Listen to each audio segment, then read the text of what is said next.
Hello, and welcome to the TCGS Game of the Year Show 2022. My name's David Turner, and I'm here with Sean Bell. Hello. James Farley. Hello.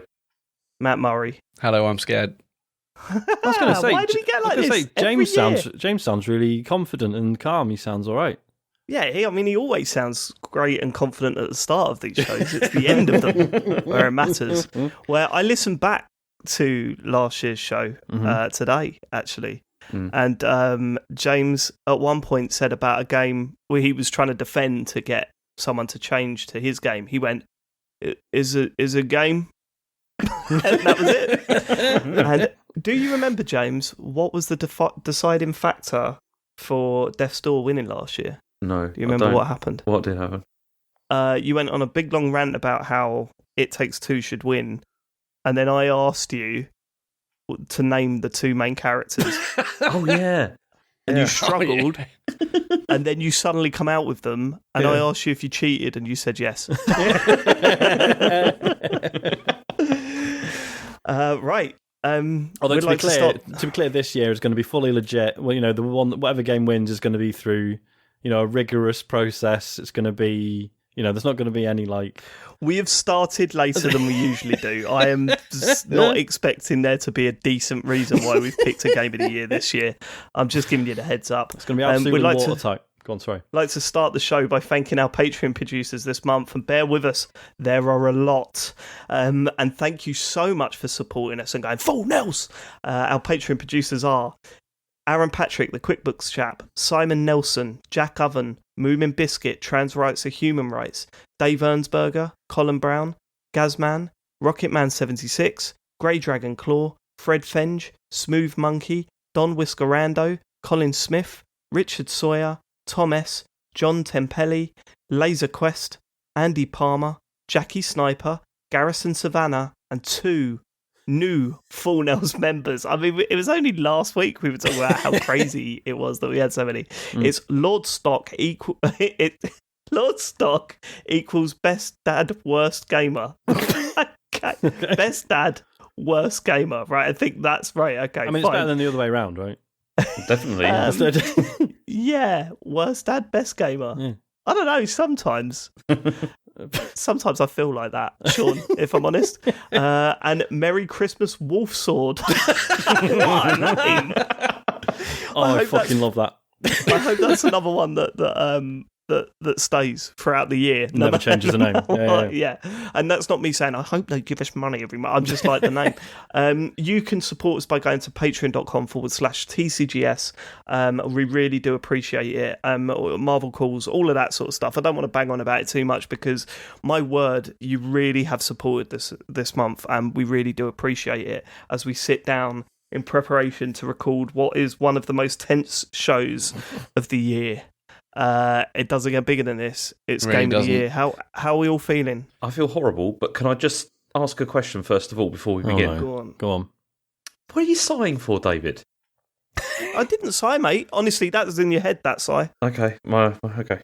It sounded like you sighed, and if you didn't, then I apologise. The paranoia has started early. Okay, go on. This is my question, right? Has anybody here got any experience making gin and tonics?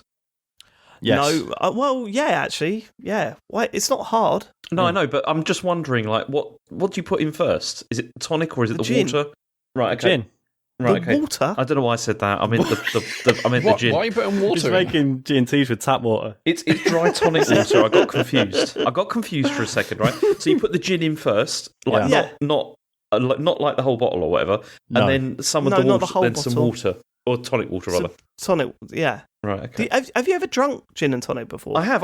That's the thing. I had it the other day, and I was like, this is foul. And I was like, this is quite nice. I'm quite enjoying this. It's horrible. So I thought I'm going to go for that tonight. So I've got some Gordon's gin, and I've got the whole thing going. But I was just wondering what the process is here. For doing it. You're skipping. You put the gin and tonic together. Yeah, like you. I mean, not by the sounds of it, you're not using ice or lemon or anything, so you're already skipping half the process. I know, which is a bit James, this is hardly a fucking complicated cocktail. No, I know, but I just wanted to make sure that it's not that bad. Like, you see, you said that about the ice, and I just asked Chen. I was like, "Have we got any ice in the freezer?" Of course we haven't. So that's no good. So instead, I've got some Schweppes dry tonic water, and I put it in the fridge for a bit. So I'm hoping that's going to be enough. We don't need to know any of this. Yeah. We don't need to know any of this. So gin first. I mean, to be fair, we will have a lot of listeners who are very excited to hear about what Farley's drinking tonight, so I think it is relevant. That is true. Sean, what have you got? I've got some bad cola, mate. Okay, all right. Short for Barking and Dagenham cola. Shout out. I've got some lager. That's it. I've got some Curious Lager Brew, nice. Which is the stuff that I had in the brewery when we went to Ashford for our anniversary. My word, it's wonderful. Matt, what you got? I've got a whole host of drinks. I've got water, I've got the end of a coffee, I've got half a Coke, and I've got a Brewdog Silk Road Lychee and Mango Hazy IPA and 4 cans of Camden Pale Ale. Bloody hell. Okay, there we go. That's what we're drinking. It's now time to get down to business. I'm going to read the names of the games that have been nominated. Then we're going to talk about the wild card. Matt, that's your job. So here we go. Okay. Matt's games nominated for... Oh, I should probably explain the process, right? Yeah, just briefly, definitely. Just in case you're listening and this is the first time you're listening to the show. Here's what happens. Last week, we picked 16 games. 16 of our favourite games, 4 each. And we are about to... these are the games. Let me get this out of the way. These are the games. Matt picked Signalis, NORCO, Kirby and the Forgotten Land, Elden Ring. Sean picked Vampire Survivors, Citizen Sleeper, Pentiment, and Marvel Snap. I picked Power Wash Simulator, Olli World, God of War, Ragnarok, and Neon White, and James picked As Dusk Falls, FIFA 23, Hindsight, and Tinykin.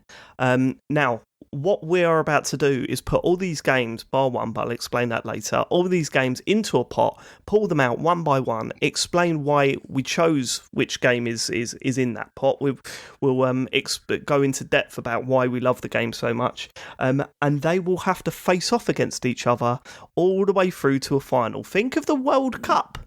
It's a little bit like that. The only way a game can go through is by getting 3 or more votes. If there's 2 votes each for one game, that's where the fun begins. That's where all idea of trying to get the best game to win Game of the Year goes out the window, and it's more about how I can manipulate you all. That's pretty much the process. But there's a bit of a wild card involved, isn't there, Matt? Do you want to explain what happened this week? Oh, there is. So yeah, as well as the 4 games each that we picked, we also got to pick a wild card each. And those 4 games were Sean chose Trombone Champ, I chose Pokémon Legends Arceus, James chose Xenoblade Chronicles 3, and David chose Sonic Frontiers. Those 4 games were put into a Twitter poll, which went live on Wednesday, ended today, and we now have a winner for this wildcard game. Do you want to run down the votes, the splits, how many people voted? I guess, first of all, we didn't do this last year because we've had people in the past kind of ruining it, basically paying for votes. I'm so happy to say this year there was no tampering whatsoever. No one we're aware of. Well, if they did it, it was so subtle. You wouldn't know. There was a slight tampering in that you voted for your own game on your own account, which I'm assuming we all did. But then you also used the TCGS's account to vote for your game as well, Matt. So there's a little bit of tampering involved there. This is kind of quite corrupt, isn't it? This is why I was wondering whether Matt should really be the one that has his game taken away. Well, we'll get to that. It's don't jump the gun. Yeah, James. I think let's not take the piss, James, this early. Right, so take the piss later if you want. Yeah, we'll take it whenever you want. Yeah, so I'm very happy to say we have 601 votes, and let's list who did what. So, in last place with just 13.3% of the vote, that was. I can't believe I'm saying this. Pokémon Legends Arceus. That was my game. To be fair, Matt, I think that's probably your biggest split yet, right? It's a huge split for you. Usually you're way lower than 13%, so I'm quite surprised. I need to check the previous stats, but I don't think it's been this low for a long time. Anyway, so I don't know what happened there. Something fucked up. You picked a crap game, is what happened there. Right, I slog my guts out every single week for this show, whether it's like, social media stuff, publishing it, editing, or YouTube stuff, like Patreon, whatever, like every week. And then, like, the fucking listenership of this podcast just does not put any respect, like, on the stuff I do every single week. Like, they just thought, fuck you, Matt, You're better than that. It just makes me sick. It's like, we need to get better listeners. I don't know what we need to do, but it's like, it's embarrassing. I'm embarrassed for them. Nah. If you're going to do the wildcard thing, there's got to be a hook. Yeah. Whereas Arceus was like pretty good, came out a while ago. It's not like it's not about when it came out. It came out this year. That's what it's about. I'm just saying, no one's going to look at that list and like, haha, I'm going to vote for Arceus. Yeah, definitely. Yeah. Okay. No, let's go. What were the other games? What were the other results, Matt? Yeah, so basically the other three games incredibly tight. It was incredibly exciting. I think at one point each one of the other three games was in the lead. I think at one point, which is very exciting. Anyway, in third place, now third and second place were split by 0.2% of the vote, and in third place it's Sonic Frontiers with 27.6% of the vote. I'm happy with that. That's David's game. Thanks for everyone that voted. Yeah, well done, all the Sonic fans out there. And then second place, again, just 0.2 ahead of that, it was Trombone Champ, which is Sean's game. I was surprised that did so well. I'll be honest with you. I wasn't. Really, I thought that was a nailed-on winner. Yeah, because it's kind of... It's like a nicked idea, isn't it? It's still the idea. It's like a one-trick pony, like, Route, yeah. I think you'll find it's a lot more than that, actually, James. We're not going to find out tonight, are we?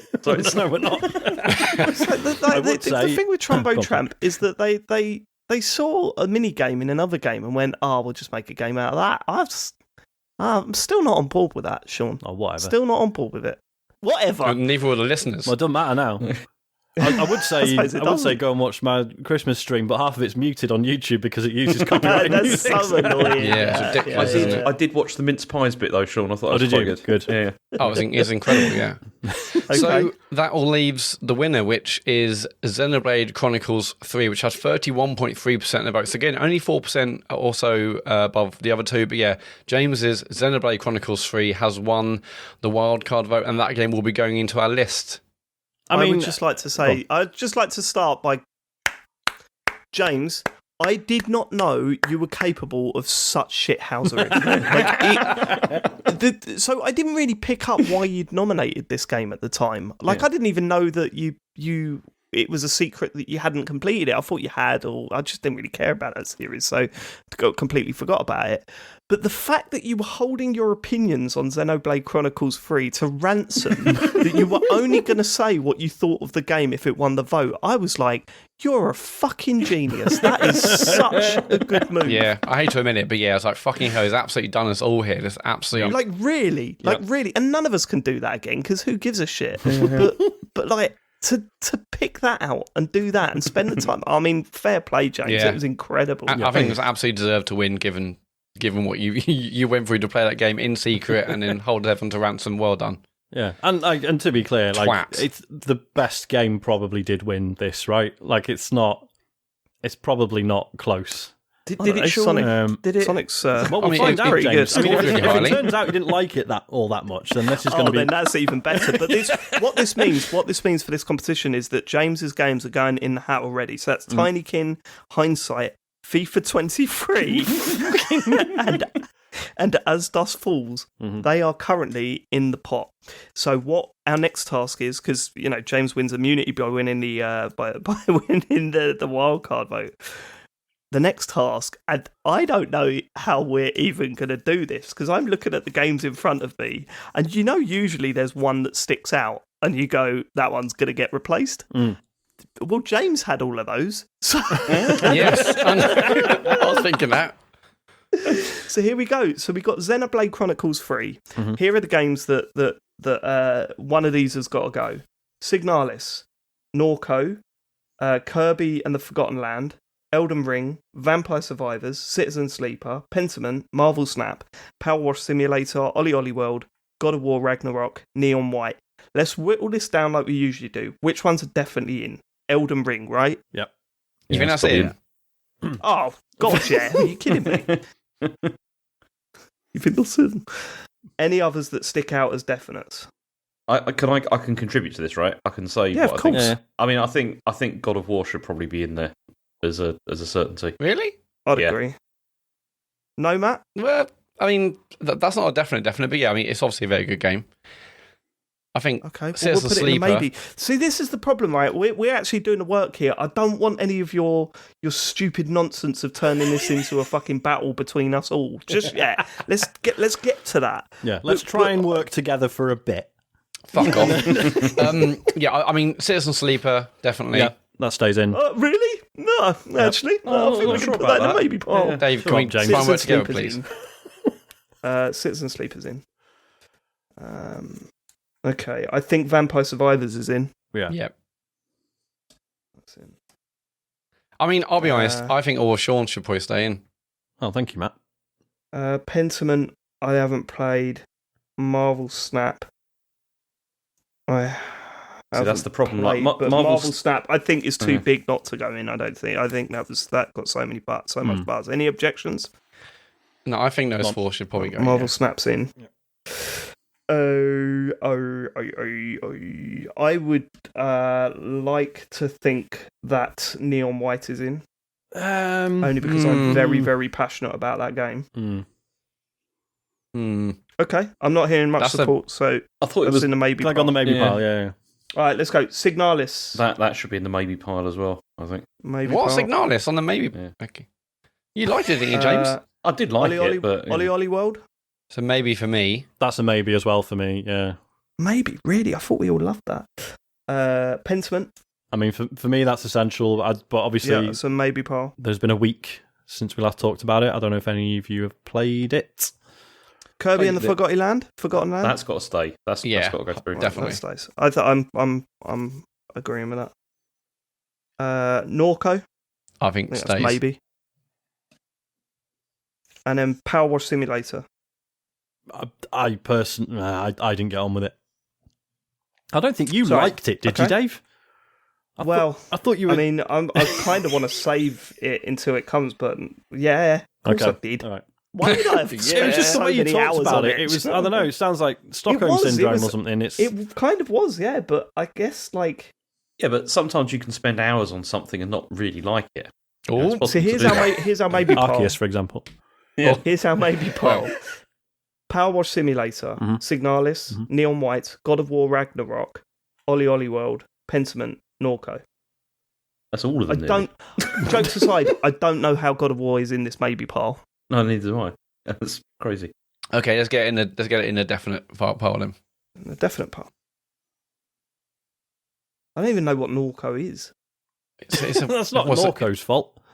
Yeah, no, I know. I'm just trying to work out what it is in my head. I did start it, but I didn't get very far. Oh, James, I think you'd love that as well. In fact, I basically guarantee you can love it. I can't believe you didn't play it already, but yeah. I think NORCO should be in. Yeah, for sure. Okay, I don't know it, so NORCO's in. I want no objections. Pentiment, Ollie World, Neon White, Signalis, Power Wash Simulator. I think maybe Ollie World should go. Yeah. Should go? Yeah. As in, like, not go through, yeah. As in, not so go let's through, put that in a at-risk pile. I really strongly want to push for Neon White here. What, to go as well? No. Neon White's one of the best games I've played this year. I think it's... I mean, I've got 3 games in this maybe pile. Power Wash Simulator, Ollie World, and Neon White. I think Neon White's above those 2. Yeah. Yeah, I think it is. Right. So we got Power Wash Simulator, Signalis, Pentiment. What else joins the at-risk pile? See, out of those, I would put Power Wash Sim in the at-risk pile, but... So would I, but I know that you feel strongly about it, David. It is yeah. Okay, so that's in that at-risk pile. Signalis and Pentiment. I think... Who else has played Pentiment? I've played it for about 2 or 3 hours. And any good? Yeah, I really enjoyed it. Yeah, I really wish if I had another month, I would have absolutely played that more. James? I think I'll probably like it if I play more of it, but so far it's all right. Thanks, James. Thanks for the glowing recommendation. That's high praise, Sean. It's Seriously. Yeah.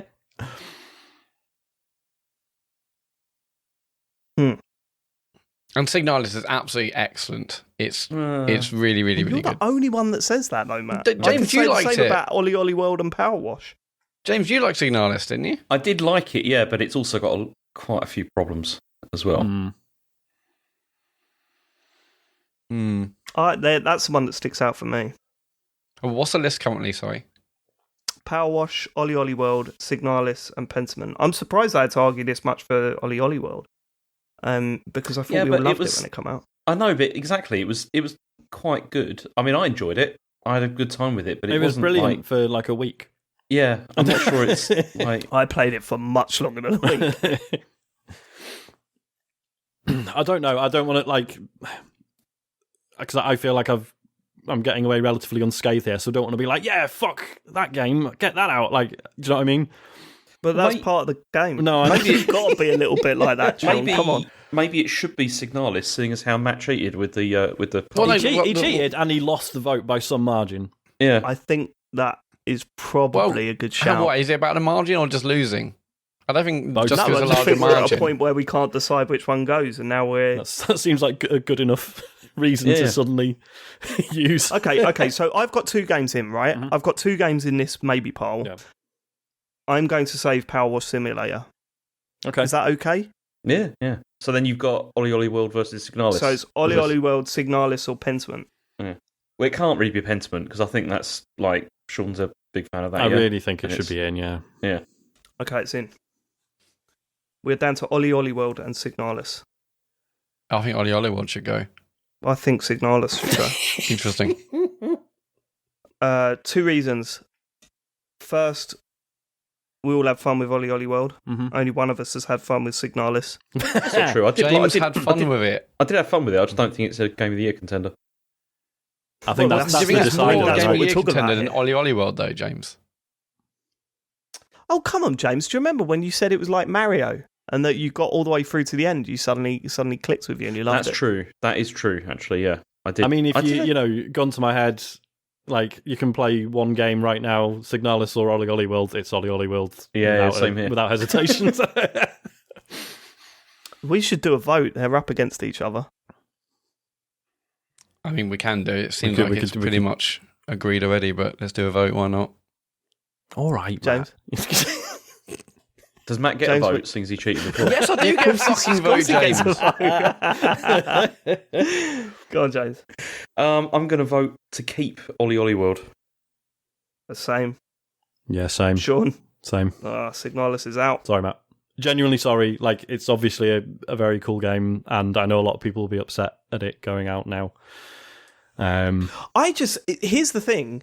I looked at that list of games and I had no idea how we were going to decide. Obviously, I'm going to try and defend the games that I chose, obviously, but I had no idea how we were going to decide which one went, because there wasn't a really shit one this year. You know, there wasn't a game in there where you just thought, fuck this. You're excluding from James. mine. I was going to say, because we couldn't choose on James's. Okay. Right. I can't wait to hear what the strategy is there. Right, okay, look. They're in the bowl. Oh my god. Oh my god, I think one's just fallen out. Is this why you didn't want to do it on video?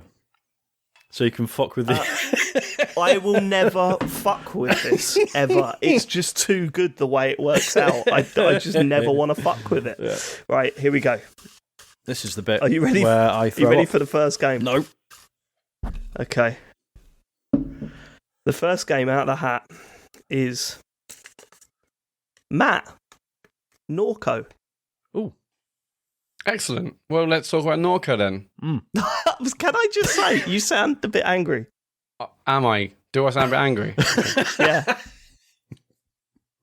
Why are you angry? Because my games must lose every fucking year. I swear to God, I must go with like -2 games. Let's go round one. Mine went out. No, hold on. Mine went out last year. Mine went out early doors. I sacrificed one of my games to get a deal with Sean, if you remember correctly. Yeah, so you did. did. So I think, there's a little bit of revisionist history going on there. Well, it just feels like it's it's always me. But whatever, I don't mind. Signalis excellent game, by the way. I feel it's not in the list. Not allowed to talk about it, Matt. Not in the list. So talk about the top 16. Yeah, so NORCO, it's from this collective of game developers called Geography of Robots, and it's founded by one person who's actually born and raised in NORCO. I think it's Louisiana, could be wrong. Yeah, it is. The story follows someone called Kay. It's like a young woman who returns back home to NORCO to find her brother, who's in a bit of a fragile state, and also she's returned in the wake of her mother dying. And you basically play the game switches between you playing as Kay and also her mother in the lead up to her death. And like Kay left NORCO years ago, never saw herself coming back, didn't want to come back. Should rather kind of be more of like a nomad character, going from place to place. But she's found herself forced to come back to find out what's happened to her mother, really. The game is a kind of noir point and click adventure. With a lot of pixel art, but incredibly detailed kind of pixel art, which you see as you travel from the various locations, meeting tons of interesting characters. And those characters are both human, but also there's loads of androids there because the town has been basically overlooked by a massive fuel refinery. And basically the kind of company that runs this is basically kind of sucking the local town dry, but they're also using kind of androids to kind of help support the refinery and also kind of essentially take over the town. And there's like a huge mystery around who the CEO is of this company, what the actual oil refinery is doing, the family behind it, and also what's generally happened to the people there. Basically like everyone you meet or everyone I found that I met is incredibly interesting. The writing is really, really sharp, really clever. It's kind of dark. The whole thing is incredibly oppressive in terms of the music, like the vibe, like it's quite dilapidated, and all the locations you visit, from kind of rundown video stores to like even houses you visit, they're all kind of run down. It's like, again, this oil refinery is essentially bleeding the entire town dry, where like the humans are suffering in that town and they don't really know what's happening, but like this company, this oil refinery's family are kind of taking the wealth. And then the androids are there to kind of like support this company and do what the humans feel like they can't do, really, because they're so run down by what this oil refinery and the family are doing. And it's incredibly interesting story. You're learning not just about Kay coming home and what it means to return home after being away so long, why or how her mum died, as well as the story and the mystery behind who the hell this family is, who run this oil refinery, and why the town is doing what it's doing, really. You also kind of befriend a bunch of androids. One's called Million, and they're kind of like the conscience of the player in many regards, because there's no kind of emotion behind what they say, but they're very kind of matter of fact. But as with all these kinds of games I love, where you're kind of trying to work out, how much of a conscience does this android or this AI have, what does it mean to be human? It's like a lot of the same themes that I loved in many other games over the last few years, and it's doing that in droves. So everyone you talk to is interesting and has like a slight edge to them. The writing, as I said, is really good. Like the music is incredibly atmospheric, and we're not going to get to talk about Signalis, but this Signalis, some other games as well this year. I think like this year, like the theme for me is atmosphere. Like there's been so many incredibly atmospheric games, absolutely dripping with it, where within 5 minutes you feel part of this game, you feel like you understand the people or the story instantly, with a combination of the art, the music, the characters, the writing, and this absolutely does that. I know some people may find it quite oppressive. It's not exactly like a happy game to play, but you're kind of poured into that kind of middle America, kind of small town, like instantly. And it's really interesting to see how people are dealing with that and what their stories are. But no, it's just a excellent atmospheric point-and-click adventure. The puzzles are pretty simplistic, but it's not really about that. There's a bunch of humour in it. You know, some of the characters you meet is one called LeBlanc, I think. It's Brett LeBlanc, who's like the private investigator, who's also trying to help solve the murder, but also kind of not. You know, you're not quite sure where he really kind of lines up in terms of the story. But he's really good. He's an absolute arsehole, but he's really, really funny.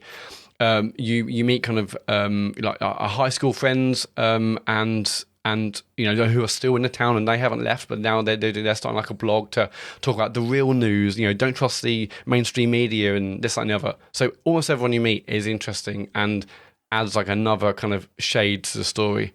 When did you play this? It was this at the start because it came out in March, right? Yeah, I mean, it was very early in the year. I'm not sure I played it straight away, but what did you play it on? Must have I don't know if it's Xbox or remember. It was PC only until recently. So, oh right, yeah. Okay, yeah. Oh right, okay. I think you played it on Xbox or PC. I don't remember much about this game, to be honest with you, but yeah, which is surprising because it looks right up my street. The whole thing's point and click, is it? Yeah, the whole thing's point and click. Yeah, so like you'll go into like a location and you'll hover your mouse or cursor over things in the room, drawers or paintings, whatever. You're clicking them, and there's loads of stuff there. You also have like a mobile phone, which is really good. It comes with like a bunch of apps, but things such as which you can use to solve puzzles. Like one of them is a voice recorder. There's a really great puzzle where you're trying to kind of get through a door in this kind of. You meet this cult of boys are called the Garretts, and they're all called Garrett. And there's like a puzzle to try and like get through I know a few of them. Yeah. There's a puzzle to get through a certain door, and but all the doors are kind of voice locks. You have to go around, talk to the people. You can like press record at any point on your phone in the game to record their audio, and that audio may be able to unlock other doors or get in and out of places. So it does some really clever things with the phone. It's not just like. It's not just another tool. It feels really like part of you for the whole way, which is really, really good. It's excellent. A really strange kind of weird tone throughout, kind of X-File-ish. I'll massively recommend it. And yeah, did anyone else play this? So I've played a bit of it this week, like a couple of hours. Oh yeah. It's fascinating. I really wish I'd finished it for today, but just ran out of time. It's like Matt says, it's just the atmosphere of it is just unbelievable. Like it's like you say, there's plenty of moments of humour, but yeah, just how generally like fucked this town is, like and all the lives of the people within it. It's a fascinating game because it's in the story there are sort of general themes that a lot of people can relate to. Like you say, it's like coming home, like back to your hometown after you've been away. Things have changed, but some things haven't. All that sort of thing. Like games have done that before, but it is fascinating that this is this. Like okay, it's set in a sort of mysterious year in the future, so it's this sort of caricature, sort of hyper real version of a real town, like Matt says, like where one of the developers grew up. And in that sense, it's just really like, how many games do you get that's like, oh yeah, this game is about my hometown and I know everything about it and it's got real places in it and it's like the elements of it are autobiographical. It's just not something you see a lot of, and it works really well. Yeah, and like me, I grew up in Bognor, moved away now to Leeds, and it kind of brought back a lot of my own feelings about returning back to the place where you grew up and maybe seeing people from school or, seeing the same odd shops or whatever that may have been there 20 odd years ago. So for me personally as well, it spoke to me as someone who's left and didn't really want to go back home. But, it's a sound of... Sorry. I was just going to say the writing is just fantastic as well. Like you say, every character's got like real personality. The bit early on where you meet the film director, and he's shooting this scene, and he's like, "Hey, get over," and he's being a total prick, right? He's like, "Oh, look, this guy's a fucking redneck. He lives there." Sorry, she lives there. Like, give us some advice on like these lines. Like, we need it to sound authentic, and you can just deliberately feed him this like really bad, not actual local thing. It's like, oh, what do you call someone who's like a really dangerous character? And you're like, bad daddy. He's like, right, cool, that's amazing, thanks. just feeding these shit lines. So yeah, there is plenty of humor, but yeah, it's also super bleak in a lot of ways. But people are just trying to get on with their lives in amongst that. Sure, but what is it up against? Should we find out? I think we just stop now. Actually, I think we just call it quits. Yeah, we've done enough. It's not a good podcast, is it? Here we go. For those listening, this is the worst bit because you're sitting here thinking, I'm either going to have to really give it my all, or I can just sit back for another 10 minutes. Yeah. Well, no sitting back for James. As Dusk Falls. Ooh, why is that on the list? Okay, this is quite interesting. Why are you surprised? It's in there. It's got every other chance. No, I know. Oh, really? That's weird because no one fucking nominated it. No, because I'll tell you why I'm surprised, because famously all James's games arrive at the end. That's true. It's true. That is true. He has to argue against himself. It's not true. It was literally proven not true. I don't care. It's true, and I'm only on my second glass, and so this is weird that it's like You've had your first glass already. Yeah, of course. Sean, do you want to read out the text that I just sent you that you just responded to? Yeah, he says James is going to get absolutely wankered, isn't he? I can already feel him drinking. I'm only on the second glass, but I'm actually pleasantly surprised. It tastes very good. Okay. I've just for full disclosure, I've just replied to Dave saying, ha, need to keep him talking early doors. All right, come on, James. Let's go. As Dusk Falls. No, the reason I said I was surprised is because this is another narrative-heavy game as well. And I mean, we all played this, and we did a spoiler cast, didn't we, on this? I think as well. And no, we didn't. No, we planned to. We threatened to. We planned to for ages. Yeah, we really wanted to. Never got around to it. Did we just not talk about it? I thought we did one. No, we did, but I think it took some of us longer, and by that point we're the mood. Yeah, I think it was me. I finished it last, didn't I? Yeah. Okay, go on. But yeah, I mean, the reason I've nominated this is because I really feel, I hate bringing his name up. Actually, I don't hate bringing his name up, but this is the game that David Cage wished he'd made, I think, is the thing. Yeah. And it's in that it's a narrative adventure game that is actually very good. And I mean, there's been a whole bunch of narrative games this year. As Matt's just talked about NORCO, there was Signalis, I'd say, is a narrative game as well.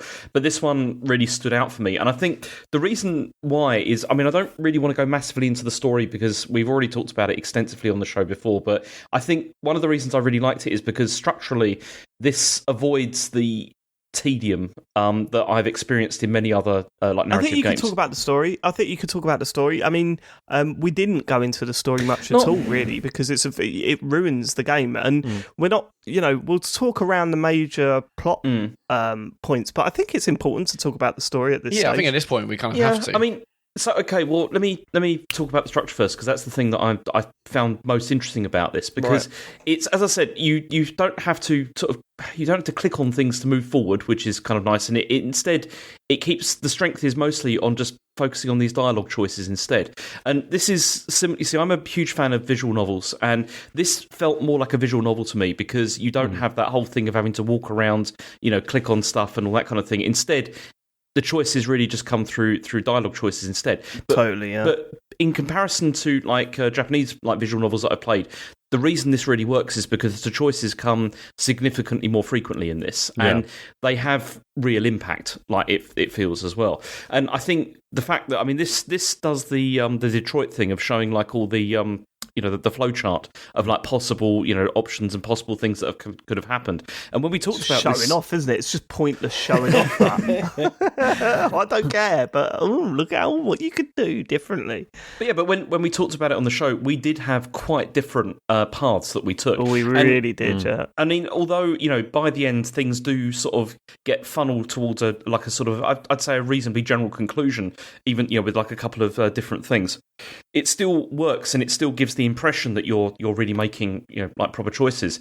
And that's the thing that I thought was so good about this, because it was really incredibly well written. I mean, this is the story. I mean, this story is told from multiple perspectives, and you have a family that are sort of going on a trip that's happened after the father has lost his job, and then you also have this a boy who's been caught up with a family who are involved in a robbery as well, and then they sort of they come together in this hotel, and there's a showdown, and it's.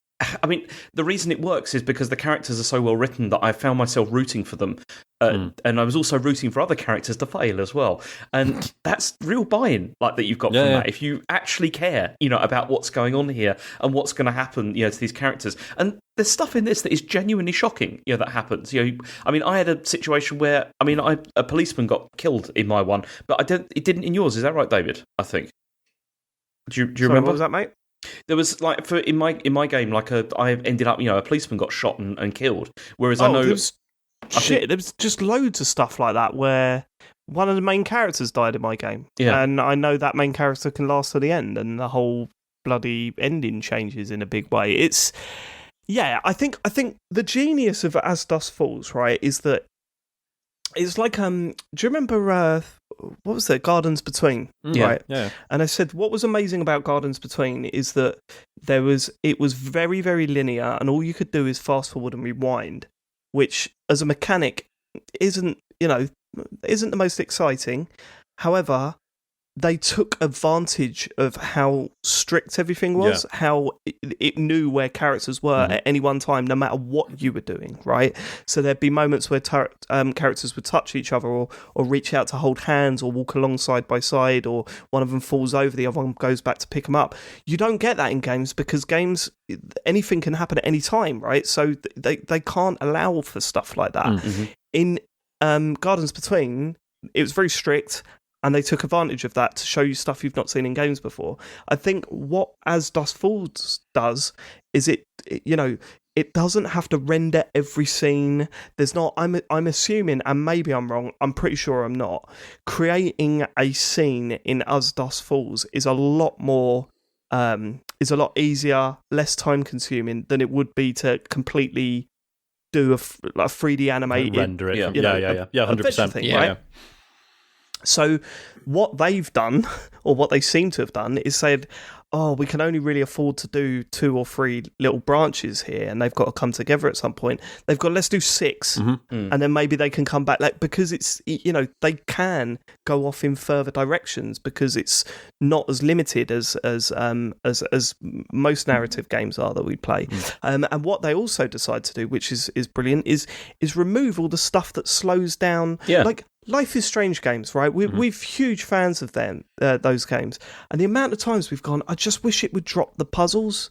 I wish it would drop the stupid shit where you've got to try and work out what the code is, because it's not interesting. It doesn't add much other than time. Well, the bits which where, is probably why it's there. Because with Life is Strange, it's tough because there are those sort of free roaming sort of walking around bits. Sometimes they're amazing because they give it time to breathe, right? And it's quite nice to just sort of pause and get a sense of the characters, inner life and what have you.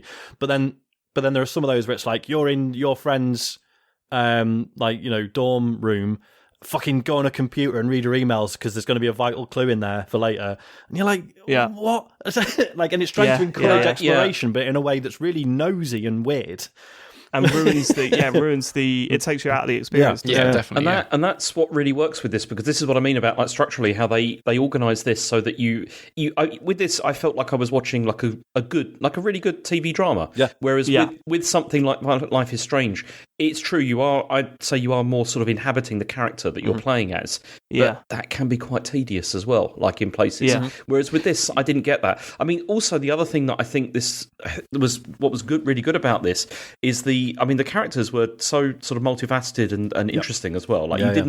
There wasn't anybody, I would say, in this, aside from maybe one character, who was just out and out awful. They all had different sides to them, and that's why I said I was rooting for them in voice acting absolutely. I was going to say 100%. Really every single performance in it was fantastic, I thought. Yeah, it really was. The only problem, the only negative I had. I know about what you're going to say. Is but see that.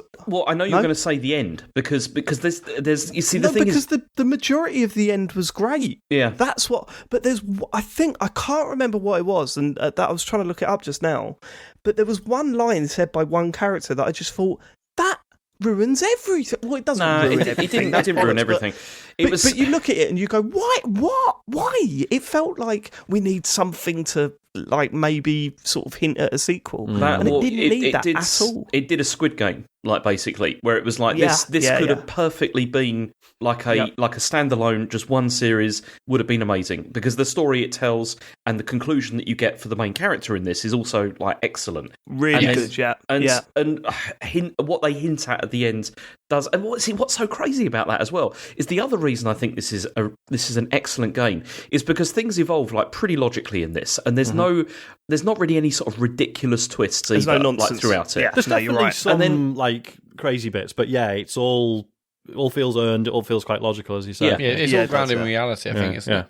And then, that thing that you said, like at the end, it really feels like, we should do another one of these. We need to, have a reason for it. Let's not, just in case we get offered some money, let's not just completely destroy that. Maybe that want more things on Game Pass. And then we'll have to talk about it off air, because I don't know. The ending I got, I thought wrapped up pretty nicely. So I don't know if you've seen something I haven't or what. Well, no, because as I said, the ending was fantastic. Mm-hmm. There was just something referred to right at the start of the game, and I was like, "Oh, fuck off!"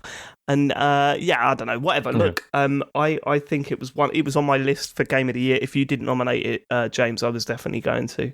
I think it's just because this game, I feel, just shows how mature this has become now. Like this, this sort of medium of storytelling. It showed amazingly that if you scale back on a few things, you can make the narrative even more interesting. Yeah, 100%. Like after you spoke about it, like Life is Strange, it feels like they felt like they had to have some, in inverted commas, gameplay moments, to kind of support the story. Whereas this was unafraid. Like, no, we don't need to do that. Like this is the story. This we don't need to inject animation. Yeah, we don't need animation. We don't need to inject some gameplay just for sake of it. Like, the game itself is a fantastic experience. You don't need to. It really is. They so effectively as well, though, managed to tell a story in a visual novel style without it being like really cumbersome and boring. Like, because that is one of the biggest problems with visual novels, is the way that you interact with moving them along can be quite tedious. And this was not at all. It was so well put together.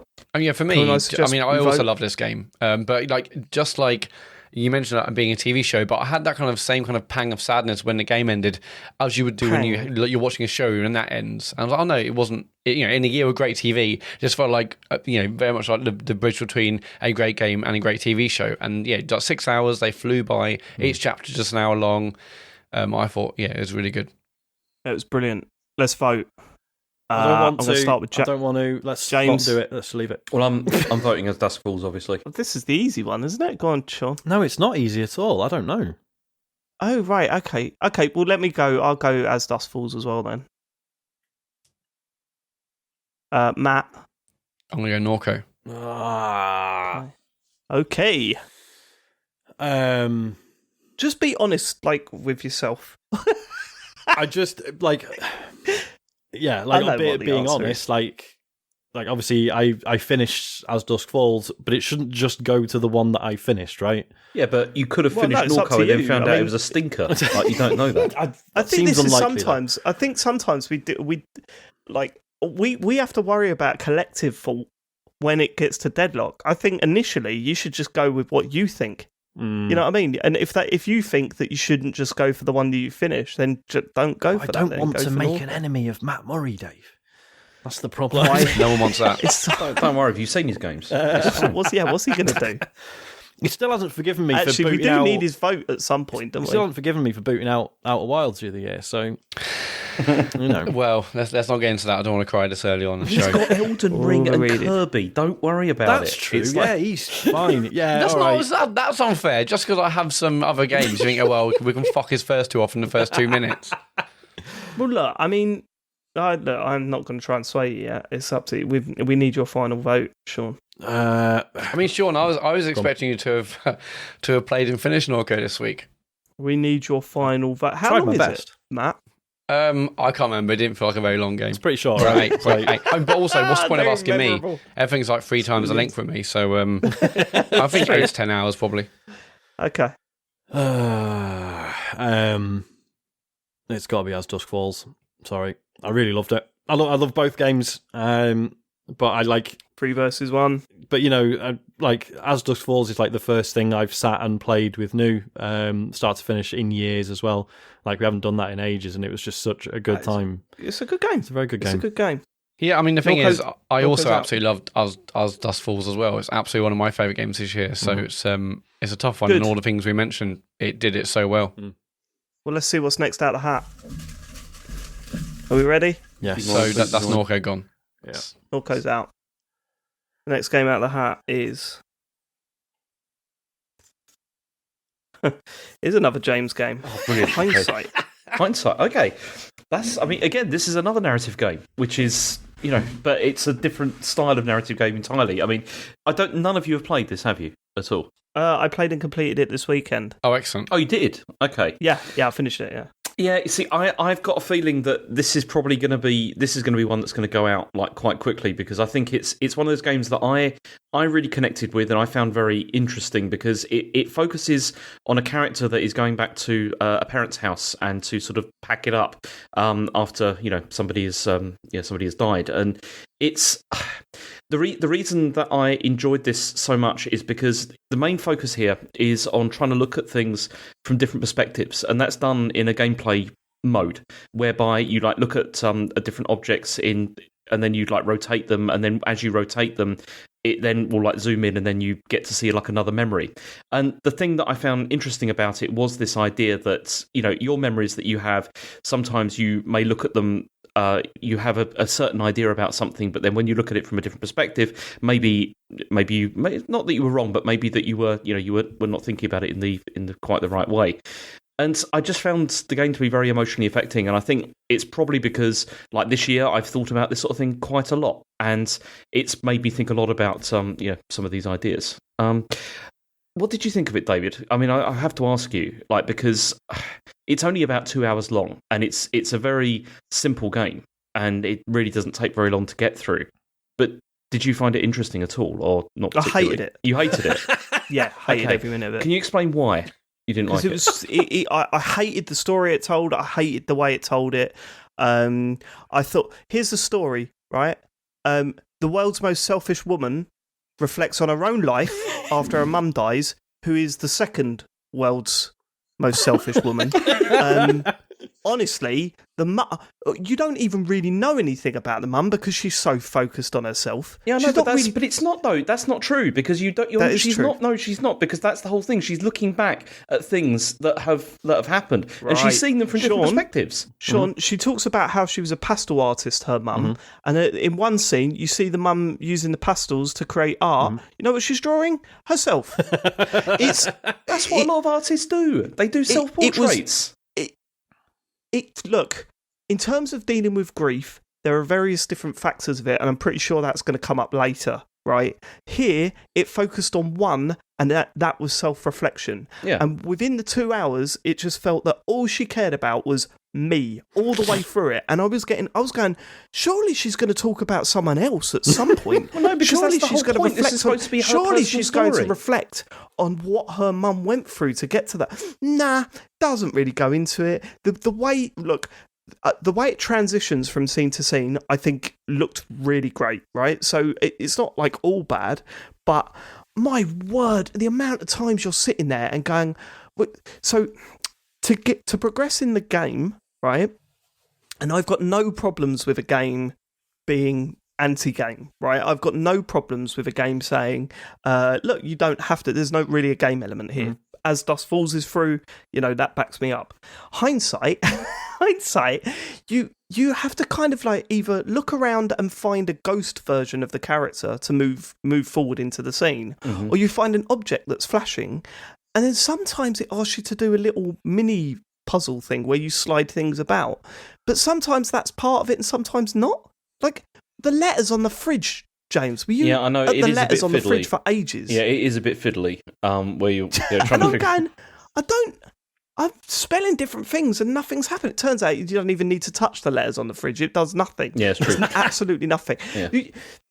Honestly, I found it like the voice acting was horrendous. The writing wound me up. It genuinely made me angry, and I'm so frustrated that you put this on your list because, I sat there, James, and going, we can see eye to eye on a lot of games, right? Yeah. It's rare that we really disagree on games. Maybe one series, and we all know what that is.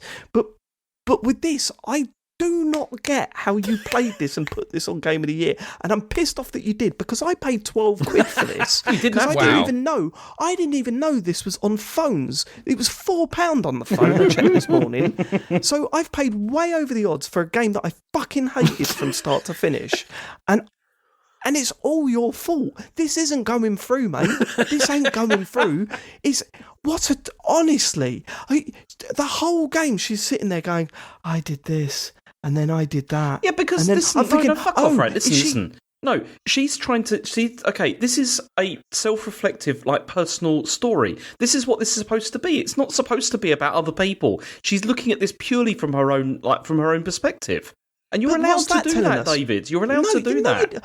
No, if you're going to tackle something like grief, go into it properly. Don't just look at one tiny aspect of it and go. And not only that, it makes the character so unlikable. No, that's ridiculous. It makes the character so unlikable. You can't just say that you can only look at something from one perspective. You have to do it. That's not what I said. No. What I'm saying is you can't. And that's completely the opposite of what you said. What I'm trying to say is you can't. You can't just stop calling me that.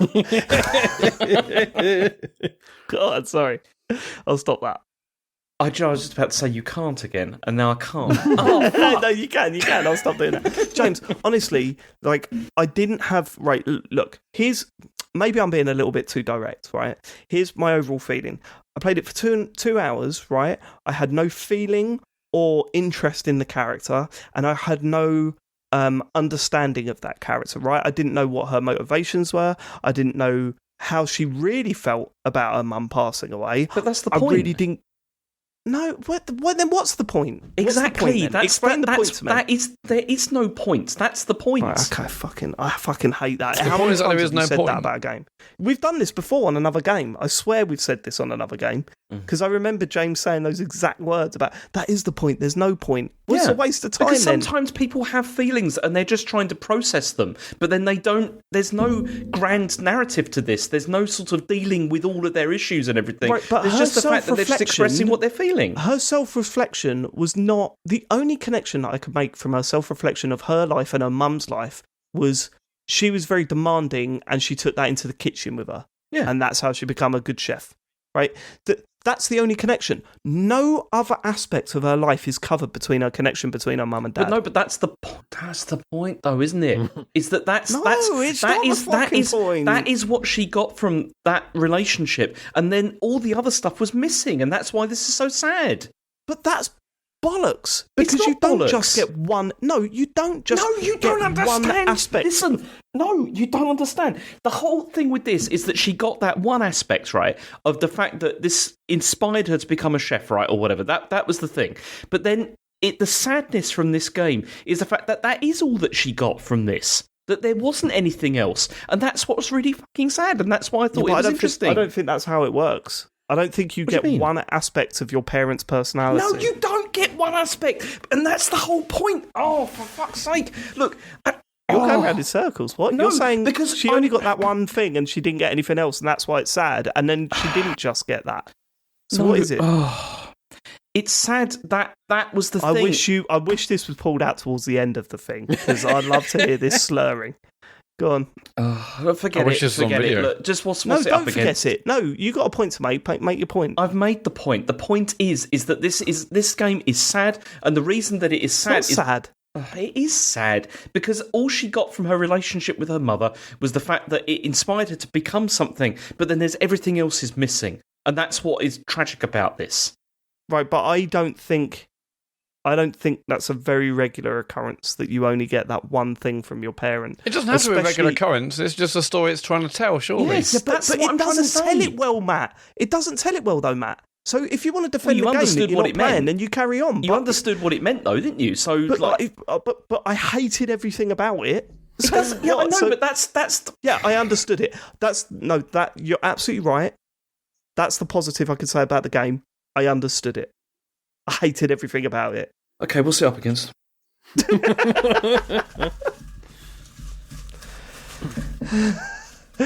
I'm really hoping for FIFA. Yes. It's not, is it? No, go on. It's not. It's a Sean game. Right. It's Vampire Survivors. Yeah, a real work of art. Okay. I mean, I love the way we do Game of the Year. I genuinely love it. It's absolutely ridiculous, isn't it? It's too good. Hindsight versus Go on. So obviously this has been talked about on the show quite a bit over the last few weeks. I will try. I'm gonna have to repeat myself, aren't I? Or else I'm just gonna have nothing else to say. This came out in early access at the very end of last year. Finally hit version 1.0 a few months ago. It's just a fascinating example of what you can do with very little in terms of like resources or even systems particularly. It's a game where, you're a character and you run around and you're fighting zombies and bats and all these weird creatures, but you don't actually really do an awful lot. You just move your character around and all your abilities just sort of fire automatically. However, it builds a fascinating game around the way you collect those abilities and the way they work together. And, you don't have to like get into the maths of it. It's all quite logical. But then there's, once you start digging into like, abilities and weapons that work together, there's then, certain combinations that provide these like evolutions of certain abilities. You then start getting into like unlocking more characters, more levels. You start getting more like special items that unlock other aspects of the game, like these weird sort of arcana these cards that apply other effects to, all your abilities and weapons and stuff. And then there's just all sorts of late game weirdness that I won't get into because it will spoil it. It looks like shit. It looks bad. Like, some people find the appearance of it, like, sort of charmingly rubbish. I think it just looks rubbish, but I don't care. It's like, it looks rubbish, and yet it feels like, the bit in Avengers Infinity War where Thor descends on that battlefield and he's just fucking sweeping everyone to one side with his fucking lightning because he's got his new pickaxe or whatever it is. It feels like that, even though it looks crap. Like, it's just this amazing feeling of you're just this little fucking Roomba just going around, just hoovering up all these baddies and give us your fucking gems. I want to get powerful. I want to. You should really sort of nail it down as well, right? So not only are they like 2D sprites that are coming towards you throughout the whole thing, they're not even animated, are they? The ones with legs are just sliding. They're just sort of wobbling a bit. Yeah, they don't really. Yeah. It's madness how bad this because game if they looks. animated, they probably won't be able to put that many enemies on screen. Like I actually really appreciate the art style. They basically made it as minimalistic as possible in order to guarantee as many enemies on screen at once. Yeah, and like, I don't think you can appreciate the art style, Matt. No, I can appreciate what they've done in order to serve it's an gameplay, basically. Yeah, it's an intentional concession because the scale of it becomes so ridiculous. You don't appreciate it. You go, well, what else could they do? Like, that's not appreciation for the art style. It looks it like doesn't affect me. I mean, it just I is don't know the game. Because I think this could have definitely have still looked better. I mean, the Saturn could probably do this. Like in terms let's not of slag off the Saturn, James. Yeah, Jesus. but it could not calculate the numbers. I was going to say, yeah, like the sheer number of enemies on screen and stuff later on just becomes absolutely absurd. That's true, and that's what's so funny about it because it's this constant back and forth where like when you're getting towards the end of a run and you're like, I'm all powerful, I don't have to do anything, I can just stand here and everything dies, and then suddenly like a new enemy type comes in, you're like, oh no shit, oh fuck, hang on, no, this is suddenly dangerous again, and then you start worrying about your positioning and you start sort of trying to move around, sort of scooting between fuck! Trying to sort of find little openings in the ranks so you can like run out and then maybe grab a load of gems that you missed earlier. Stuff like little moments like that still sort of present themselves. And it's just this constant sort of power race between you and the enemies that are all coming at you. I fucking love it. It's like £3 and it's like become a huge success, and they've just brought out DLC for it, which is like £1.45. Oh, is that come out? Yeah, I need to buy that. Yeah, I've been playing this a lot, Sean. Okay. I'm now 10 hours in, nice. I think. And I am I have had a couple of runs where I've not got to 30 minutes yet. Today I got to 29 minutes and died and nearly fucking threw my pad through the thing. If I was to have one criticism, I think the rounds last too long. I reckon 30 minutes is too long. Yeah, I know what you mean. It's nice to build up, but the first 10 minutes you're like, and if you don't get garlic early on, you're just like, oh God, this is a struggle to even level up. Yeah, and if you, it's all well, obviously you reach a point where, because you there's shitloads of objectives and achievements and stuff to tick off, and they sort of unlock new things, and you will reach a point where it's well, if you don't get to minute 30, it was kind of a waste of time. But you might not know that you've sort of fucked up your build until minute 20, right? And then you might be like, oh no, hang on, this was always doomed because of a decision I made 15 minutes ago. Yeah. So sort of, yeah, but then there's also times where I've had, the 3 times that I've got close to 30, I've gone, well, there's nothing going to touch me now. And then for the last minute, it just chucks the hardest. Yeah. And I'm like, did it really need to do that? To take it away from me in the last minute? Yeah. I guess maybe. I know what you mean. But pissed me off a bit because I had 3 evolved weapons at that point. And I still didn't finish it. I was like, "Fuck you!" I mean, it's funny. Sorry. I started playing this evening. I played it a bit. First of all, I played it with the backbone on mobile. Oh yeah, because I just wanted to see what that was like, and it was pretty good. But then I played it on Xbox. I was not expecting to like this, but then I've only played it for about 2 hours or so. But I kept going back to it over and over again, and it's what it reminds me of. And this is way off, and people will tell me, shut the fuck up, but. Really reminds me of Plants vs. Zombies, where you get to the point where you go, I'm untouchable now, I'll put the phone down and just watch. Yeah. It's really strange, isn't it? Sorry, I thought you said something else, it's fine. Okay. No, it's really strange. It's got that feeling of, it's distilled video gaming when you got those games where you start with nothing and you build up and you're the most powerful thing in the game. It's that. It feels like an idle clicker at points, doesn't it? Called. It feels like an idle clicker at points. Yes, it does. But in the best there's possible more to way. it than that, but yeah. Oh yeah, there's obviously a lot more to it. I mean, the numbers go up. That feels great. Numbers do go up. Which I'm a big incredibly satisfying game. Yeah. Right. Let's get to voting. James. Oh, I'm going to vote for Vampire Survivors. Oh, well. It's because I enjoyed it. I enjoyed that more so far, which is ridiculous. I cannot believe you fucking nominated. I can't believe I played it. Such a waste of it. Vampire Survivors for me. James, Sean. Hello, I would like to vote for Vampire Survivors. Matt. Vampire Survivors for me. Right, okay, so clean white. Nice. Do you know what annoys me? Is that I was like, I've got to play one of these games. I've got to play one of these games. And I looked up Hindsight, and it was the shortest one. So I went, I'll do that.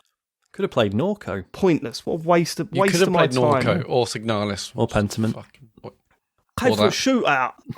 Right, next game out of the hat is... I can't believe... Where are mine?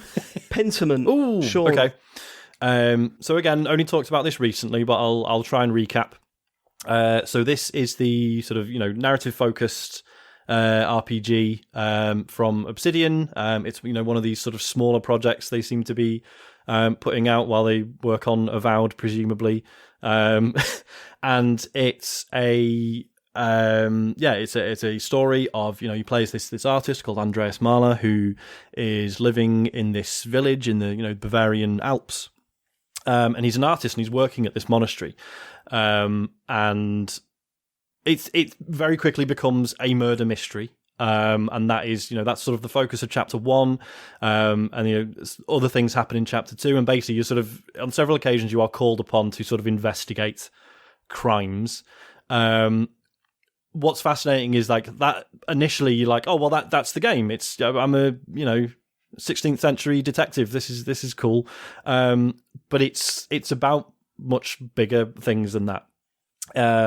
Because the village that it's set in, called Tassing, is as I say, there's a village and then there's an abbey up on a hill, and it's obviously the time it's set in, it's like you were Christian or or you were not allowed in polite society, but it's very clear, and and it makes this point very early on, and sort of extrapolates as you go through the game, but makes this point early on that there are people in the village who still remember that like, you know, the village used to have like pagan traditions, right? And then there's clearly loads of like old Roman architecture from when the Roman Empire was a thing. And it's just this like, so the term pentiment or pentimento, I had to look it up, I'm not clever, refers to, for those who don't know, where like an artist like has painted a picture, but there are elements where they sort of painted one bit of it and then changed their mind, right? And then painted over it. But as the painting becomes weathered over time, you start to see the things that were behind, right? Like the things that are behind what we thought was the finished image. And it's that, but in an entire village over 25 years of, you know, the story's set over several decades, you know, with a couple of sort of key time skips. And it's a fascinating story about how people from like a certain culture can come across the remnants of a previous one and reinterpret things and get it, you know, quote unquote wrong. But how important is that? And how important is it that, you know, the people who like, is it more important that the people who came along and are currently in the village are able to hold on to what they believe is correct? Or is it more important to be like, well, no, this is the truth, actually. Like, this is all bullshit. Like, you know. Yeah, it's basically like, is it their responsibility to keep on, like, believing the original story or their version of events? Exactly. And, you know, and what really sort of ties you to, you know, a community, and like what's most important. Is it important that the stories are true? Is it important that they have personal relevance to you and the people you knew? It's, you know, we've talked about on the show previously the fascinating use of like typography and different fonts and stuff to express things about, you know, people's character, which like is fascinatingly done. The writing is great. It's not, I mean, there are sort of moments of humor in it, but it's all sort of like interesting little sight gags rather than like stuff in the writing. How do you mean? There's some really cool stuff there if you're really paying attention. How do you mean? You can spoil one, can't you? Okay, so there's one bit where you're at confession, right, in the church, and there's, you know, this one character's like stood with you, and he's got like a shoulder bag on, right, and this girl sort of comes up to him and sort of stands next to him, and she's like smiling at him, and he's like, oh, and he like sort of smiles back and looks a bit nervous, and then she goes up to confess. And you're listening in on the confessions, right? You're trying to gather evidence, so you're sort of slyly sort of listening in on everyone. And she admits that she's been stealing loads of shit. And suddenly your mate with the bag just sort of like, his eyes like widen, and he just like checks his bag. Like, and just loads of little things like that you know you might miss. Yeah, that's great. It's proper point and click adventure style stuff. Yeah. I love shit like that. I mean, you're sort of manually controlling your character and moving them around and talking to people, but yeah, in terms of like the way it plays, it's all conversations, and there's like a few puzzles, but they're pretty simple. Like you get to pick like your character's origin. You pick like the things they studied at university or where they've travelled previously, which then affects your sort of fields of expertise and languages you can speak, which then changes your relationship with certain characters.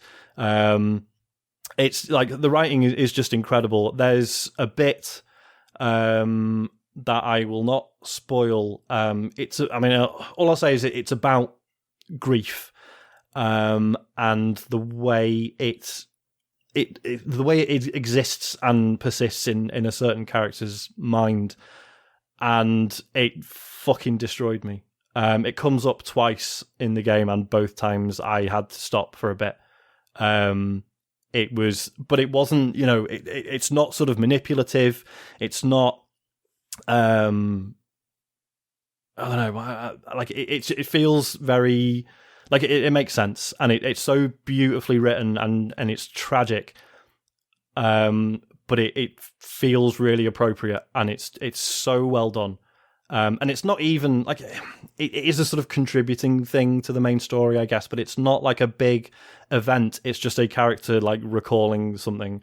I mean, and you can probably guess because it's the time it's set in. There was a lot of people dying of all sorts of shit that they shouldn't have had to, and it's so beautifully handled, and the way it paints, like this isn't a spoiler actually, because this is something it introduces immediately. So Andreas, the main character, he he sort of has this like city in his head that he can sort of visit, right? He visits in his dreams, and it's sort of a reflection of his psyche, which in and of itself is nothing new, but it's the way that changes through the game, and as like I say, as time progresses, because it's set over a long period of time.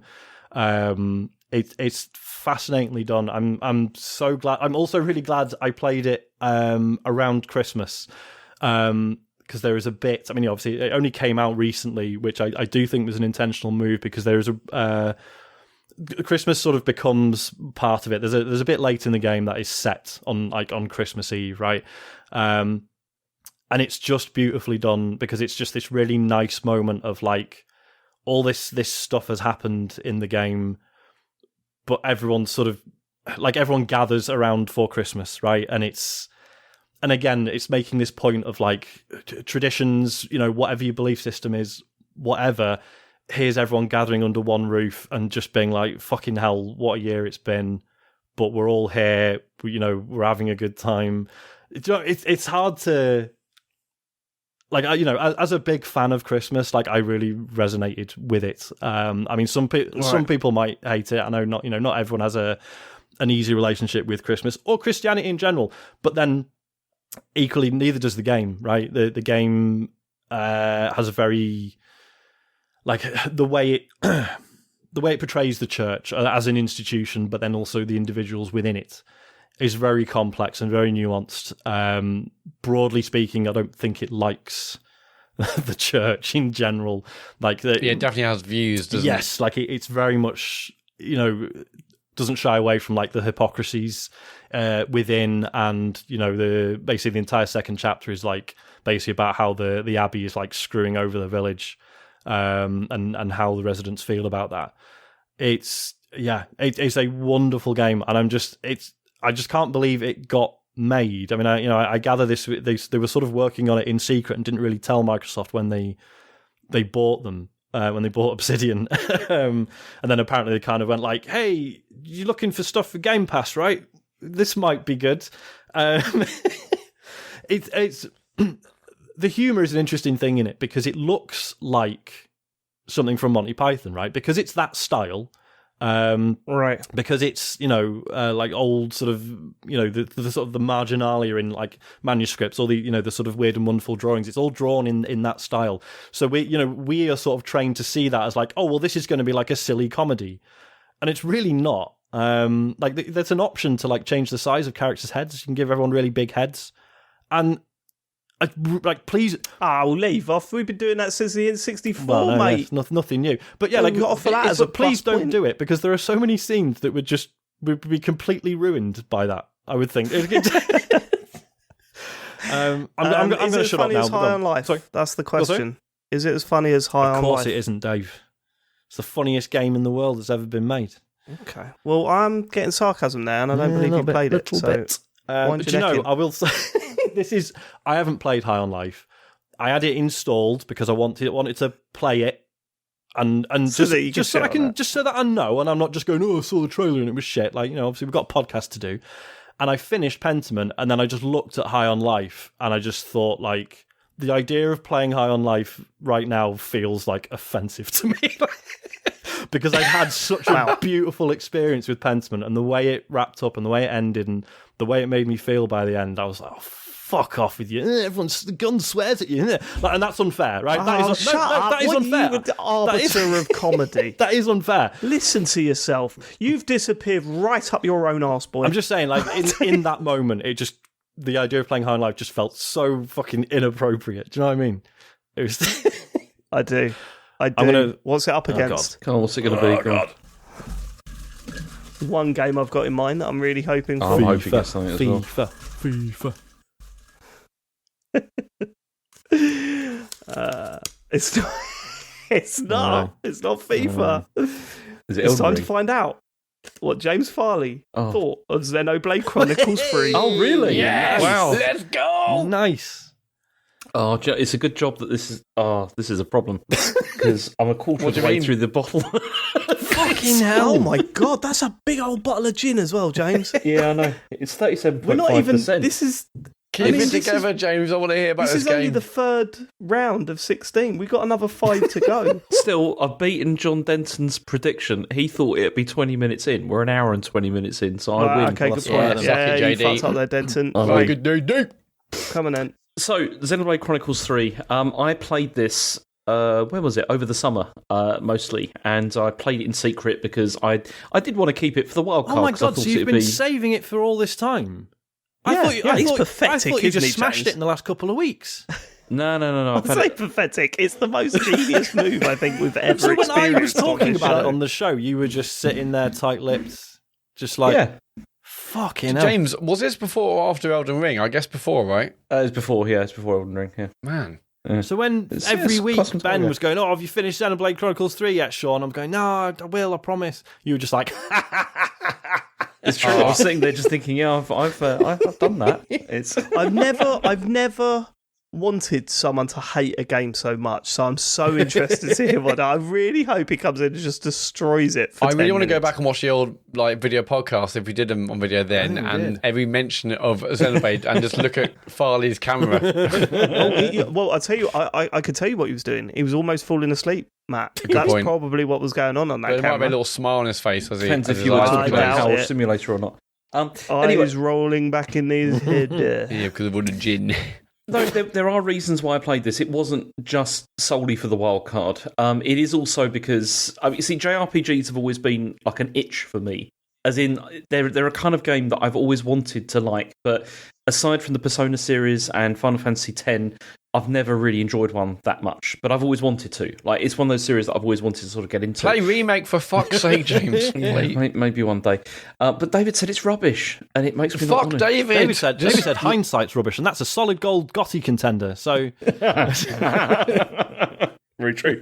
But no, the thing is I had a lull in what I wanted to play on the Switch, and so I thought I'd give this a chance, and I wanted it purely for the story. That's really what I wanted to play this for, and I've got to say that it does deliver on that. And I mean, the story is. You hear that, Ben? Kind of does deliver. No, okay. It totally delivers. The reason is because the story, I enjoy the story a lot because it says a lot about, it's mostly about the nature of existence, but also what we understand about permanence and about the idea of like how long we're on this earth, or how long we're sort of around for, and our perceived roles in society and what we owe to the community around us. That's really kind of what it's about. But this is told by this cast that is, with one exception, there is one character in this game which is one of the worst characters, one of the worst voice actors I've ever heard in my life. And can I guess? Go on. Is it Lands?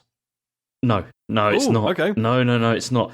There's two bad ones in are there? Have you got to the Australian lady yet, Sean? Yes. Right, because that's not great. That's really not great at all, and that's the worst thing. She is a terrible character. But the rest, absolutely amazing. Like really, really, really very good. And I should say I only picked Lands just because he. I really like his voice in general. A couple of his sort of barks like after combat and stuff. Yeah, nothing. But that's it. They're not so good. Especially like just the wandering around stuff is it's a. And I was the MVP. There's that. It. Yeah, fuck off. There's that, and then when you pick up stuff and he goes, "That's a rare doodah, that is." It says that over and over again, which is kind of funny. Yeah. But I hate that. Yeah, but that's the thing though, because I started off this game with the Japanese voice acting on, because usually I found this to be better in most past JRPGs I've played. But then curiosity got the better of me, and I switched it over to the English, and I never went back actually because it is brilliant. It's great. Yeah, this is because I mean the range of accents and regional dialects, but also that the quality of the delivery is excellent. Mm-hmm. Like it's a real step up from other games that I've played in the past that were JRPGs that have done this. And it really added a lot to the point where, by the time I got to the end of the game, I really did care about what was happening to these characters. And this was because of how real each of them felt to me. Because of the, I think because of the delivery was so good. I mean, I played this mostly for the story, and I did bump it down to easy. Like I played it on easy mode throughout, but I did enjoy the combat. And one of the other things that I was a bit concerned about when I started this, because I played Xenoblade Chronicles 2, and I found similar problems with it. Whereas I found this is quite overwhelming to begin with in the way that the combat system works, because it's, I don't know about you, Sean, but I found it quite complex, like, to begin with. They keep throwing new concepts, new ideas, like, continuously into like what's supposed to be doing. And the abilities of the characters like evolve continuously throughout the game as well. And so they're just sort of layering these new systems on top of each other all the time. Yeah. But then I found that I appreciated the flexibility of it, because it's essentially a job system in it. And you can, but there's a hard cap for each of the characters that you're playing as. But then these abilities can then be like selected and then added to. You can, so if you take a character up to say like level 10, you can then use these abilities with another character class as well, which is kind of cool. Because then what you can do is you can then like really sort of like create a character and like sort of build what you want them to be around like multiple jobs, which I thought was quite interesting. And so I like that a lot. I thought that was kind of good. And I think it's not just the combat system, but it was really just how accessible the game was, really. Mostly because I found that it felt like it was adjusting itself to my ability. So I never felt frustrated at all, like throughout the whole time I played this. And this is a big thing for me, because one of the big things that I really dislike sincerely about JRPGs is often the grind that you get. And I found this didn't have that at all. Like it really felt like perfectly weighted as I went through it. And the reason I nominated this, it wasn't just for like the wild card. I was considering nominating it as just like one of my picks. Probably should have done instead of Hindsight. Why are you ruining all the respect that I got to have here? Why are you destroying that? I didn't just do it because I was game playing for half a year. I did it because, I don't give a fuck about you then, James. If anything, I've lost respect for you now. Fine, don't care. Your respect for me means nothing. We both know that's not true. We both know that's not true. Yes, Jay. Anyway, let's talk about what James said on the bus. Go on. But no, I chose this because the story was meaningful for me as well, and I think it was. I still think about it from time to time, because it was so like, sort of well put together, and also poignant and sort of sad by the time you get to it.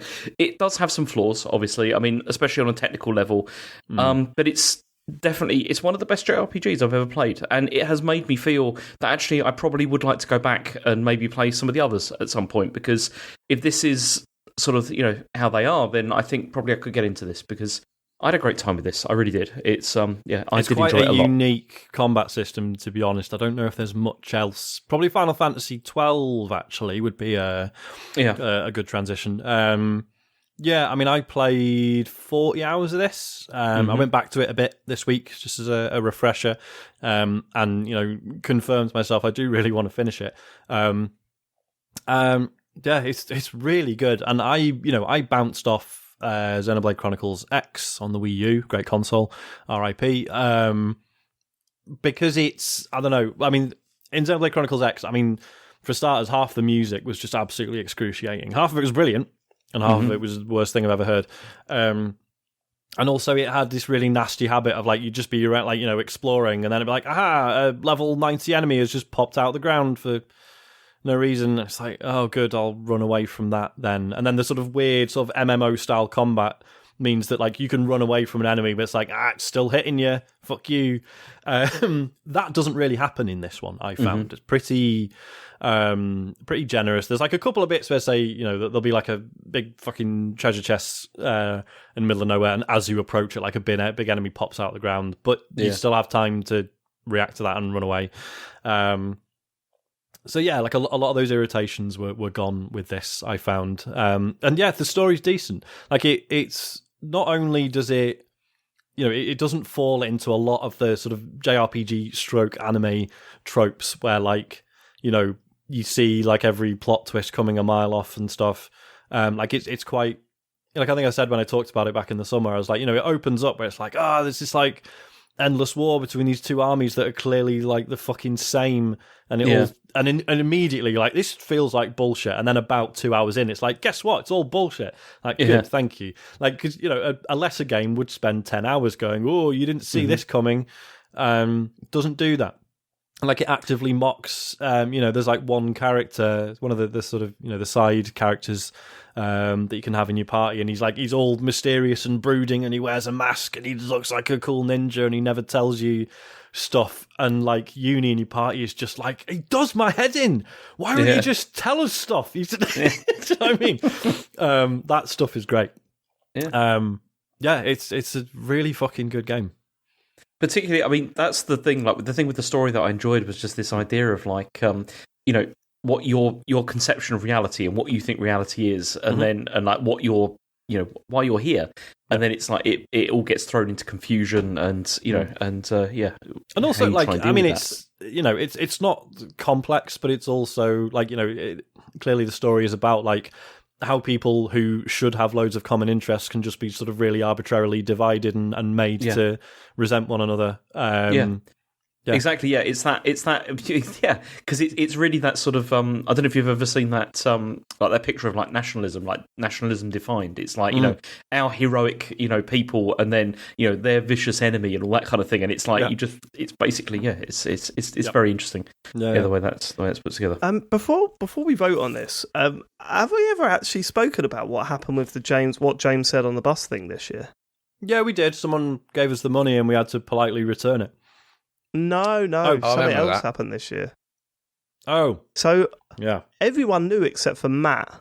And then we said, look, I feel bad that Matt doesn't know. So we told Matt... I can't believe I didn't know, frankly.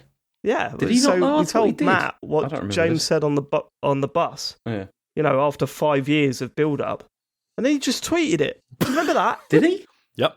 Yeah, but it was so cryptic, no one would ever No, get it. It was literally what he said on the bus. He just sent it to us on Twitter. I was like, yeah, but no one's going to say, is that what he said at the bus? But got no one would deleted, ever be able to connect that.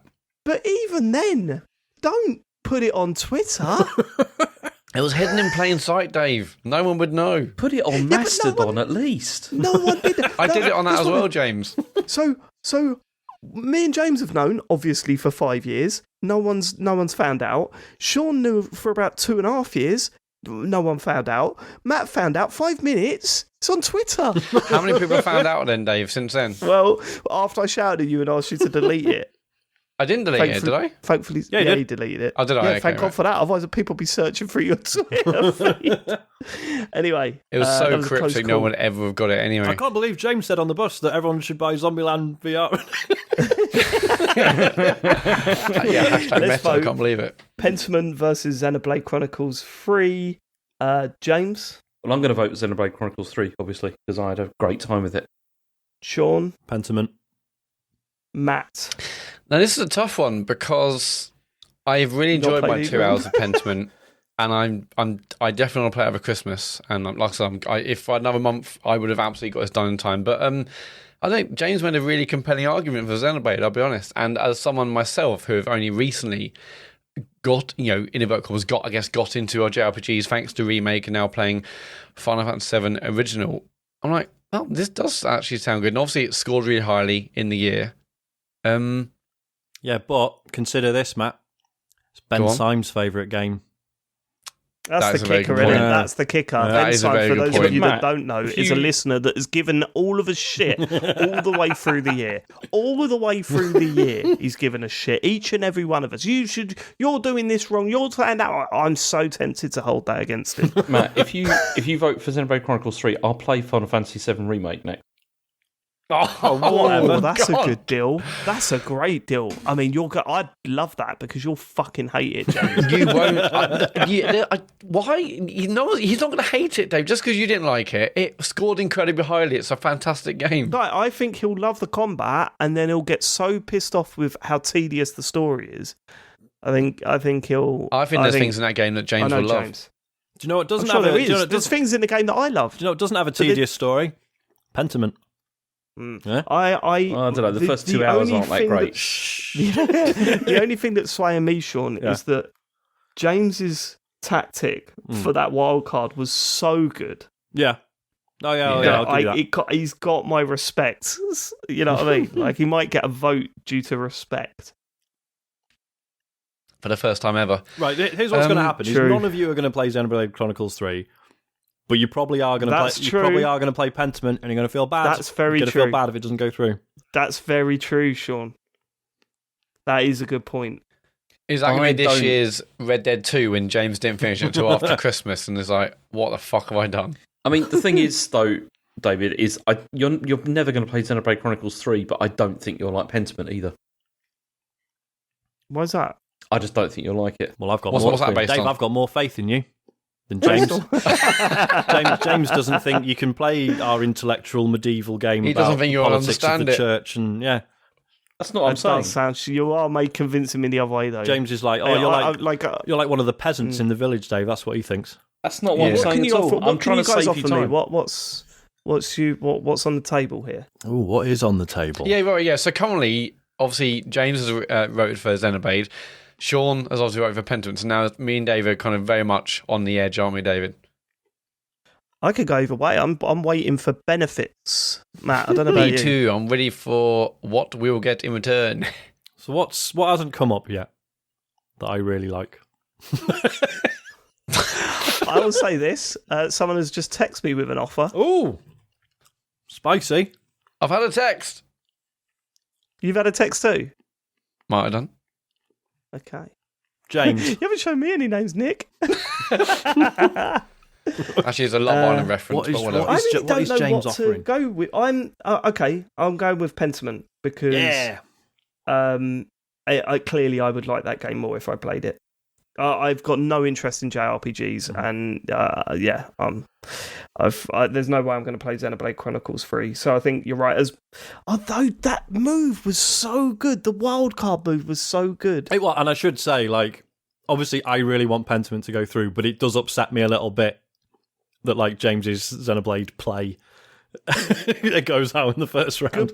Good point, Sean. I'm going to vote for Xenoblade Chronicles 3. Fuck's sake. You've swayed me, Sean. Well Try done. and show some fucking respect and look where it gets me. Unbelievable. Sounded like a line from a Yard Act song. I've been listening to them too much. Go on, Matt. I'm going to... I mean, I've played 2 hours of Pentiment and loved it. And how many hours? For a game that you've not played. How many hours of Xenoblade have you played? 0. Okay, just checking. So and like I said, I'm going to be playing Pentiment over Christmas for sure. Mm-hmm. So I'm going to go Pentiment. Yeah.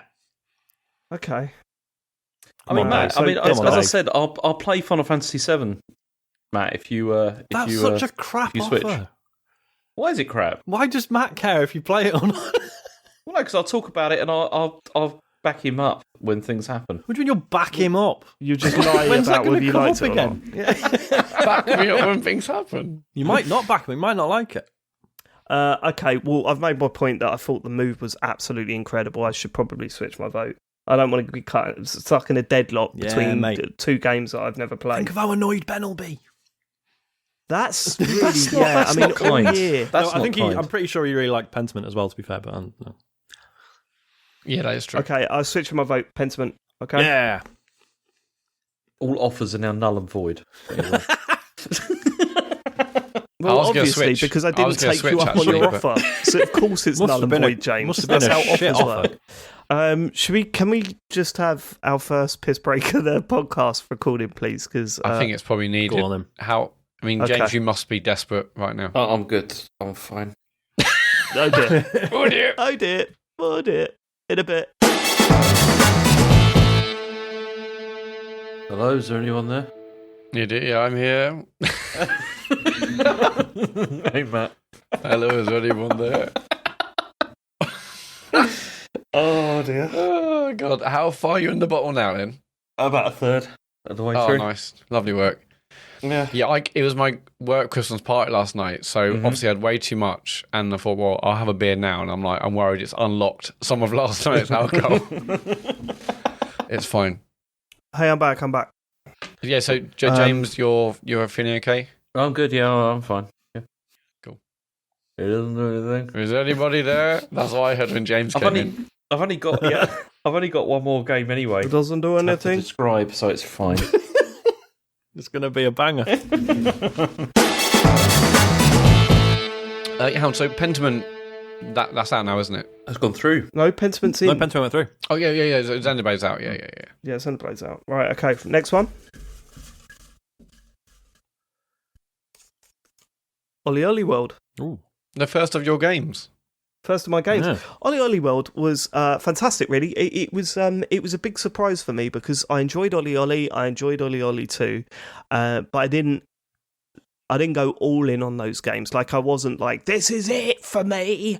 And then when I saw Olli World, I mean, I don't know about you lot, but I thought, oh, cool, an open world 2D, a 2D open world Olli game. It might be a little. We talked about, sorry to butt in, we talked about this at the time, didn't we? We all had this perception that it was going to be an open world game, and I can't remember where we got that from, but yeah. So I remember when I first started playing it, I was like, oh, this is just Olli again, but it looks completely different. Okay, fine.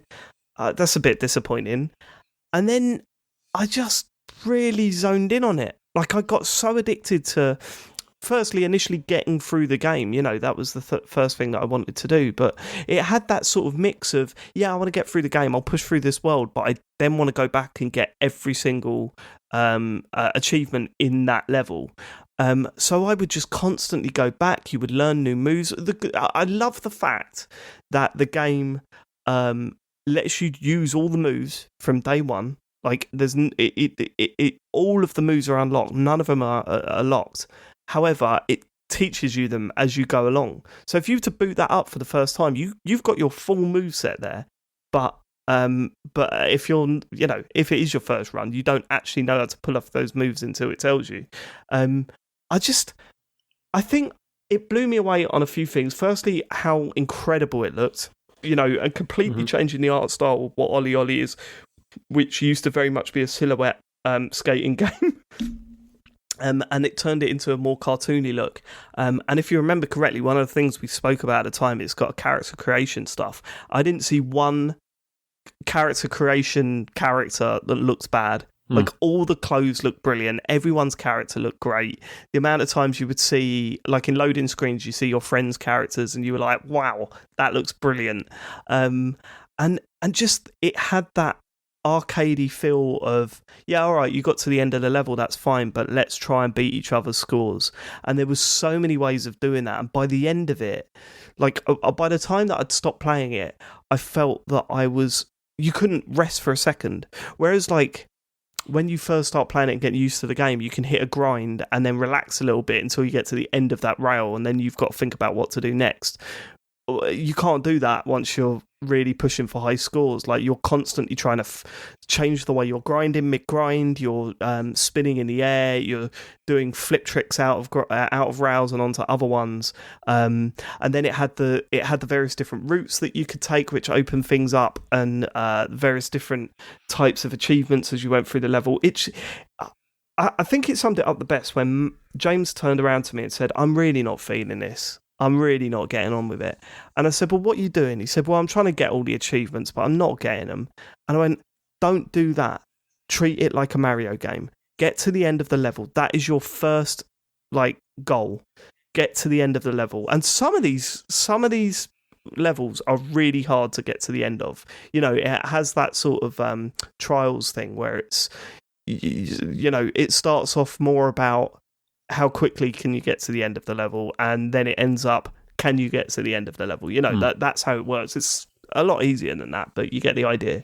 And if you treat it like a Mario game, what you're left with is a really, really cool skating platformer, and one that has such a high ceiling of what you can do in it, that going back and replaying levels that you've already done has just been, it's just so good.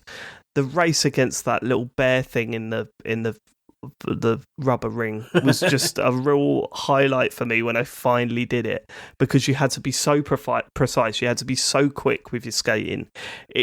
Mate, that game has been forgotten because it come out at the early part of this year. If this game come out in the last couple of months, I think we'd all be pushing for this in Game of the Year. That's why I was so shocked when this was sort of in the maybe pile. I thought this was a lock. Thankfully, it made its way through, because I think it absolutely deserves the praise that this show is giving it right now, actually. I think it's great.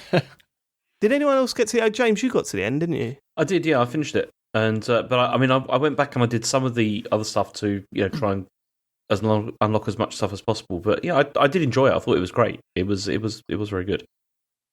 Sean, how far did you get? I can't remember how many worlds were there. I think I got to like world 4 or 5. Oh, I think it was like 7. I think, wasn't there? So quite a bit, but I could have definitely done more. I don't remember why I fell off this because it's clearly great. It's as you say, it's the way, you have the full moveset to begin with, but it introduces it gradually, and I think it could probably make more of a point of saying, like, don't worry about doing everything to begin with, like, just get through it, because you learn, because some of the things you learn later on make the earlier levels, like, the score targets and stuff, make them absolutely trivial later. But it is essential that it drip feeds you all the mechanics, because it's a lot to take in. Like, it's a really complex system. It is really good. The weird sort of random created levels as well are really nice. Where you can just go like, right, I want a really long level that's not very difficult, and is. I don't think I did any of these. No. You unlock it pretty early, so you can go to Nirvana or whatever it's called. I think it's Nirvana. Right. Right. I didn't do any of that. And you can just sort of set some like loose parameters, and it'll generate a level for you. Really nice idea. And yeah, like I say, it looks gorgeous. Like, oh man, it really does look good. Yeah, like it? Obviously, cell shading is nothing new, but it's, I don't know. There's just something about how accurately it nails it and looks like a cartoon. Yeah, it's great. Really good game. Yeah, good game. What's it up against? Oh, before I continue, I should highlight a negative. We've been praising the game. The amount of text in it that just doesn't need to be there. It was by the end of it, I was just skipping through it. Which you're free to do that, though, can't you? Just skip through. Yeah, you can skip through it. It allows for that. All right, here we go. I only played about half an hour in this game. I'm not sure if something else came out. I thought this would have been right up your street. Yeah, I assume something else came out because I know it's reviewed really well, and I played it when you lot started. I just didn't carry on. Not that I wasn't enjoying it. Clearly, something else came out and I moved on.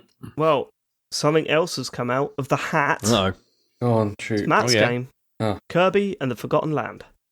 Oh, now Kirby and the Forgotten. Speaking of you mentioning a game that you feel like got forgotten, Kirby and the Forgotten Land is absolutely that, and I haven't forgotten it, Matt.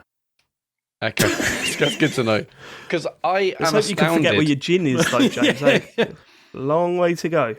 I am astounded how little I've heard about this game in any kind of Game of the Year discussion thus far. I think Kirby and the Forgotten Land is absolutely fantastic. What an absolute game. On first reflection, when again, haven't played a previous Kirby game, so totally new to the series, totally new to the character.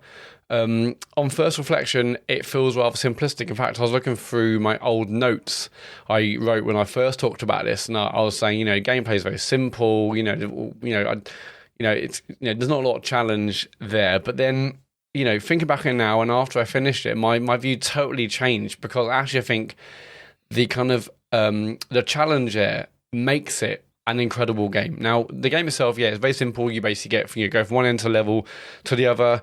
You're very, very low chance of you dying at all, because it's incredibly simple. There are things in the level, again, it's kind of like it's simple kind of it's platforming, but you go from like the bottom of the screen to the top of the screen, sometimes left to right, but it's it's not 2D scrolling. It doesn't feel like ever fully like a 3D Mario. It's kind of like fixed camera point. But anyway, the levels are relatively simple. But there are other things you can do in levels. If you want a bit more of a challenge, you can try and find all the Waddle Dees. Because the whole story is these characters called the Waddle Dees have been kidnapped, and your job is to rescue them and then help rebuild their town, which is something you do in between levels. So you go through these levels, again, really simplistic, really easy platforming, but you could try and find the hidden Waddle Dees. You could try and take down posters, which you can collect. You can try and find alternative routes or secrets. And that's relatively simple. Once you finish the level, you'll go back to the hub world area, which is Waddle Dee Town. And for all the Waddle Dees you save, you might, collect a certain amount, and you might unlock this kind of cafe in Waddle Dee Town, and there's like a mini game there with other things. There's a Colosseum, which I'll get to later, but you're basically slowly, gradually building this town up based on the number of Waddle Dees you save. And the levels look great. I think the music is exceptional music on this game. It's a fantastic soundtrack. But level wise, it's got your kind of standard. There's there's an ice level. There's kind of your fire levels. There's what it does do. It's got this kind of dilapidated shopping center. It's got kind of it's not like Last of Us, but it's got is this kind of showing a post-apocalyptic, rundown shopping center and whatnot, but because it's very different, because you then can become a car, for instance, if you as Kirby suck up a car, and then you're bobbing through in this mode called mouthful mode, where anything that Kirby sucks up, you take the place of. Like, it could be a ring on, like a life ring. You suck that up, and suddenly Kirby can expel wind from his mouth, and that might help if you're, say, on a boat and you're trying to go around this river area. Or if you suck up a car, then suddenly you can bomb around the level and do jumps and all sorts of trying to finish the level in a certain time. So mouthful mode is really playful, as you would imagine. You can become like a vending machine if you suck that up, and then the vending machine fires cans out at enemies.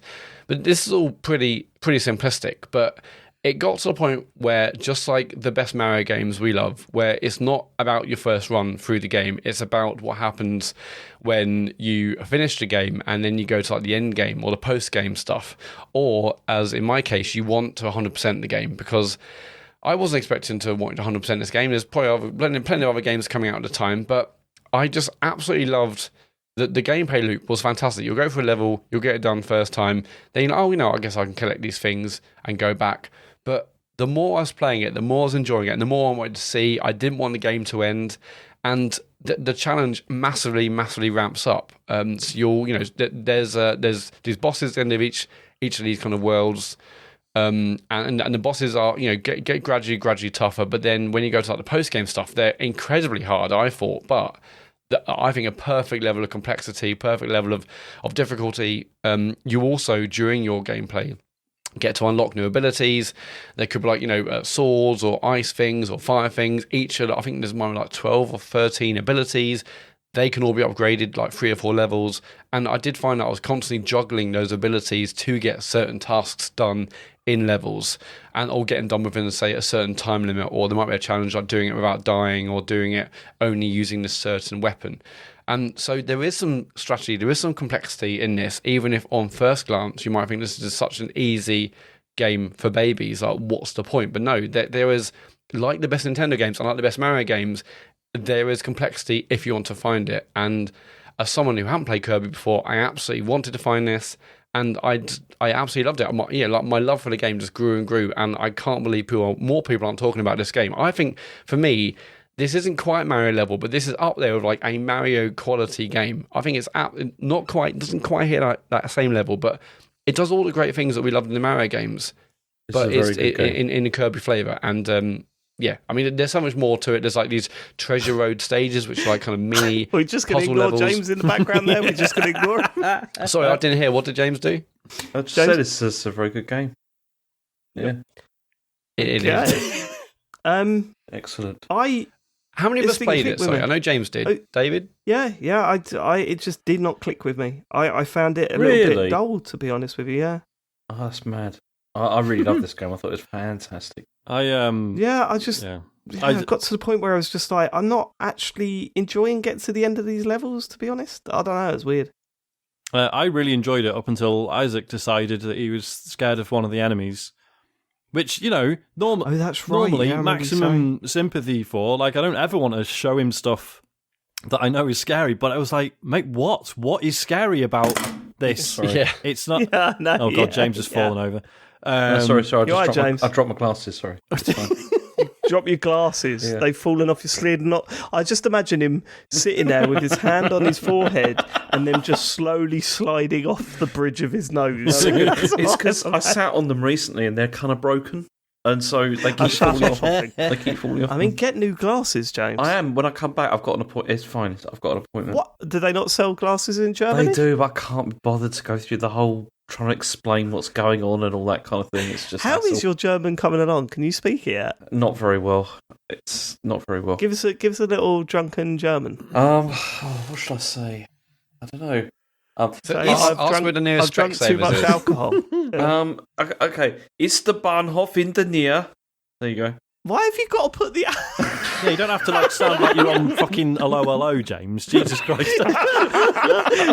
Were you passing by the door when you heard a shit? The Bahnhof ist da drüben. There you go. Okay, cool. Okay. So I would really like to play more of this. It's just I was having a great time playing it with Isaac, and then he suddenly just one day was like, nope, get it off. So that was kind of it.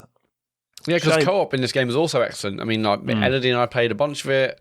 She really enjoyed it. I saw her kind of, improve as a gamer. That was lovely to see her taking on bosses and understanding what the strategy needs to be for certain bosses. But so co-op's great. One issue with that is that only one of you can be Kirby, and the other player doesn't get the ability. Which is weird. Why let both be Kirby? It makes no sense to me. I think it probably breaks whatsoever. the game, right? I think it probably. But so what? Well, yeah, who cares? I guess you're probably playing it with a child. Aren't you? Well, this is. I was going to say. I mean, it worked for us because obviously Isaac is he's better now, but certainly when we were playing this, he wasn't very good at it. So him just being the Waddle Dee and having a limited move set while I'm doing all the puzzles and stuff. Not puzzles, you know what I mean? That made sense for us. But obviously, my situation isn't everyone else's.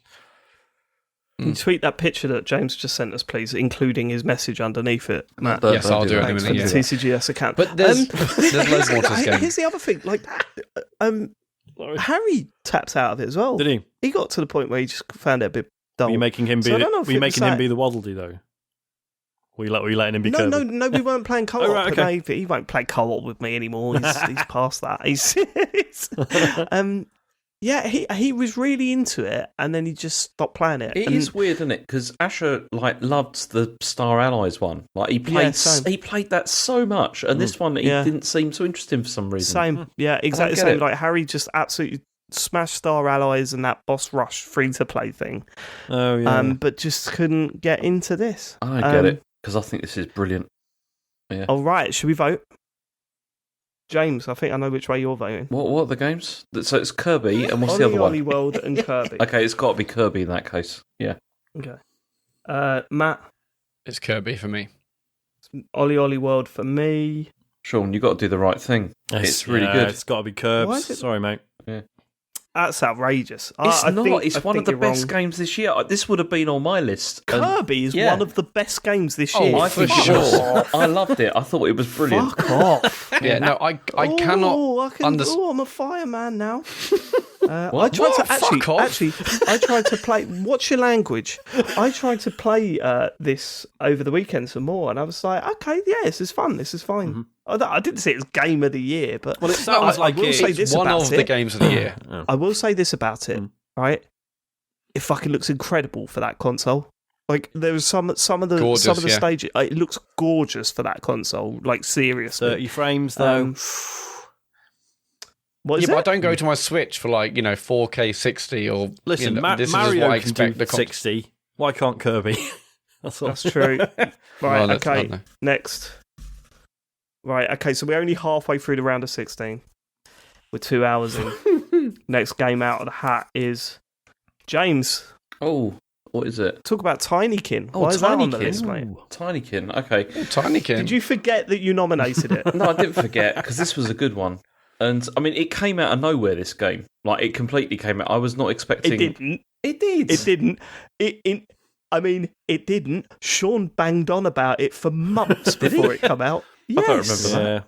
Yes. Did he? Yes. Didn't you play it in early access? There was a demo, and I was telling everyone to check it out. Yeah.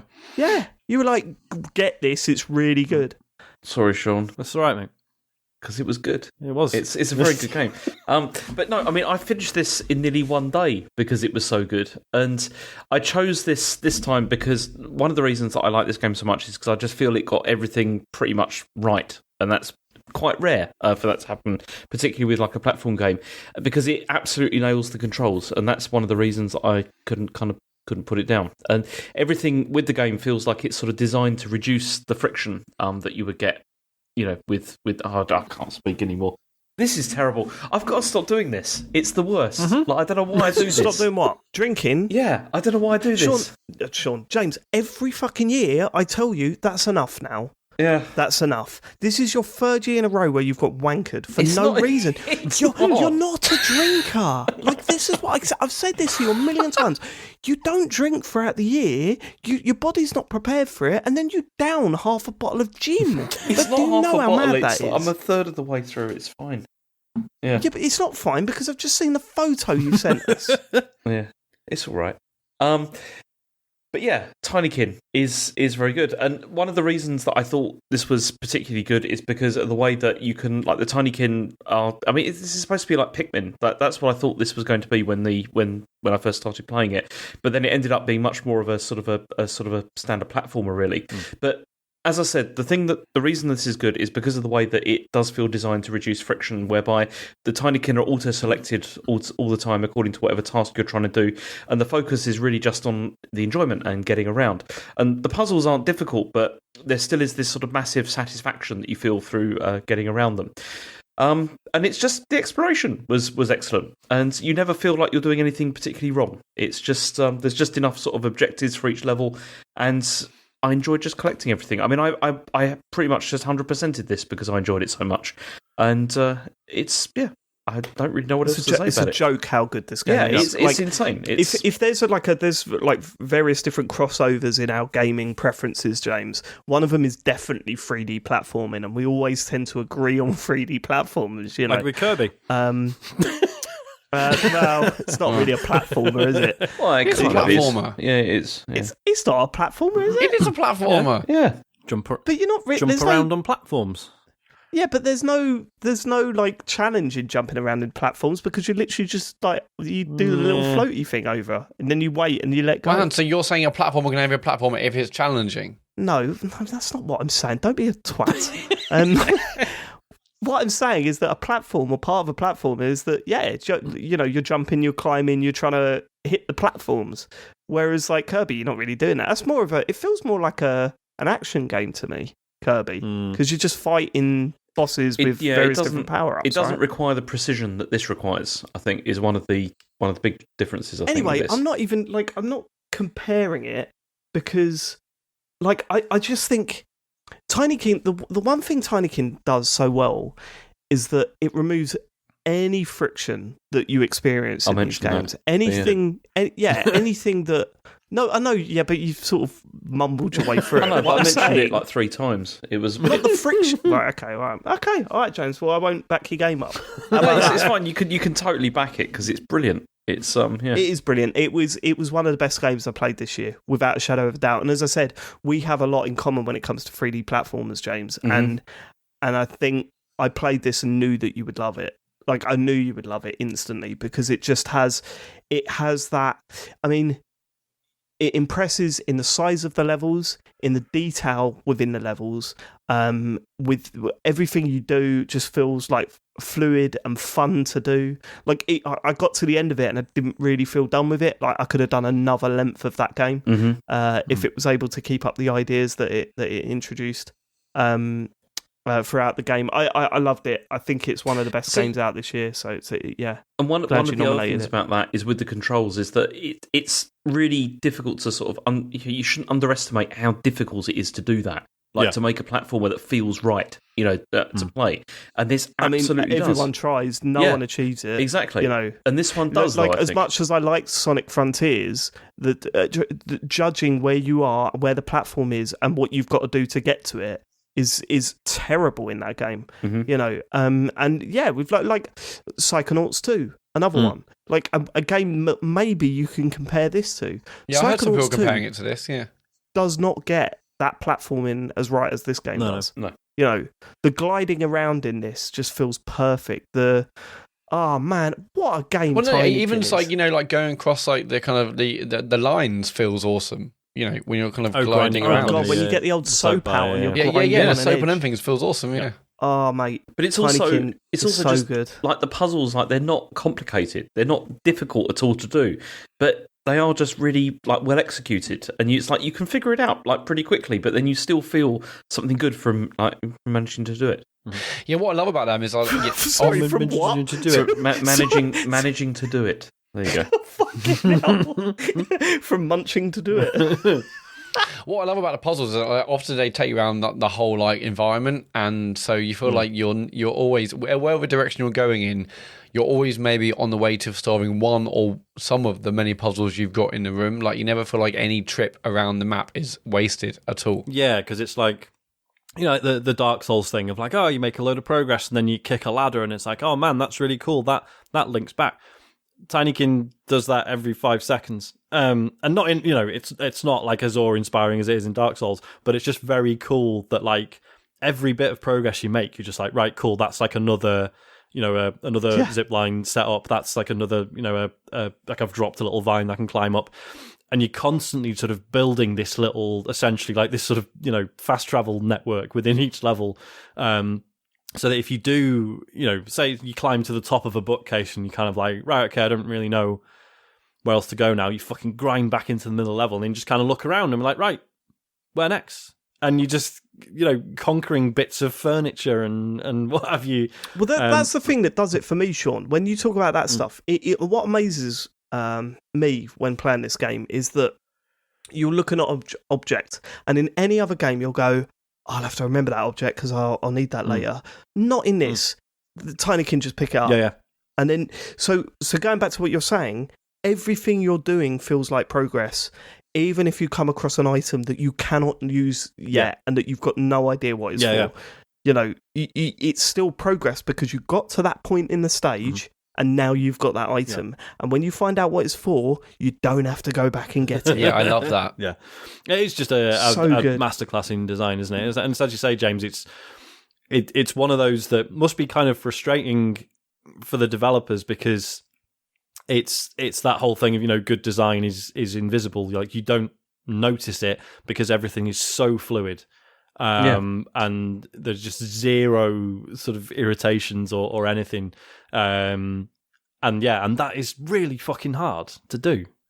Just like, I mean, auto-selecting the stuff, like the abilities you need to use. Yeah, it's all context sensitive. Yeah, just doing that rather than, you know, having to like scroll through different menus and stuff like that and, you know, go through. It's brilliant. Yeah, I spoke about an example when I played it where you have these certain types of Tinykin which build bridges, and in one of the levels you're trying to get items from one part of the level to the next, but you only have a limited number of Tinykin, and any other game would have done it whereby when you start the process and the Tinykin are taking this object around the map, you would have to often in other games, I reckon, like race from one part to the other, destroy like the bridge, run to the next area, otherwise like they would maybe fall off, or you have to start the whole thing again. But here, no. You destroy a bridge to have Tinykin on you, and then just them holding whatever. They wait. They wait. They wait by the edge for you to then build the bridge to take them to the next place. Any other game would have said, "No, they're falling off. You got to start again." But again, another lack of friction. More, I guess, user testing over and over again to make it as seamless and as frictionless as possible. Yeah. And it's not that it's easy. Like it's not about it being easy. I mean, it is easy. It's not a challenging game, but it's not. We're not saying it's good because it's easy. We're saying it's good because it's what happens when you find a game that does not fight against you at any point. You find yourself just playing it and loving it. No, it's everything is incredibly accessible. Like that's the thing. It's just it just. Yeah. Oh man, I love Tinykin. I think it looks incredible as well. Yeah. Like, I mean, we disagreed about the music, James, but I like the music. That's right. I really like the way it changes. I think it looks fine, but it's definitely. Yeah, I think it looks fine, but it's definitely impressive where you can like stand at top of an environment, or even at the bottom of a location, and you can see everything. There's no like fog. There's no like you can literally look up and down and see. You can see everything. Yeah, and I think that's really nice. I wasn't like blown away by the visuals or anything, but it was definitely impressive. Okay, what's it up against? Ready? Oh, please be something rubbish. It is up against. This is going to kill me because I bet it's one of mine. It is one of mine. What is it? Oh, Power Wash Simulator. Okay. Okay, so I said many times on this show that I hated Power Wash Simulator and I wish I'd never played it, and it's ruining my life. And in many ways, it has. Power Wash Simulator is a game where you are presented with a level, a completely empty 3D environment that has shit all over it, and you're basically given a toothbrush and told to clean it. The more you get into it, the bigger the stages get, the harder the muck is that you have to scrub off, but the better your power washers get. And it is a dopamine hit of a game that once you get into, you will not stop playing. You will not stop playing. Like, I've spoken to so many people that said, I did the first level and I uninstalled it because I just know that if I went on to the next level, that'll be it. And that was me. That was my life for nearly 60 hours, I think. Was it 50 hours? I can't remember. And not wanting to get too sentimental here, but my year has been awful. Like, 2022 has been... It's shit, right? Because 2019... was terrible for me. I had all sorts of personal issues going on that I needed to deal with. And then 2020 come along and I was like, well, time to shine now, baby. And then we had a pandemic. Yeah, then 2021, a load of other private shit happened, which was worse than 2020. And then we went, surely this year's going to be better. And it didn't. We lost someone very, very important to us, and everything that goes along with that. Grief, just the stress, the strain it puts on every day has been awful, right? It's been awful. There's no two ways around it. And I found myself playing Power Wash Simulator, and I joke about hating it and being angry and wishing that I never played it, but I think it was kind of important for me to focus on cleaning these little 3D environments. And I think I wasn't thinking that at the time. It didn't even cross my mind that this might be a way of escaping. But yeah, I spent a month or so with listening to podcasts or music. I discovered bands while playing this game because, you know, it's pointless just sitting there spraying stuff with nothing on. So I'd stick headphones on and discover Weekly, and that's how I fell in love with, you know, Black Midi and stuff like that. It was an important game for me, and I think, unlike other simulator games that I've tried, it served a purpose that those games didn't. Whereas this was so basic, it was so simple. And yet I found it so satisfying, and it felt like a complete escape that I think it was a really important game in my year. It sounds weird, right? And it sounds, you know, well, like, I don't know if it does. It's hippie bullshit, but it's true. That's how it was. It was me sitting there just going, oh, no. It's me now looking back at that period of my life and going, oh, I was dealing with stuff and this game was helping. And that's why I wanted to nominate it. So, yeah, shit, man. That was dark. Sorry. I don't know how else to put it. So, James, are you going to vote it out? Yeah. Based on what I've just said? 100%, yeah. No, listen, right. Before we go to the voting, I just would like to say that if anyone from the Power Wash Simulator crew are listening, you don't know who's playing your game, and you know, it's like when we get those emails, right? And they say, I've had the worst year of my life. Yeah, you were the consistent. You brought out a podcast every week, and you know, it felt like escape.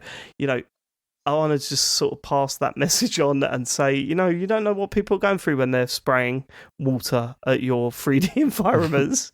And I'll be honest with you, I think it really, really helped me out on a mental level. And please invest on Only Fools and Horses, the DLC, because it's the best idea I've ever had in my life. And if it doesn't come out, I'm going to be upset. I want to clean Grandad. All right? I mean, we should say, like, I don't think you're alone in that, because I remember seeing, like, you know, because obviously it was in early access for a while and hit, you know, 1.0 this year.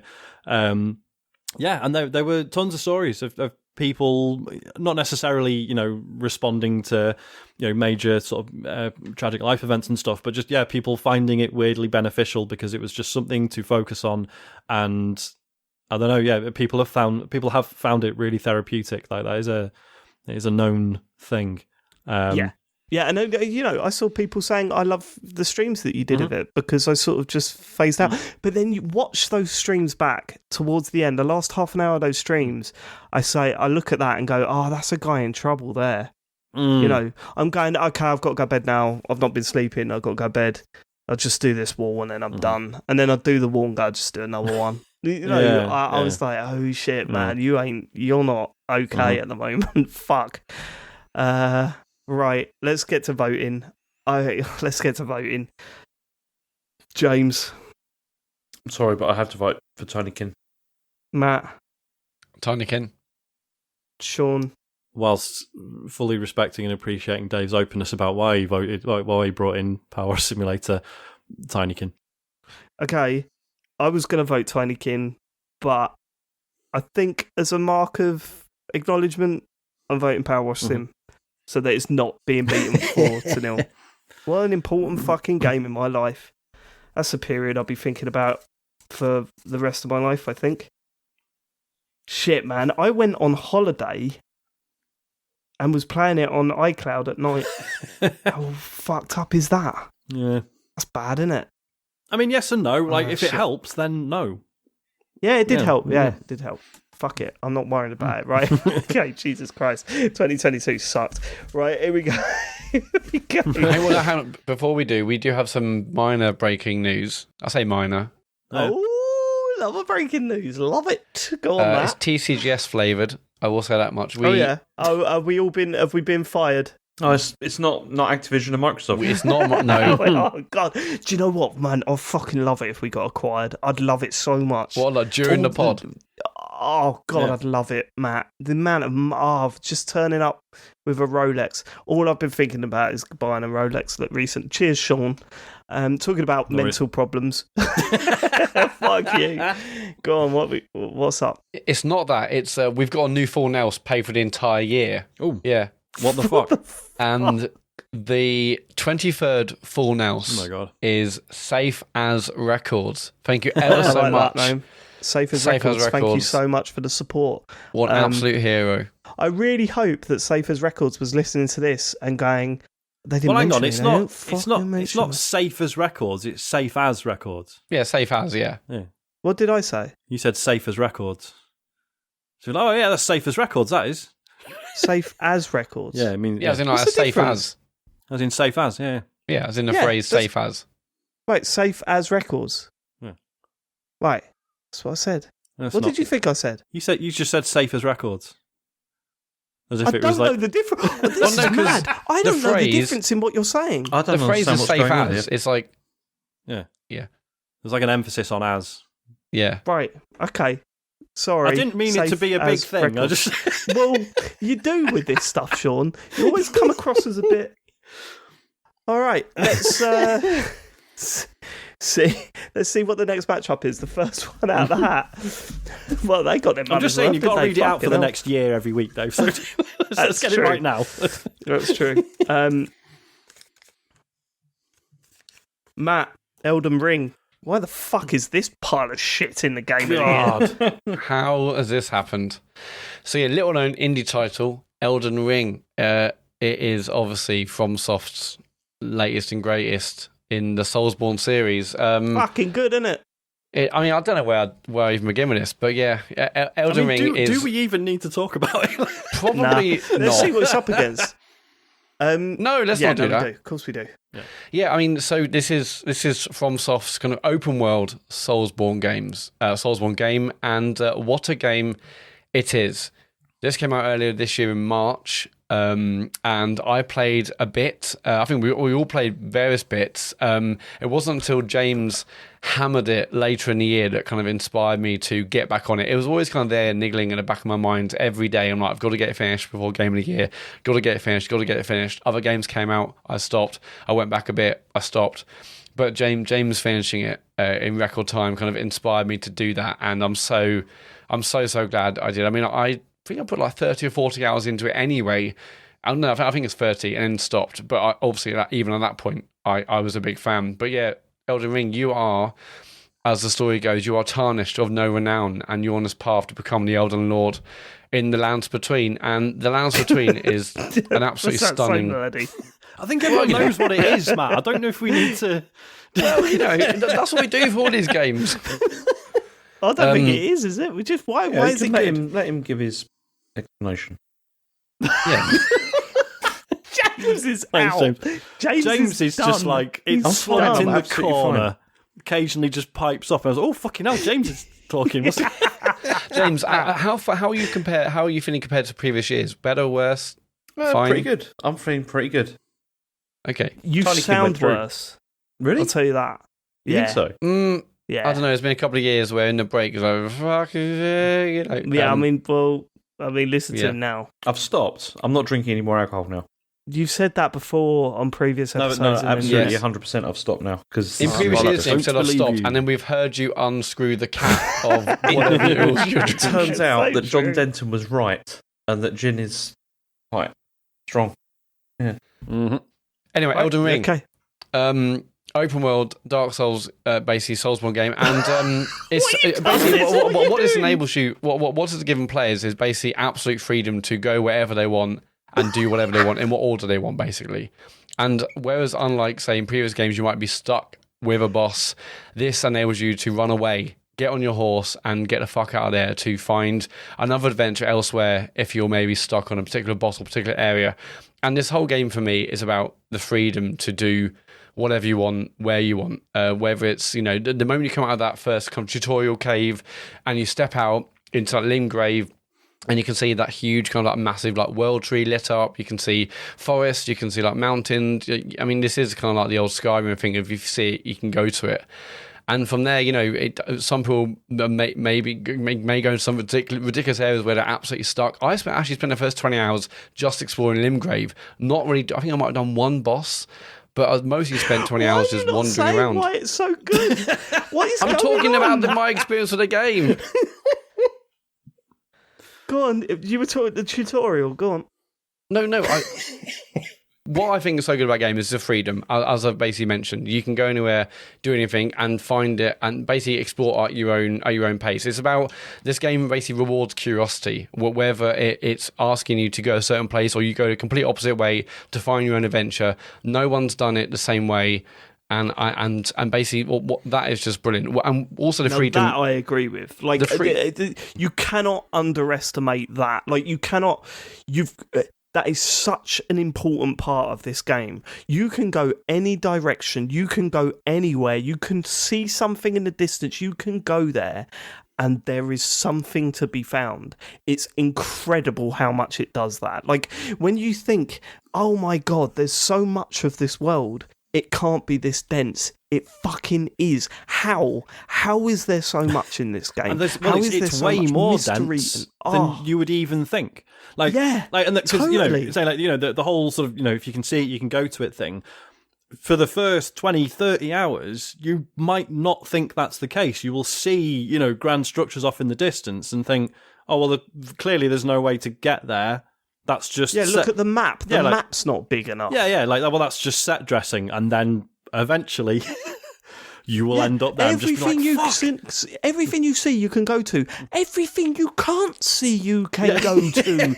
Like, underground. There's a whole new world now. Is there? Brilliant. Mm-hmm. It's and even the overground world isn't big enough as it is, there's an underground which is also massive. But and then even within that underground, there's you think you've done it. And then you access, mild spoilers. I don't care at this point. Yeah. You access it through another way, and you're just like, sorry, there's a city that was also here, and I was down there, and now I'm up here, and there's this full fucking city. What is going on? Like, it's absolutely incredible. The things they've folded into this game. It's just unbelievable. Like you say, the way it rewards curiosity, the fact that there can be like a hill that you're like, oh, it's kind of cliffs all around, but it doesn't appear to be any way up there. Whatever, forget about it. 50 hours later, oh my God, I'm at the top of that hill. Yeah, holy fuck! Look at the sky. What this is incredible. Yeah.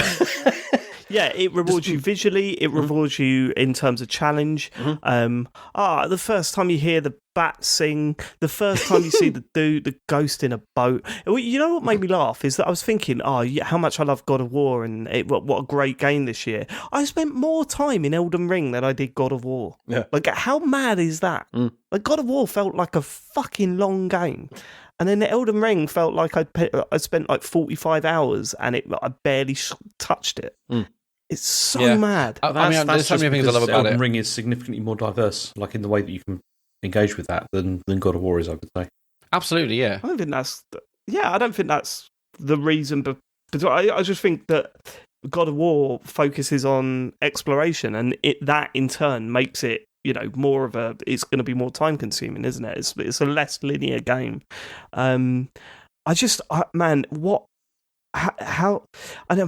It's funny, isn't it? You look at From Software's output and you go, how the fuck do they beat this? And they always do. And I'm so tempted to say, how the fuck do they beat this? Well, yeah. But they probably will. Armored Core 6, mate, that's how. It's going to be that is how they do it. GOTY 2023. But the freedom, like, it's also freedom in combat. I mean, like this, it has kind of classic legacy dungeons, which basically feel incredibly Dark Souls-like.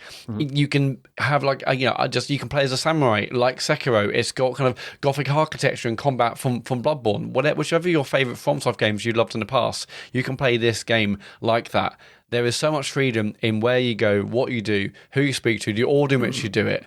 And also just how you play. But like there are so many also just areas which feel very Bloodborne, they feel very Sekiro, they feel very Dark Souls. So it's just channeling. It's basically like a best of. It's the greatest hits of all the stuff I've done before, but somehow it all works in one game. Yeah. I don't quite know how they've done it. I think the other thing that's really important with the freedom, because you could cynically look at this and be like, oh well, you did a bunch of like sort of open world games. Now you've well done. This one's bigger, right? It's on one hand, it's sort of like an obvious next step to take, but also it solves like a really key problem that the Souls games were sort of developing, where Dark Souls comes out, like quite a lot of people really get into it, and then they finish it, and obviously by the end you're a much better player than you were at the start. Dark Souls 2 comes out, you've got Dark Souls 1 veterans and new players coming to it. So how do you balance that, right? And it, and what you end up with is like an uneasy compromise, and a lot of seasoned Dark Souls players saying, well, Dark Souls 2 is a bit fucking easy, actually. And, basically same again with Dark Souls 3. Whereas this, because it's open world and because there are so many side things to, investigate should you choose to do so, it caters. Yeah, exactly. Everyone is catered to. Because if you are a fucking pro and you want to just like try and mainline it, you are welcome to try. But if if every boss you come up against, you go, it's too hard, I'm not doing it, you can fuck off for 10 hours and do other stuff and, get better, find more items, level up, whatever. And it just means everyone can tackle it however they want. And it means it doesn't have that divide between having to cater to old or new players, and I think that's a major reason why it's sold as well as it has. Like for a game that's so opaque, and it is, it still is. Like there's loads of stuff that like you would just not find out unless you went digging on wikis or on YouTube and stuff. And and as we've said on the show before, like, don't feel bad about doing that. If you think that you feel like you're letting yourself down by not playing it quote unquote properly, don't. It's absolutely fine. I had an absolute blast playing with a guide. It felt like, as you said on the show, like a rough guide. Like you're reading like a guide to a city in the world, and you're following through that way. I had an absolute blast doing it like that. It's not just that though. It's also, the story aspects of it as well are complete.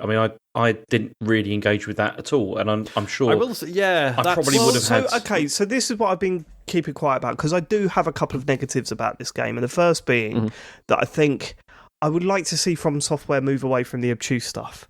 I'd like to see them actually tell you a story while you're playing the game, because I loved it like everyone else did in Dark Souls and Bloodborne. I love looking it all up afterwards, but for a game that's this long and this open world, I would like to have been told not only a story but also how to upgrade my shit.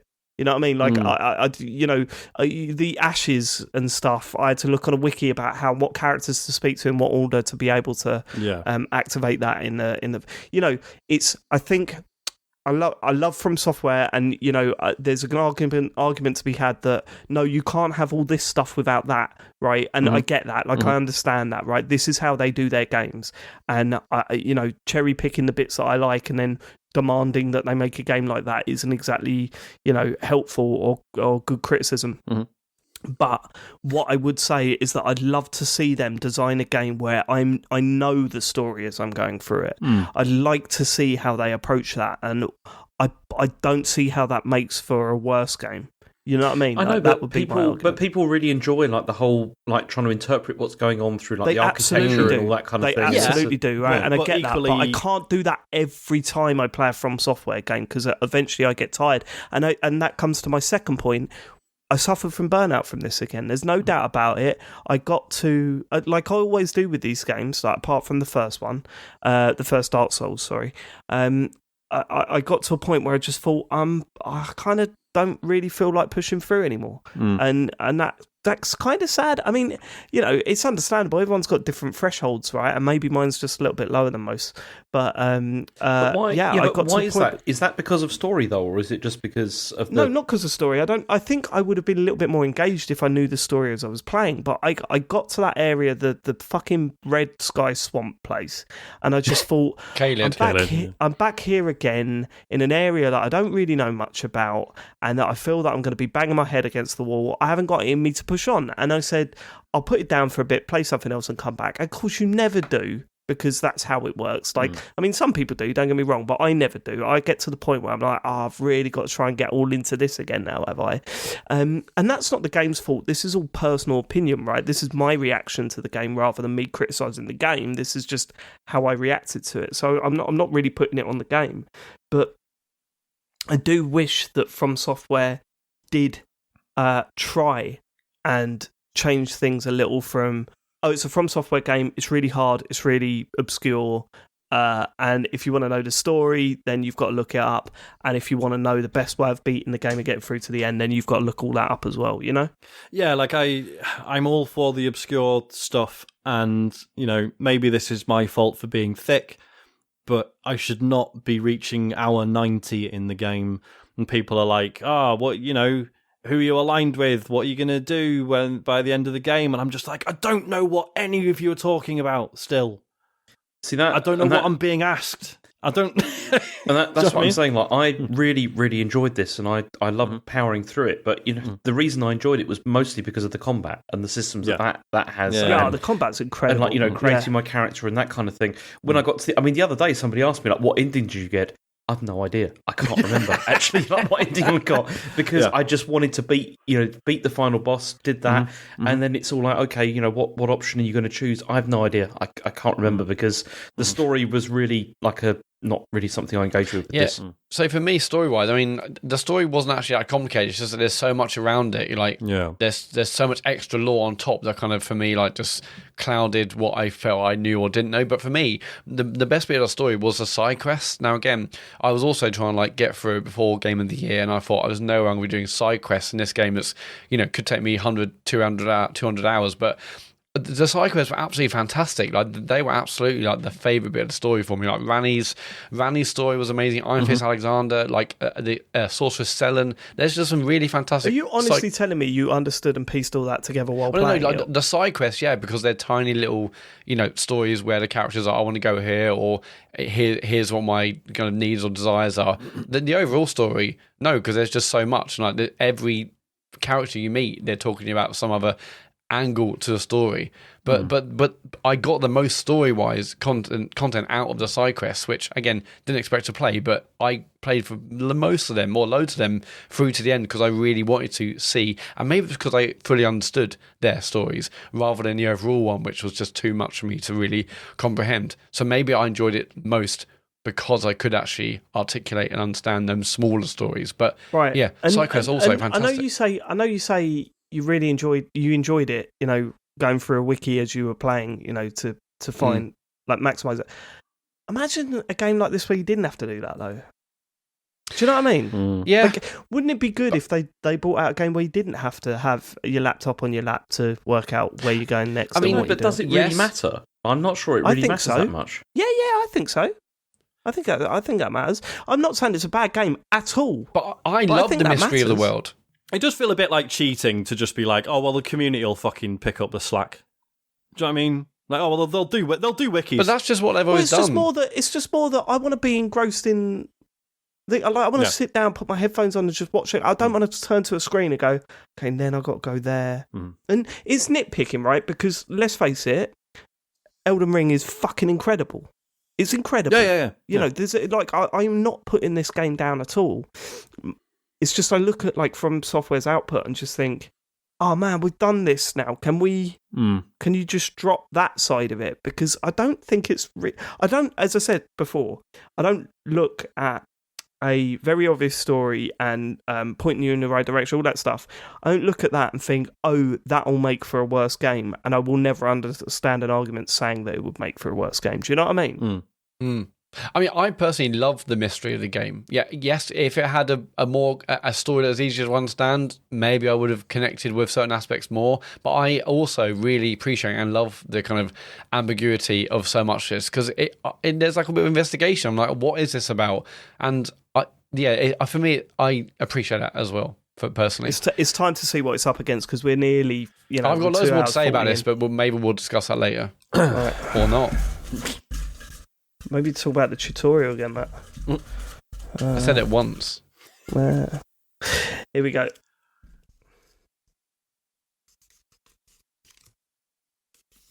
Neon White. Okay, Neon White's my game. Neon White is a speed running first person shooter game where you don't really do much shooting. It's got cards in it, but you don't really hold much cards. It's all about getting from point A to point B, defeating all the enemies in the stage as fast as you can. Sean, you know that as well as you, I have been obsessed with awesome games done quick and all that sort of stuff for many years. I watched those streams, I watched the events, I've seen tons of speed running videos, and although I never will be able to approach anything on that level, I played this game and I feel that it is the perfect way to try and get across that feeling of a speedrunning a game. So what you tend to do is get from point A to point B, it grades you, and then you go, how can I manipulate what's in front of me to cheat the system? How can I make sure all these characters are dead without running that one line that I've been running? Because clearly I need to shave 10 seconds off this time. And then when you do, and you get the special, hey, well done, you've done all right, there's still part of your brain that goes, but I can do it faster. So you repeat the levels over and over and over again until you shave milliseconds, kind of like Trackmania when I got obsessed with that, where it was kind of like, how do I possibly shave the tiniest bit of time off my score so that I can so I'm happy with how I finished that level. And that could be, hey, take this corner as tight as possible. It could be, oh, don't use that item where it's suggesting you use that item, because if you save for that later, you can jump up to this higher place, which cuts out a huge portion of the level. There'll be challenges where there's enemies the complete opposite side of the map, and you go, I can actually shoot them from here if I'm accurate enough. So if I do that, I don't even need to go to that area of the map. So I just got totally wrapped up in this game. It looks very simple, very white, black, bold colours where it needs to be, but basically a black and white game. I love the visual style from each enemy representing a different type of power-up that you need to either use to defeat it, or that you'll get an item from killing that enemy. And I just loved its style. It had an atrocious story that had way too much dialogue, but was fully aware of that, so let you press a button to just skip through it. And the first time I did that, I thought, thank God. Like, the first time I went, okay, I'm not going to pay attention to the story, press skip, and the amount of time it took to get to the end of that dialogue, I thought, made the right decision there. I don't need to know any of this. Every single time it was like that. It's insane. Like, just it's terrible, isn't it? But then you're still left with a 30 to 40 hour experience where it's all about getting that feeling of speedrunning. which no game has ever done for me, other than maybe Mario. But then Mario's not built for that either. You don't get to the end of 1-1 and it gives you a time. It feels like Neon White is doing exactly that. And one thing that we've always spoken about, we've spoken about for years, right? How the fuck do you do platforming in a first-person shooter? Because loads of first-person shooters have tried, and it's always been shit, including Doom Eternal. It felt terrible in that. Does not feel terrible in this. It feels so perfect and so fun to use. And, my biggest gripe with Neon White, other than the dialogue and the story, was that it runs like shit on the Switch. It's not quite 1080p. There are moments where it drops frames, which is inexcusable for a game like this. Yeah. It's out on PS5 now, I think, or it's at least coming out very soon on PS5. Yeah, it's coming soon, I think. PS5. Oh, going to be playing that from start to finish again, all over again. Is it my game of the year? It might be. Really? It might be my game of the year. Yeah, Wow. I loved it. Sean, I aced every single level. I got the ace trophy for every single level, and I got a bunch of the ones where you have to beat the developers' times to get the red, secret hidden trophy or whatever. Yeah. I did a few of those as well. Nice. Oh, sorry, it's already out on PS5, by the way. It came out on the 13th. Is it really? Oh, it is. But Okay. I didn't know. I'm going to have to play that then, because maybe I'll do that on stream. I just adored it. I thought it was so good. I there are problems with it, but the problems are just so insignificant when it gives you the tools to just completely bypass them. Well, this is it, isn't it? It's because if you're listening to this and thinking, no, speedrunning sounds really hard, I'm not interested, forget it, because you should still play this. Because the initial process with each level of getting faster times is, obviously the level is built a certain way to, lead, your attention, I must have to run down this bit, shoot that guy, jump over here, shoot him, da-da-da-da-da. You're following this obvious path. And then, once you do a level once, you get a certain rating, and then it will give you a hint, right? Which is actually no, don't, basically to sort of work against, the obvious route, right? And then it becomes a puzzle game of sorts, in that you are...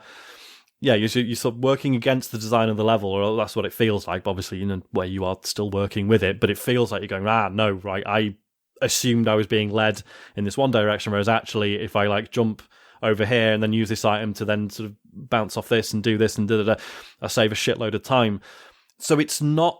It doesn't have to become that thing of I am just going to have to keep practicing this level fucking 50 times until I get the execution down. Yeah, absolutely not like that at all. Execution is part of it, and as you say, Dave, once you've figured out all the tricks, of course that you can continue playing it over and over and figuring out ways to shave off a few seconds, but those major breaks from what you assume the flow of the level to be, finding those and understanding those is fascinating.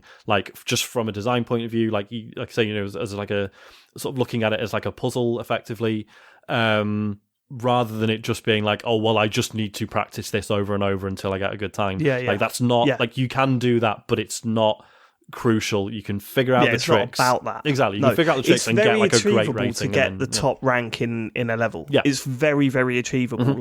It doesn't say... It doesn't get to the point where it's you're 10 seconds away from getting that. It's always within a few seconds. So you're always thinking, I can do this. I could do this. And even if you're not doing that, even if you're just going for the bronze trophy, right, which is fine, it's so satisfying to switch between each... you're not even switching, right? So you get these cards, and they represent what item you're using, and usually it's what weapon you're holding, right? Yeah. So a card represents a weapon. The weapon then has a secondary fire, so you've got firing, and you've got a secondary ability, essentially. So some of them might be a machine gun with a rocket launcher. Some of them might be... a shotgun, but it also turns you into a fireball that can propel you forward and through enemies, right, and kill enemies when you touch them. And basically a level is set out, so it's here's here's one card, you'll need this next. Here's another card, you'll need this next, right? And it lines it all up for you. So it's not complicated. You're not going, which card do I use? It doesn't do that at any point, right, throughout the whole game. It gives you the cards you'll need next, right? But the trick comes in saying, what if I break that sequence? What if I say, I don't want to use this next. I want to save that for later to jump up there. That's when your brain starts ticking with a puzzle element, right? Where you go, oh, actually, if I've got 2 of these and I don't jump on that platform, I just go straight to that one. I'll save another one, which means I can get up here. And that's also put into practice with the gifts that are hidden around the levels, right? So it's got gifts, hidden gifts. Once you complete a level, there'll be a hidden gift within that level. And the idea is that you're not speedrunning anymore. You're trying to find where this gift is, and you're solving the puzzle on how to get to that gift. And a lot of the times it's, hey, just run through this level, don't kill anything, gather all your abilities, and then try and get to this gift. You then gather all the gifts, you give them to characters within the game, and they give you hidden sort of levels, like secret levels that are usually really, really hard to get through, but totally satisfying, really, really satisfying. And I loved it. I loved every moment I spent with this game. I thought it was fucking brilliant. I played and finished this as well, and I mostly just went for the bronze stuff, like most of the time, but I still did enjoy like most of the time I had with it. But then, I mean, I also it's satisfying, right? Yeah, absolutely. And also, like having a look on YouTube, like you watch some of the videos of people, like how they've done things, and you're just like, of course, like why didn't I think of that? You know, how you can do that, which is really cool. Like you got that aspect as well. The only thing I didn't like about this was I thought the music was atrocious in this game. It's absolutely awful. Do you know, right? Do you know, I was listening to Giant Bomb's Game of the Year stuff they've been releasing this week. They had this as like a deadlock for the top 3 soundtracks of the year. What? I adore this game. The music is terrible. It's terrible. I don't even remember the soundtrack. I don't know. It's like, it sounds like that music that you get on like YouTube videos for football stuff. You know, like yes, actually, yeah. It didn't bother me, really but just on like racing through levels, like the first time, I'm like, I'm never going to get any of these. Like, I'll never get a top time, nowhere near. And it just takes a few goes for you. Oh no, you do find that flow, you do find the rhythm, you do find the route through levels, which at first seemed impossible, but I like that. Relatively quickly, you knew where you needed to go. It's just actually getting it done. You do. Let's get to voting. We've spoken about these games enough. James. This is actually a little bit tricky because I really, really enjoyed Elden Ring, like a huge amount. But then I can respect Neon White, and I can expect respect to why you chose it. Oh, can we go someone else? Because I need to think about it. Sean, Elden Ring. Matt, Elden Ring. James. I don't know. I don't know if you just heard that. It sounded like it's like a motorbike in the James' background. motorbike. What? He's just driving away. You shouldn't That's be driving. The moonshine. James. Really? Was there a noise? No, it's my end. Oh, okay. Go on. Convince me. No, I won't actually. In fact, I'll make it easy for you. I think Elden Ring probably should be the game that goes through here, so I'm going to vote Elden Ring. Okay. There are times where I look at it and say, actually, my game of the year out of these two is Neon White, right? It's Neon White. Like, I loved it way more than I did Elden Ring. No, that's not true. I loved Elden Ring from what I played of it. I think with Neon White, it just spoke to me in a really, really cool way. And for me, Neon White is probably my game of the year. But you look at Elden Ring and just say, no, that's on another level in so many ways. And we should a quick. I'm going to go with the will of the people, James. Quick salute to Neon White being the work of Ben Esposito, who did fucking Donut County. Which I mean, I know you. Oh yeah. I know Dave, you really liked it. I didn't really get on with it, but either way, like, what a departure! Like, What's next? Neon White is one of my games of the year, without a shadow of a doubt. But Elden Ring goes through. James, do you want to confirm which way you would have voted? Yeah, I think I would have gone with Elden Ring. Of course you would have. I don't know why you were trying to entertain it any other way. Trying to spice things up. Hey, does this mean what I think? How many games are left in the hat now? There are 4 games left in the hat. I thought we were down to Can I go for Should a we take piss break? Yeah. Yeah. Do that, please. Yes. Yeah. There are 4 games. All right, piss break. No.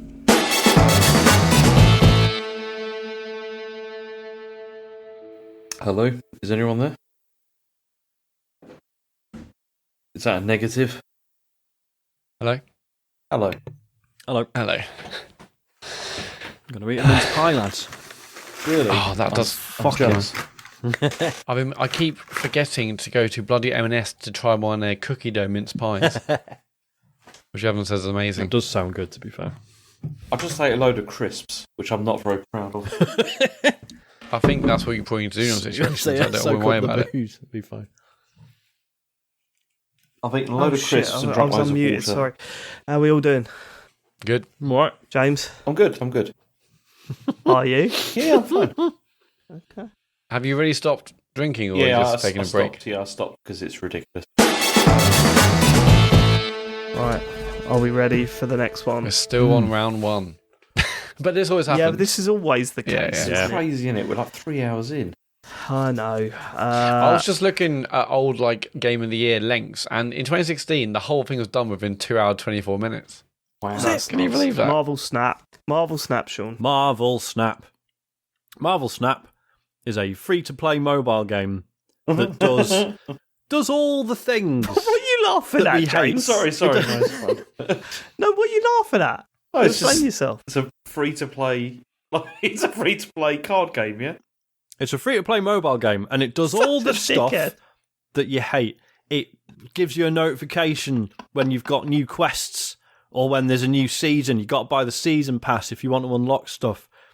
There's a shop where you can spend about 70 quid on some cosmetic stuff if you're mental.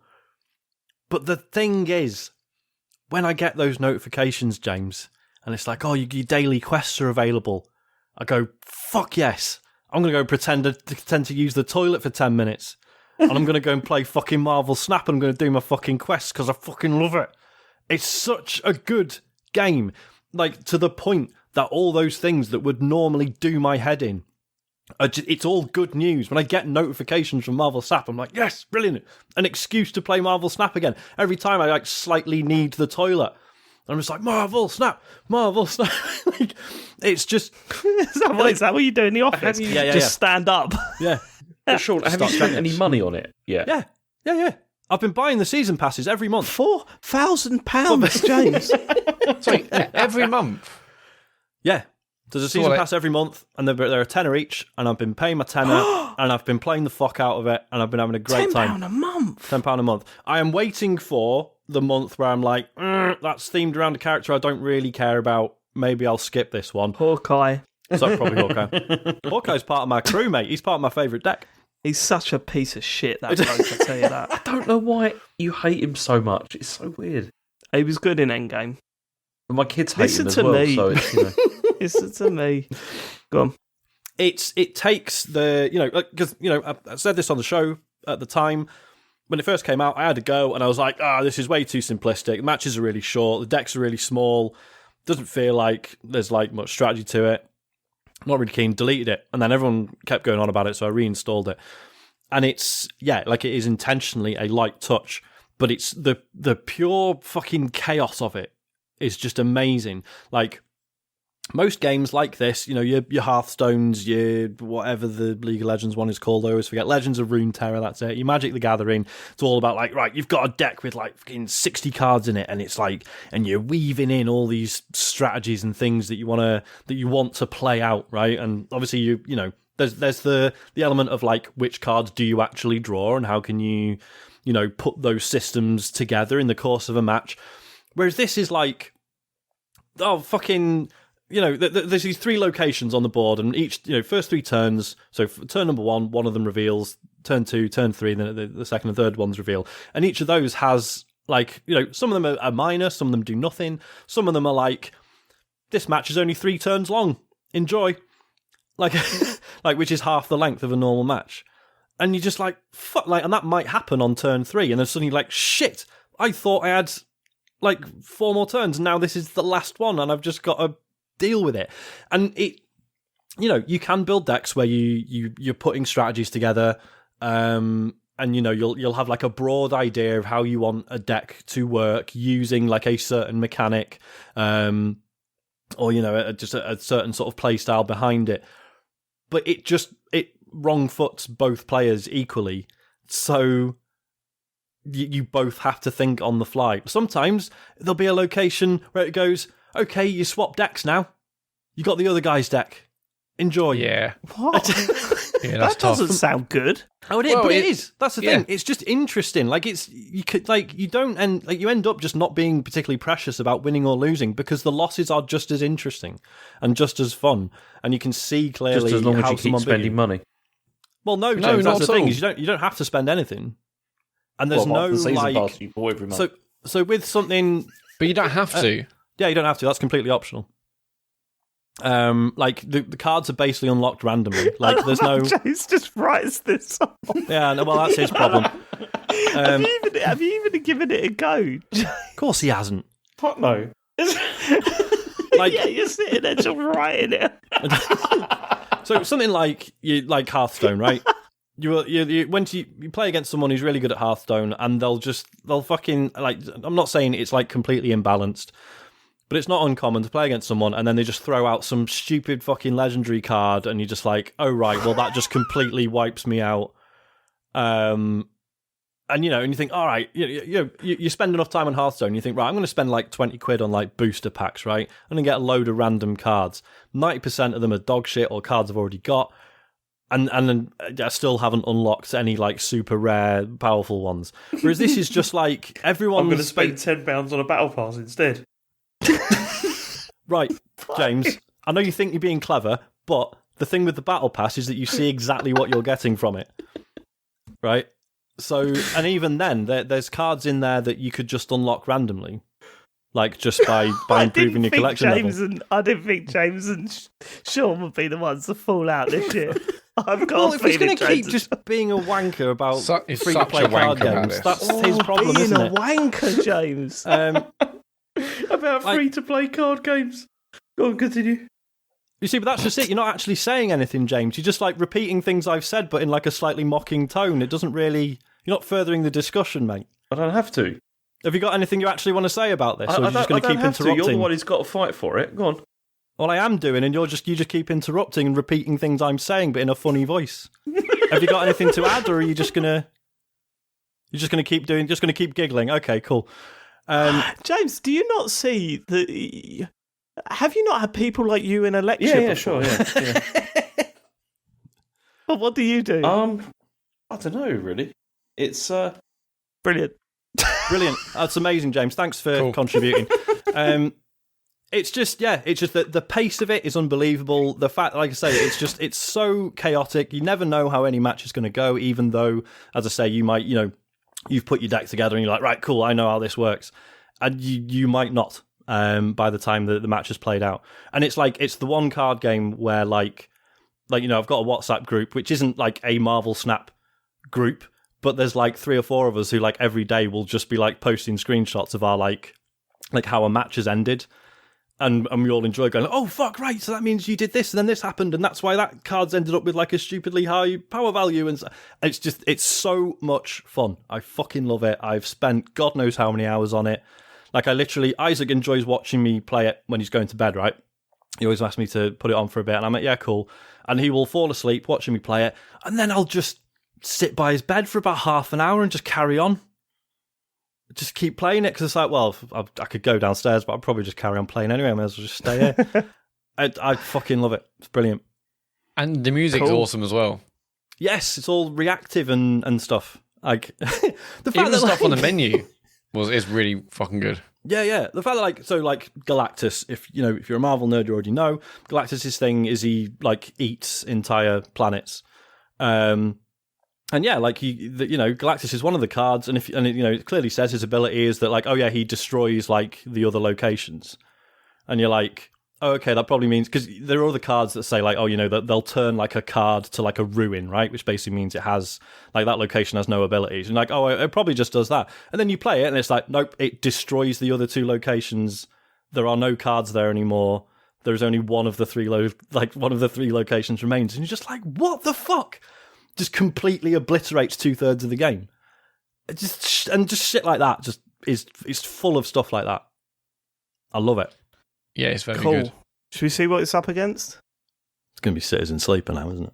Before we do, yeah, you two all right? Do we need to patch things up? Do we need some sort of absolutely hug? fine. Okay, well, I respect your choices, Sean. Yeah. No, you fucking it doesn't sound like James. it, but all right. That's the most disingenuous thing. Yeah, that's made it worse, James. If anything. It's Yeah, here we go.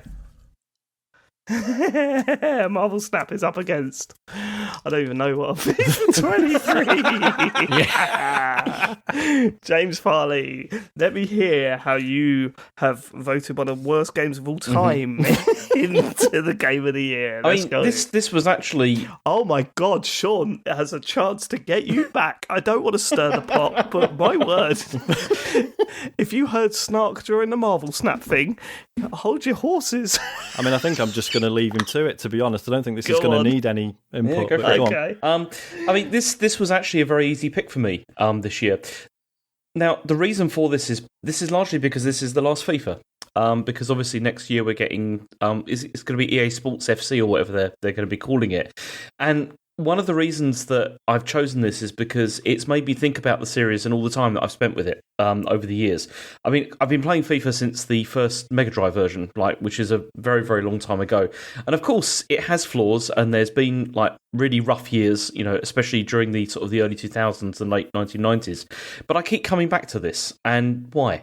And I think the reason is were you asking yourself? No, it's a rhetorical question, and the reason is because this is my comfort game, and it's the game that I play. I mean, I play this nearly every day, without fail, and I never get bored of this.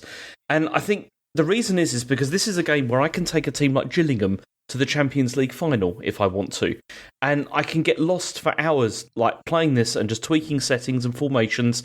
And there's a real high from overcoming the odds with a really bad team, and there's also obviously the massive lows as well when things when nothing goes your way, which also happens sometimes. But the reason I chose this is because over the years that I've been playing this series, it really has stirred emotion. Every single time that I played this, I get really angry with this sometimes. I have massive elation, and I don't even play the multiplayer much. This is all just from the single player, but millions of people do play the multiplayer, for a good reason, and that is that this is. I mean, at the moment, this FIFA is the closest at the moment that I think we've got to football, and it's really great. It's not amazing, but there's a lot about it, I think, to like. And there's also, it's meant a lot to me over the years of the fact that I've been playing it, and I'll keep coming back to this over and over. I mean, honestly, I spend so many times, I think, okay, I'm going to play, some game, this evening, and I end up, playing a couple of matches of this, and then I just spend ages sitting there, tweaking my formation and changing things. This is similar to what Sean is saying about Marvel Snap, in the sense that this is all about the fact that you can take something, you can tweak it, you can make it your own. And I think with FIFA, this is something you can absolutely do with this. And as I said, I know it's got flaws. I know there are problems with this game, but it's because it's true. Because obviously it's very true, and there is so much sort of snark attached to this as well from people who just feel, that who you just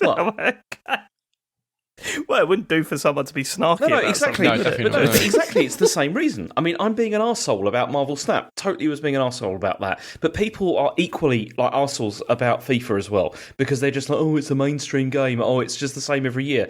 It's like. Yeah, and famously, there's absolutely nothing wrong with the monetization of it, is there, I'm James? not talking about that, though, in the same way that you didn't want to talk about that with Marvel Snap either.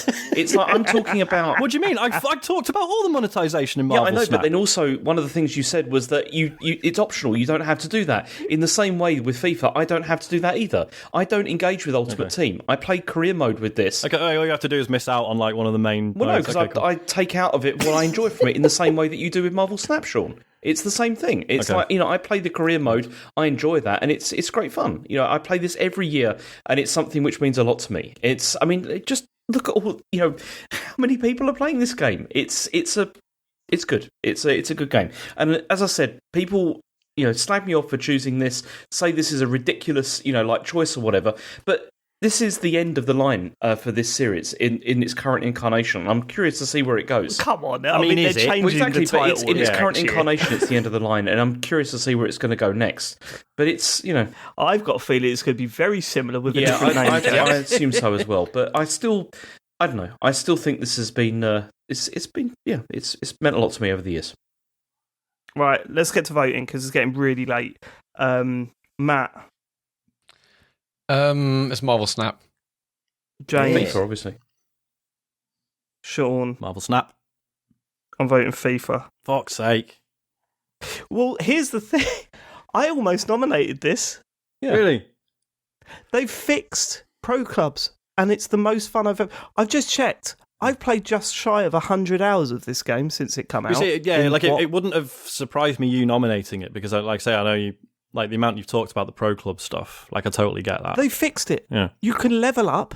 You can, you still get screwed over or whatever.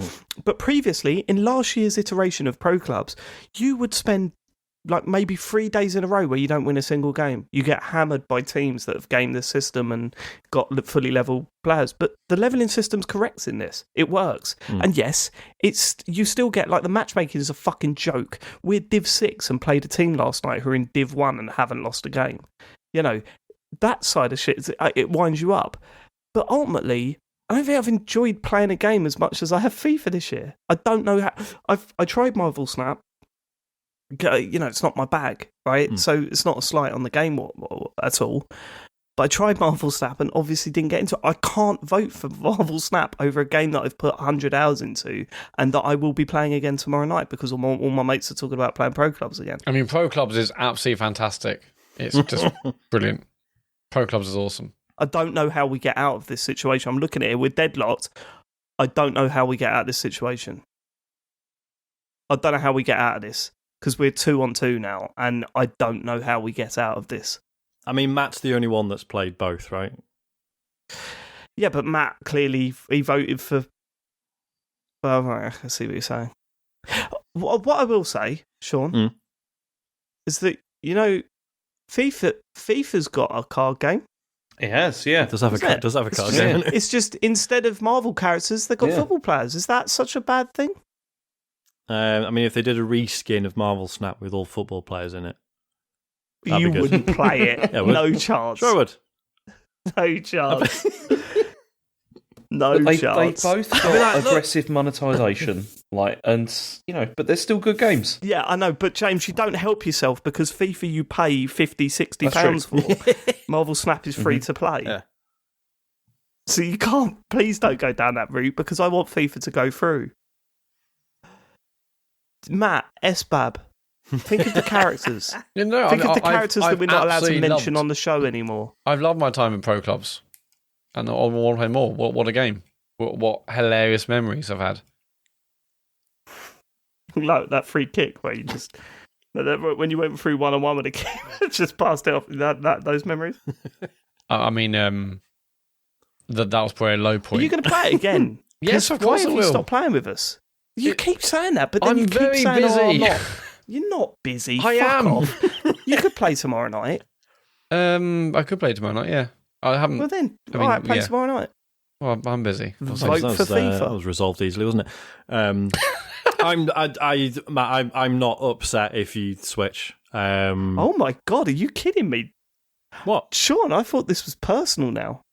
After the way James acted, I mean, you can't write this stuff. James spent the time taking the piss out of Marvel Snap, then FIFA gets pulled out, which does everything that Marvel Snap does that he slags off, but worse. I think I've made my incredible. Point. Okay. I mean, well, you're not going to switch. James definitely isn't. Matt is the only one who... I don't think I could switch. I genuinely don't think I could switch. Yeah. I've loved FIFA this year. I've had so much fun with it, and me and my mates play it every single night we can. Mm-hmm.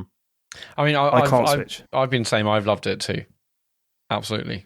I mean, even though I only play one mode, that's all I need. Yeah, but that's all you need, isn't it? Yeah. So what are you saying? Are you going... You changing? I think I will switch, yeah. Oh my god, we're going to get so much hate mail. I think I'll switch my vote from... I'm sorry, Sean. from it's all right. Marvel Snap to FIFA. I mean, I can't deny. I really enjoyed and surprised myself how much I enjoyed Marvel Snap. Mm-hmm. I also bought Season Pass, one of them. Great fun. Nice. I love basically everything about it, even though I'm not into that kind of game. But FIFA, I've just had an absolute blast with every time I played it. Fuck. We are going to get so much shit. Good. Okay, well, look, all I can say, and I know you're going to send me tweets and fuck you and how can you do this or whatever. I know I'm going to get this shit. All I can say is that I've put 100 hours into FIFA and yes, there are times where I hate it, but I love playing that mode so much that I have no choice. I literally have no choice. So see, that's the thing. That's what I'm saying. I love career mode. Every year I go back to that and I have fun with it. James, I just think Sean wants to kill you. I feel really awkward. So there's only 2 left in the hat. Let's find out. I can't even remember which ones they are, let alone what order they're coming out. So we're still going to put them out. I can. Okay. This is going to be excruciating. Right, okay. So we've got God of War Ragnarok. So that's mine. God of War Ragnarok is the follow-up to the 2018 God of War reboot. And my word, the first 5 hours of this game, I was thinking, I think I hate this. I don't know what the first 5 hours were doing. I still can't justify it within the full length of the game.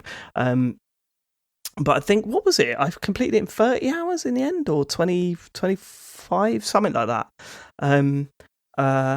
And after those first 5 hours are done, my word, does that game take off into a completely different direction and fucking nails everything it does. The story's better, the combat's better, it's more interesting, it's more fun, it's more emotional, it's everything I wanted in a God of War sequel. It's a shame that those first few hours were shit, and I think I stand by it. I mean, I say shit, I would probably say underwhelming is probably a better way of describing them, but everything it does after that, from the visual elements that you see, from the character developments, the characters it introduces are so interesting and incredible. In fact, actually, we've mentioned on the show before that you don't play as Kratos all the way through the game, so that's not news here. But when you get to the point and say, Kratos isn't the main focus of this, and I mean, totally isn't, you could argue that he wasn't in 2018, but he is definitely not the main focus. He's not a main character at all, is he? And my word, wow, they nail it. They nail it. Atreus is absolutely fucking incredible in this game, and not only to play as, but to go through the feelings that Atreus is going through his experience. The moments of downtime where you're talking to characters, as I said, I don't want to bang on about it too much because we've been speaking about it so much over the past couple of months, but shit, man, like God of War has really blown my mind, and how much a game can change while you're playing it. Like, your view of a game can change while you're playing it. There's a point, as we've spoken about, where things change in a dramatic way, and not in an obvious way. It's just that, I'm starting to learn about the characters now, and they're way more interesting than they were at the start of this game. And then by the end of it, I'm like, I don't want to put this down. I still want to go and do... So once you complete it, there are missions to do afterwards that relate to the story that you've just experienced. And I would say that's an essential part of the game. I mean, it did it in the last game as well, but not to this extent. It didn't feel as important as it did in this one, especially for one character, which, oh my God, there's one character in this that has a problem with another character in this, and I mentioned it on the show. It's not resolved. And my word, has that played on my mind. Like, it's so perfectly done. Yeah, it's excellent. I just think, oh my God. Jesus. Like, what a fucking incredible amount of tension between characters in a video game. It's so well done. Oh, man. So you finished it, Matt? Yep, finished it as well. James, how far did you get? I've got past the wall bit that you were talking about, but that's where I'm up to at the moment. The whole bit after the wall, you did all the walking around, right? Yes, yeah, I've done that. Yeah. How good is Odin as a character? Yeah, he is pretty excellent, and also Heimdall. Voice acting is incredible. I mean, Heimdall is horrible, but also he's really good. Yeah, character. You don't know the half of it though, Jones. That's the problem.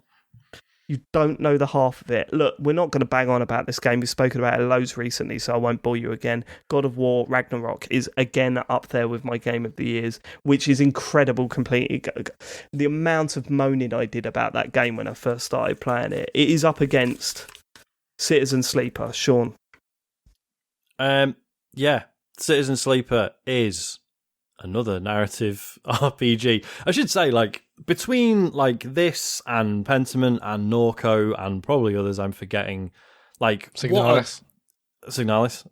What a good fucking year for like low budget narrative stuff. Really has been as well. I really hope that a lot of games pick up on this, the stuff that these games did, and then take it forward. You know what I mean? Because we love this genre. All four of us love this genre, and I can't wait to see how it evolves over the next 5 years. Yeah. And the atmosphere, that's what I spoke about at the beginning, the atmosphere in all these games, it's just dripping from it. Oh, so good. But yeah, so I mean, this is, obviously I've talked about this shitloads on the show, but, this is it's this narrative-driven RPG where you play as a sleeper, which is essentially like a robot body, but with like the cloned consciousness of a human. It's obviously, it's set in the far future, where, if you fancy making a few quid, sort of true artificial intelligence is not legal.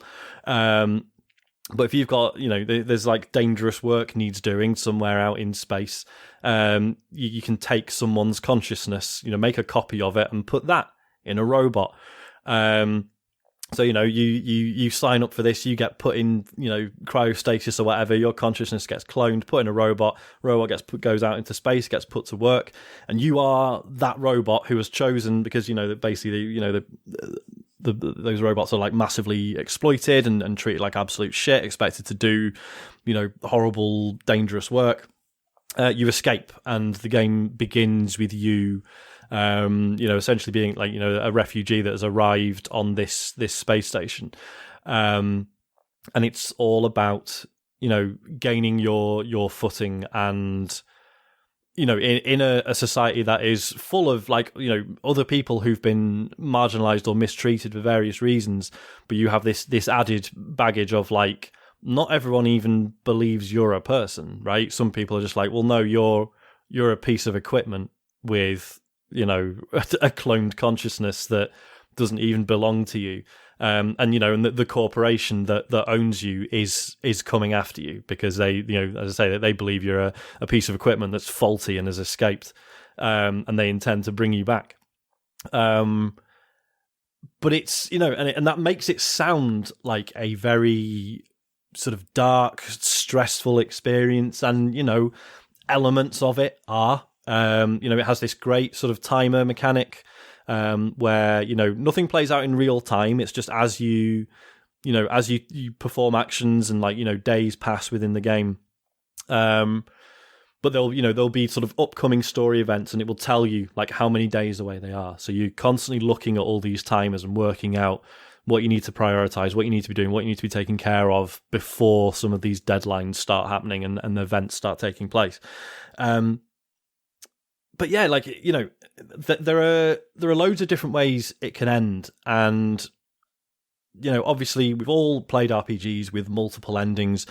Generally speaking, you're expected to either play the game more than once or like load your save and then like go back and then sort of, like do, like make different decisions or whatever. And it all feels a bit weird. Whereas this is built explicitly so that you can see everything in one run. In a way that, you will come to like story events that complete a story arc and could be the end of your story if you choose, if you choose that. But there is always an option to be like, right, no, that's complete. I'm now going to move on and do other stuff.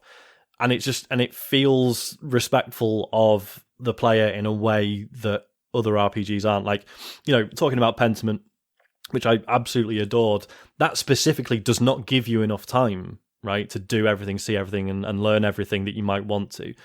Whereas this is like, Gareth Damian Martin, who made it, they made the point that like, if you're playing like a tabletop RPG and you're sat there with a bunch of players who want to experience your story and want to play your game, you as like the person running the game, you're not going to be like, oh well, you made this decision, so now you can't see all this stuff I wrote. You're locked off from that now. That seems like a really strange attitude to have if it's like a tabletop RPG setting. So they've applied that to a game, and it really fucking works. Like choosing not to, like say you're coming to a story event that could be one of the endings. Like the decisions to sort of turn away from them are also meaningful and really interesting for a whole bunch of reasons, which obviously we can't get into because it will spoil the fuck out of it. But like I remember the endings I didn't choose as being like as poignant as the one that I did. And it's absolutely fascinating. It's like, again, we've talked about this a million times, but, what annoyed me in Breath of the Wild is, you would get to the boss, you'll kill the final boss, and it just kind of take you back just before the ending. But here, the endings you get, other people know about those endings, and they refer to them, and you're not like, there's no anxiety about whether you do or don't progress something, because you can keep going, and it doesn't knock you off, and it's so good. It's all just part of the story.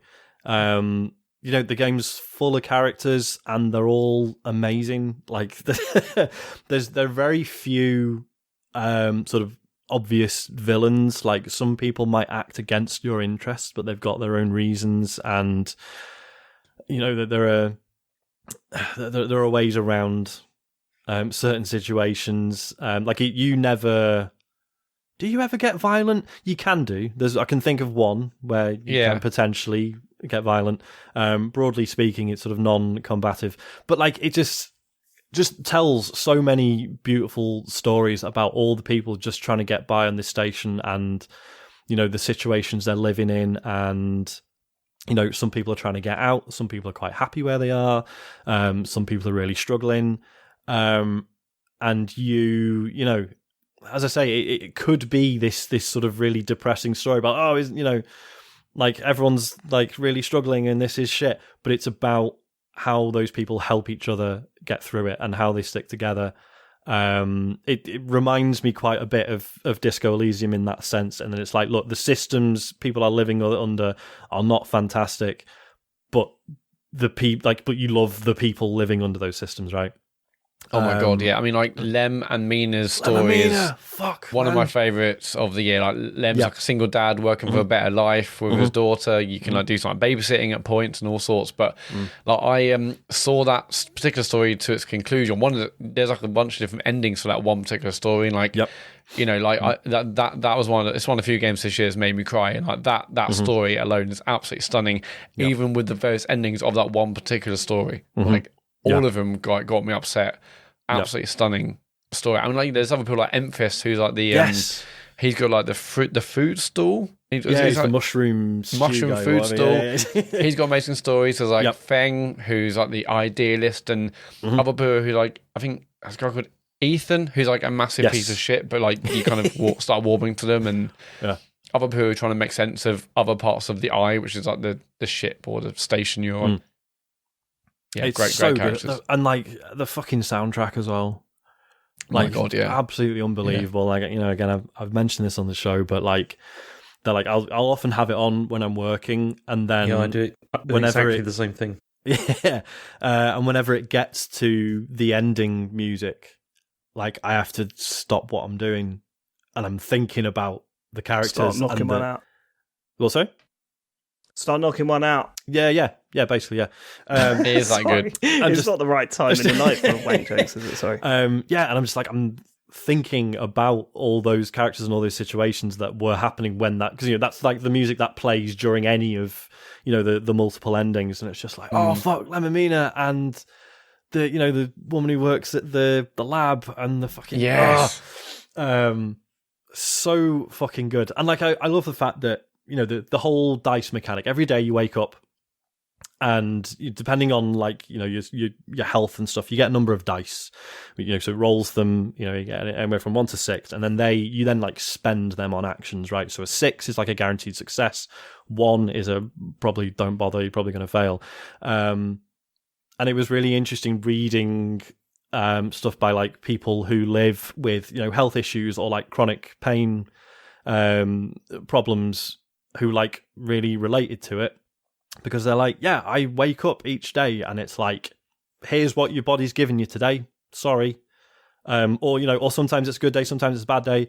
And it was weird because it made me realize, like, it's made me come to terms with the fact that, like, I have chronic migraines, and for some reason, like, and it's been going on for years, and I just never named it. Do you know what I mean? I was like, I get headaches all the time, and it's like, no, they are migraines because they make me feel sick, and some days completely incapacitate me. There's been like a couple of weeks I've had to not do the show because I'm just like, I don't want to see anything anymore because I'm going to throw up.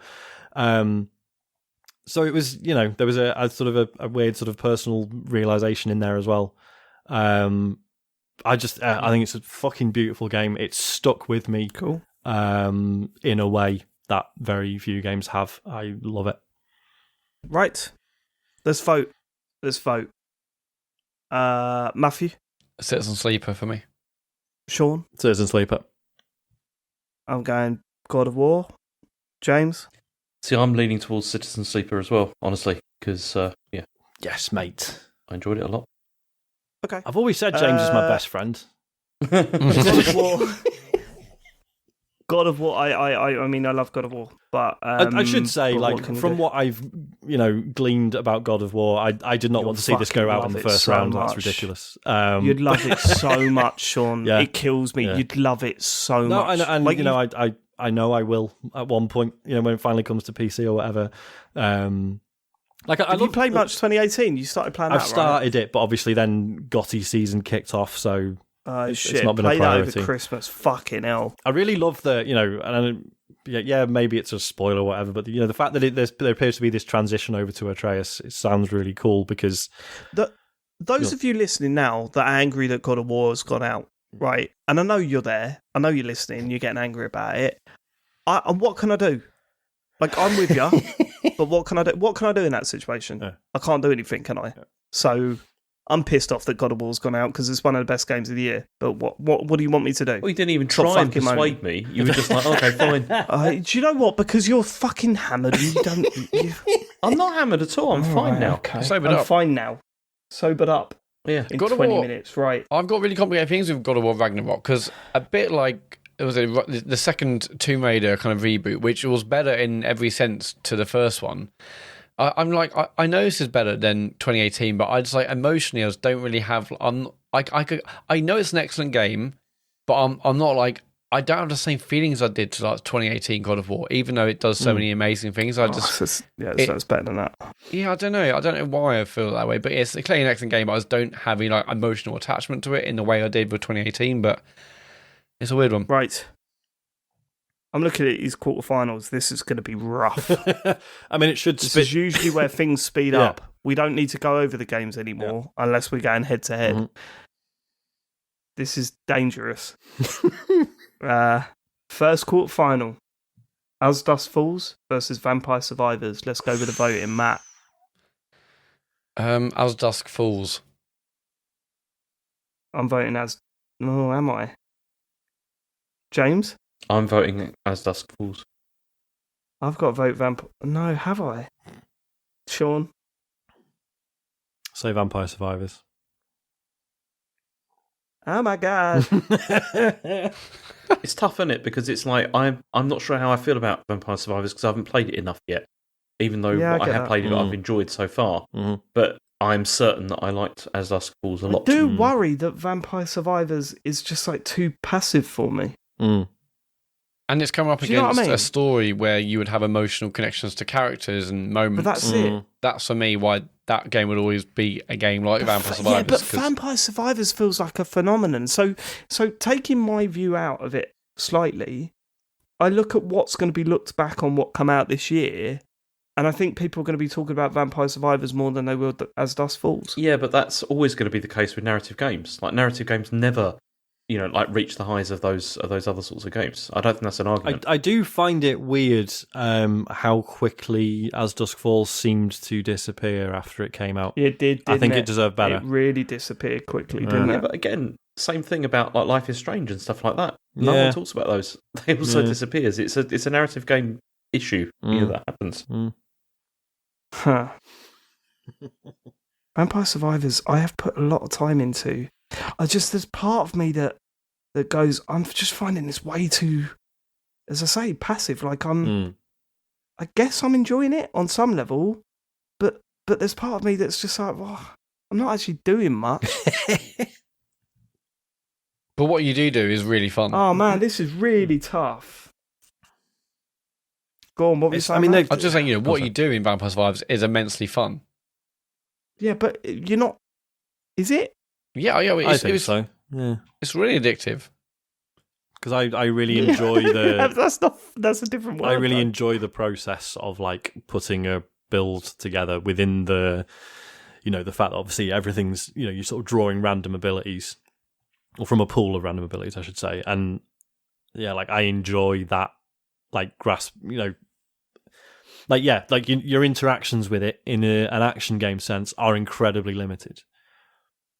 But it's the way you manipulate those abilities and the choices you make that make it interesting. This is so hard. This is so hard because I'm thinking, As Dusk Falls is a real step forward for a game genre that we all love. Yeah. Vampire Survivors, I think, will be remembered for a lot longer. I'm not sure it will. You just argued the opposite about 2 minutes ago. No. The two things can be, they don't have to be like mutually exclusive, because what I'm saying is like As Dusk Falls obviously hasn't, resonated in the same way as Vampire Survivors has with a lot of people. But then I'm not sure that Vampire Survivors is still going to be around like 5 years from now, whatever, as being like a, as a thing. I think it'll be something to look back on. Do you know what's really funny, actually? I didn't talk about this. I played Vampire Survivors on mobile, Sean. Oh, yeah. And how it's like, if you want to continue, watch a video. I tried that once, and the video advert that it sent me was a rip-off of Vampire Survivors game. Not even kidding. It was unbelievable. Was it that 30 minutes till dawn or whatever it's called? No, okay. It was something like knights versus goblins or something, and it was like you can combine power-ups to evolve your weapons. I was like, "You fucking kidding me right now?" It's a tough decision to make, this one, isn't it? Because obviously they're fucking chalk and cheese. They're not even remotely the same kind of thing. Oh, we're gonna get so much shit if I go for As Dusk Falls, but who cares? It really is our kind. Yeah, I'm just sick of people. I think it is more us. I think As Dusk Falls is more us, and Vampire Survivors is going to get a lot more credit. I mean, look at it this way, and I'm shooting myself in the foot here. Vampire Survivors does not need our help. Whereas, if people listen to this and like, holy shit, As Dusk Falls actually made it quite far through, it must be pretty good. Maybe I will play it. It is. Do you know what I mean? That feels like a nice thing. It represents us more, I think. Yeah. I'm still glad we didn't. In the foot as well, though, because I want to contradict what I said earlier about this. Because sound like you, James. I mean, almost certainly, as soon as I started saying all that stuff, I'm sure that Vampire Survivors is probably going to spawn like entire genres of stuff, isn't it? There's already quite a few imitators. Similar games that are pretty good in their own right. Like it's. But wasn't Vampire Survivors also a rip-off of something else? It was, it was based on something else that the developer liked. No, fair enough. I was thinking, like, when David mentioned about that ad, I wonder if the ad was the original game. The original one, no, it wouldn't have been. I'm going to vote As Dusk Falls. Okay. Oh my god. I'm still really gutted we didn't actually get a chance to do a spoiler cast, because there are so many layers to As Dusk Falls, so many different endings. Sarah's going to absolutely destroy us. You should probably destroy me specifically for not making the case, but next round. Pentiment versus Kirby. Matt? Kirby for me. James? Yeah, it's also Kirby for me, I'm afraid. Sean? Pentiment. I'm voting Pentiment. Ooh, you've never played it, though. Or we didn't like Kirby. I don't think I should be voting that way. You really don't like Kirby, then? I don't dislike it, no. But what I'm saying is that I don't play that game and think Game of the Year. But a game you haven't played is potentially Game of the Year. But we've been through this before, that we shouldn't be like that. So I'm not passionate about Pentiment, but Sean has certainly put a better case forward for that game over Kirby. Well, That may be the case. Kirby's just such a good game. I played Kirby and I didn't fall in love with it. It didn't grab me as much as I was hoping to. Kirby scared my child. Is that what you want? Is that what you See, I'm thinking I might switch. And the reason being is because I'm pretty certain that Pentiment's something that I will really like. I do think you will, because you enjoyed that Pillars of the Earth. I did, yeah. It's very similar in tone and theme to that. Oh, go on, then I'm going to switch. Oh, well, hang on, James, you love Kirby. Kirby's going to be one of your choices it's made a decision, well. Matt. It's fine. It's made his decision. So hey, he hasn't yet. He's allowed to challenge it. Yeah. Go on, James. You love Kirby. You said you want it to be one of your choices. That is true. That is very true. I've no doubt you probably would enjoy Pentiment. I mean, I enjoy what I played, and I want to play more, sure. But I just think Kirby. Kirby is such a good game, and I'm still staggered that why more people aren't talking about this game. I know they've just forgotten about it, or recency bias, or whatever. Maybe they didn't play enough of it to really get to the challenge. Is there a chance that people just don't like it as much as you? I think that's possible. Obviously, there's a chance of that, yeah. But I feel like really good though. I mean, there's so much to it. It's not that good. It is. It's excellent. What are you saying, James? I honestly, I think you will love Pentiment. I really do. I like the font thing with Pentiment as well. Exactly. Oh, he loves a font, that boy. He loves a font. Okay, I'm voting with the fonts. Sorry, Matt. Yes. What? Just because it's got a font? Have it. Kirby's got a font. Kirby has got font. How do you think the text is written on the screen? It's not creative use of fonts, though, is it? Well, this is an interesting one. No. Hang on, that's it. That's it. It's just over, is it? Well, yeah, James switched his phone. You didn't announce the winner. Okay, Pentiment goes through, Kirby goes out. Happy? Cheers, lads. Good. Finally, some admin. No, but that's your job. Now I know where we're up to. Exactly. Tinykin versus Elden Ring. Discuss. Right, I'm going straight in. Tinykin's got my vote. Oh, it'd be horrible. Fucking funny if Tinykin knocked Elden Ring out. Yeah, it would. But we shouldn't vote on that basis. That would be Would rude. James, imagine the emails. No, actually, save James. Don't go yet. Matt. I mean, I love Tinykin, but Elden Ring is not just Tinykin. Tinykin. Yeah, well, I loved it so much I can't even say a name. Yeah, I thought it was awesome, but it's not Elden Ring. So Elden Ring. Awesome. Sean. Elden Ring. James. Oh, right. Come on, James. Tinykin's excellent, James, but it's everything we love in gaming, though. That's the thing. I know. Tinykin is everything we love about gaming. But I really loved Elden Ring as well. Yes, great game. Look, hey, we're down to the we're down to the quarterfinals. All these games are amazing. Some brilliant games will be. Some are more amazing than others, though. Yeah, it's not going to be Elden Ring because I'm voting Elden Ring in this case because it's. Yeah. Fuck! Sorry. Oh, come on. You shouldn't have to apologise, James. Tinykin got a good shout, man. Yeah, it deserved a better shout. It's one of the best design games of the year. If it had been coming up against something else, then yeah. If it, I mean, it's FIFA still gone through. I can't remember. Yeah, no, it's still in the hat. Yeah, then I would. In fact, actually, let's get on to the next quarterfinal, which is FIFA 23 versus Citizen Sleeper.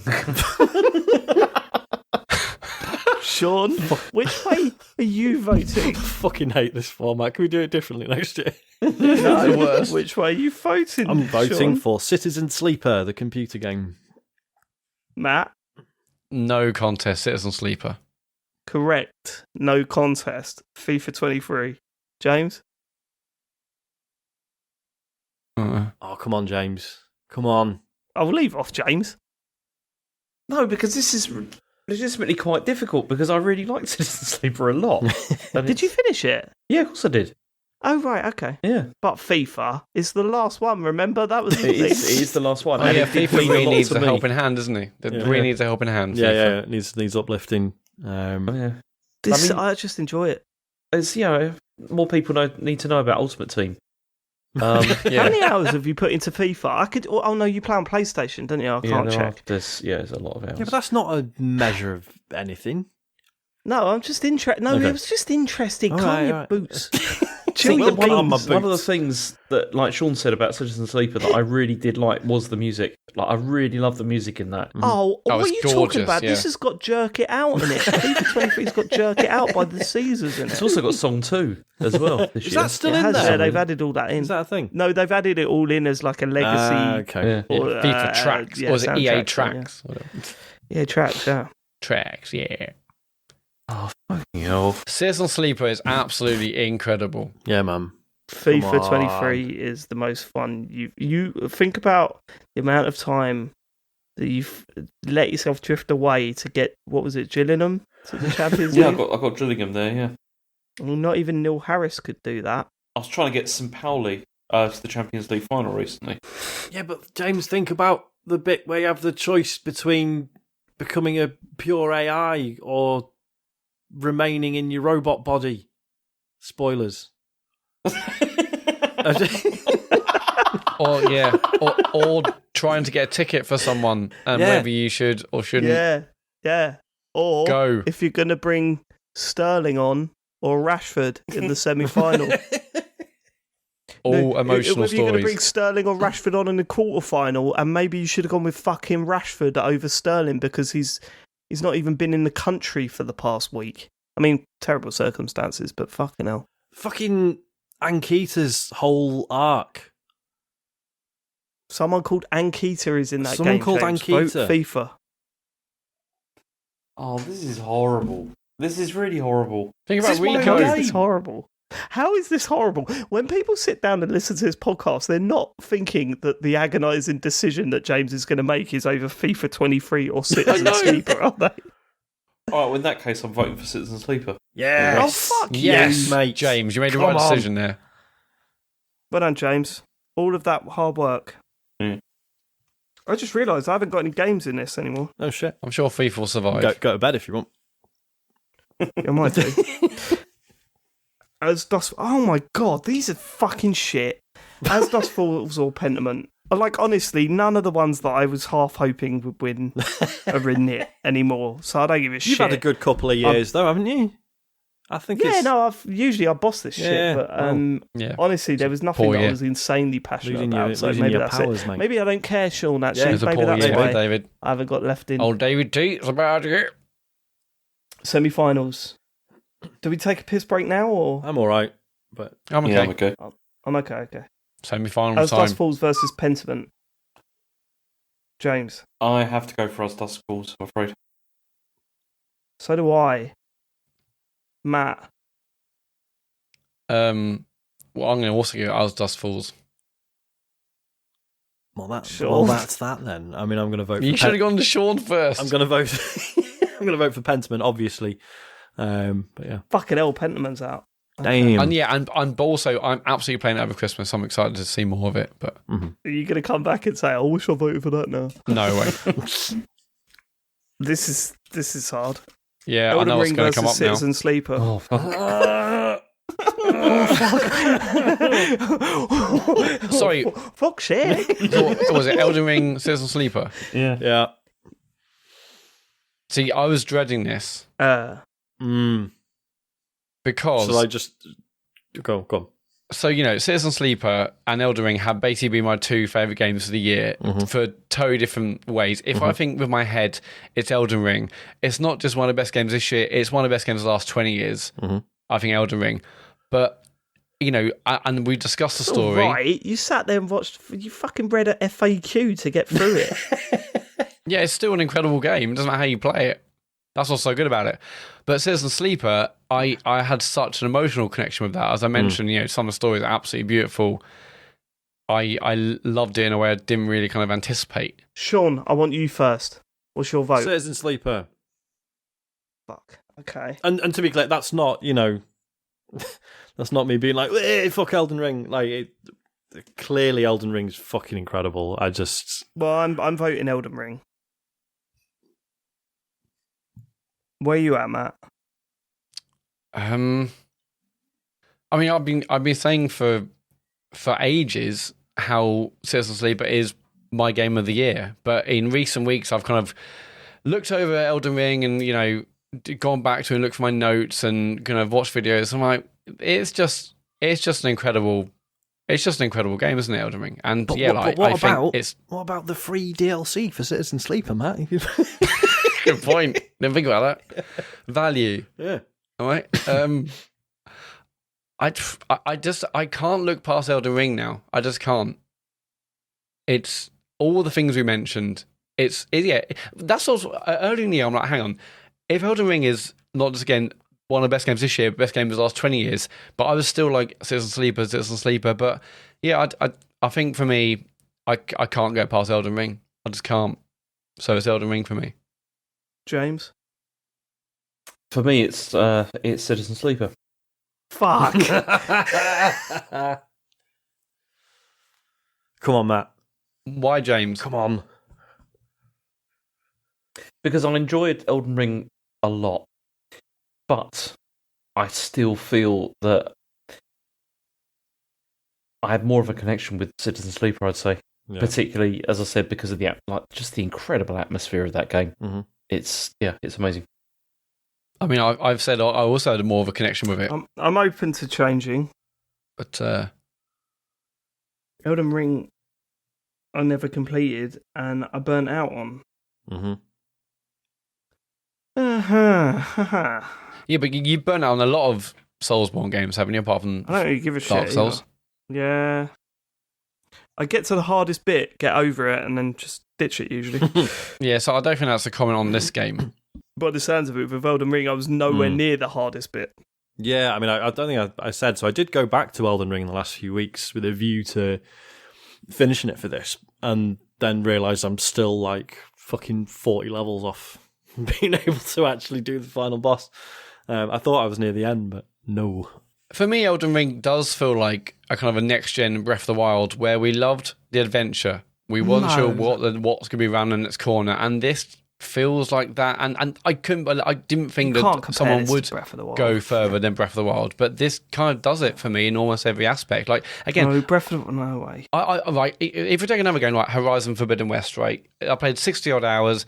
You do go on an adventure, but it just feels so kind of sterile. Whereas this, you finish this game, you think about all the enemies you face, like the places you've been, the people you've met, and you feel like I've been on a big fuck off adventure for like genuinely. Yeah, an adventure with a fucking how-to sheet. But that's got nothing to do with the game.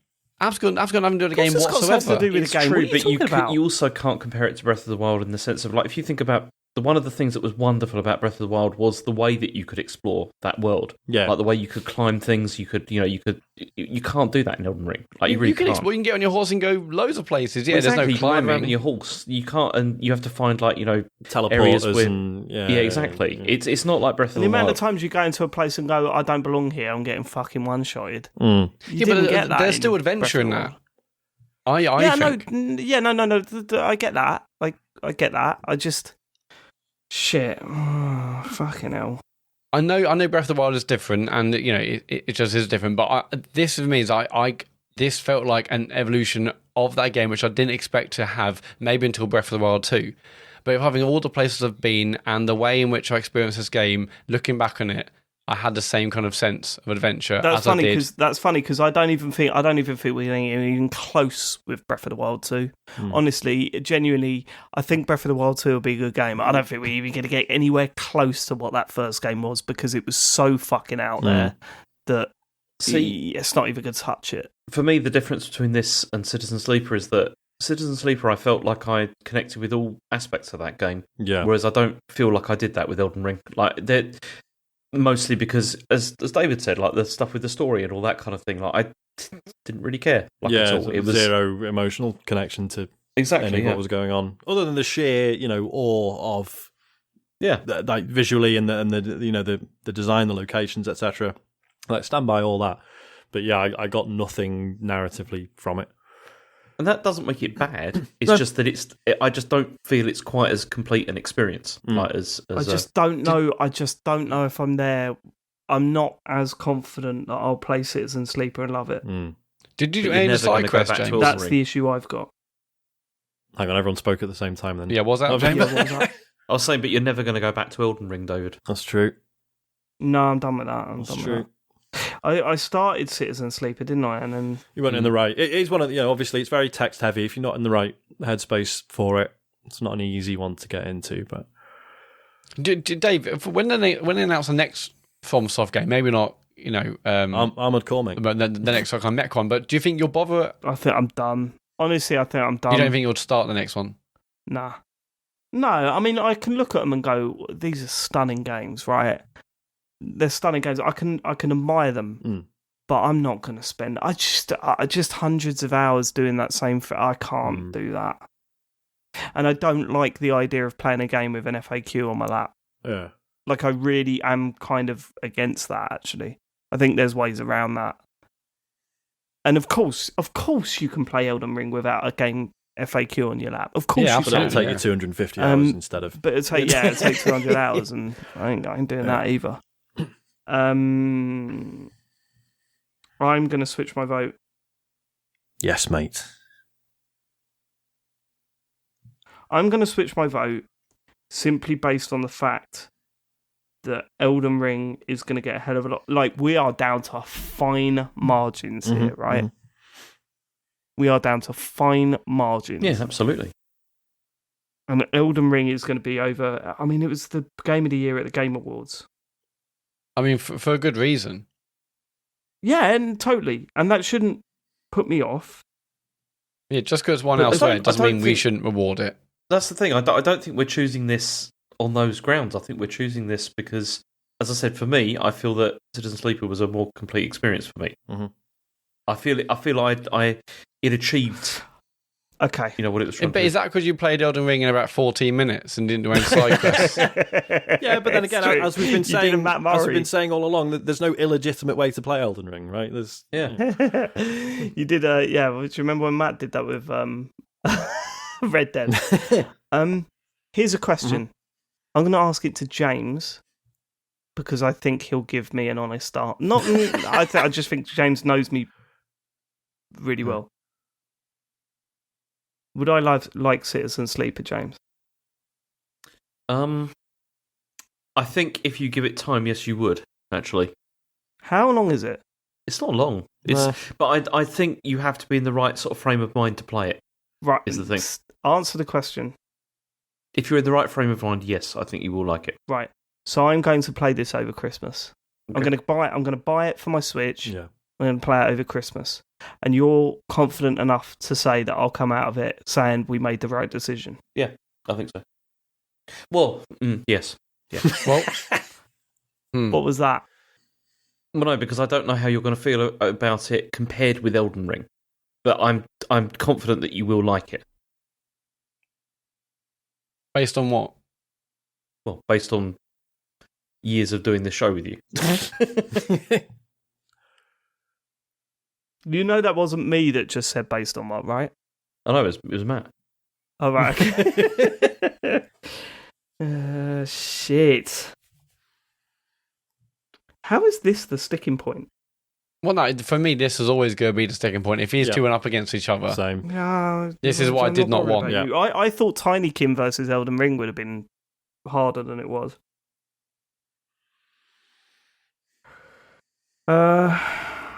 I mean, many people have finished and played Elden Ring that would never play a Soulsborne game, haven't liked them before, but this has done something that's enabled them to get through one of these games. It don't mean shit for us.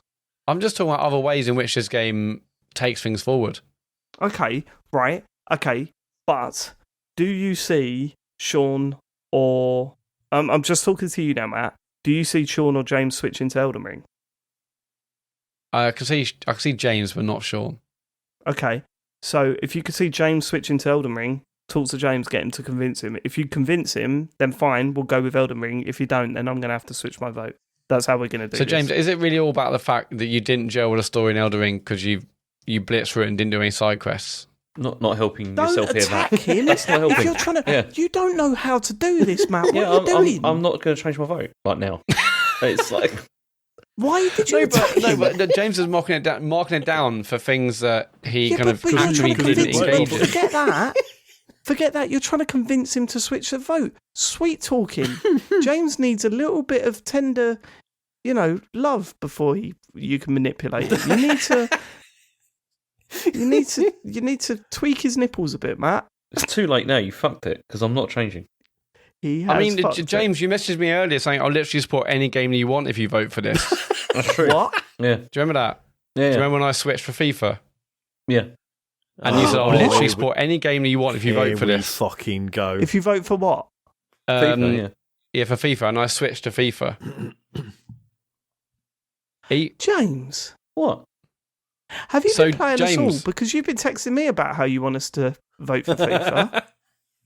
Well, it's not going to go any further now anyway, is it? So No, because it's out. James, I'm cashing it in. When you say I'll literally support any game you want if you vote for this, I vote for FIFA. You've now Here's revealed. where I'm cashing it in. You've just revealed the deal, though, so you've invalidated it. Well, there was no terms and conditions. Well, exactly. Wow. So now James can set the terms wherever he likes. This whole process is a fucking sham, isn't it? James, what's the point of making a deal if you then just go back on it? Well, 4 hours. It was a podcasting. private deal, Matt. Like you've just revealed it to everybody, so it no longer has any weight. You are a dirty little grass man. Yeah. What, grassing on James for not picking up his end of the bargain? I would never do that. Yes. Okay, Citizen So Sleeper James, goes through. I switched and it means nothing.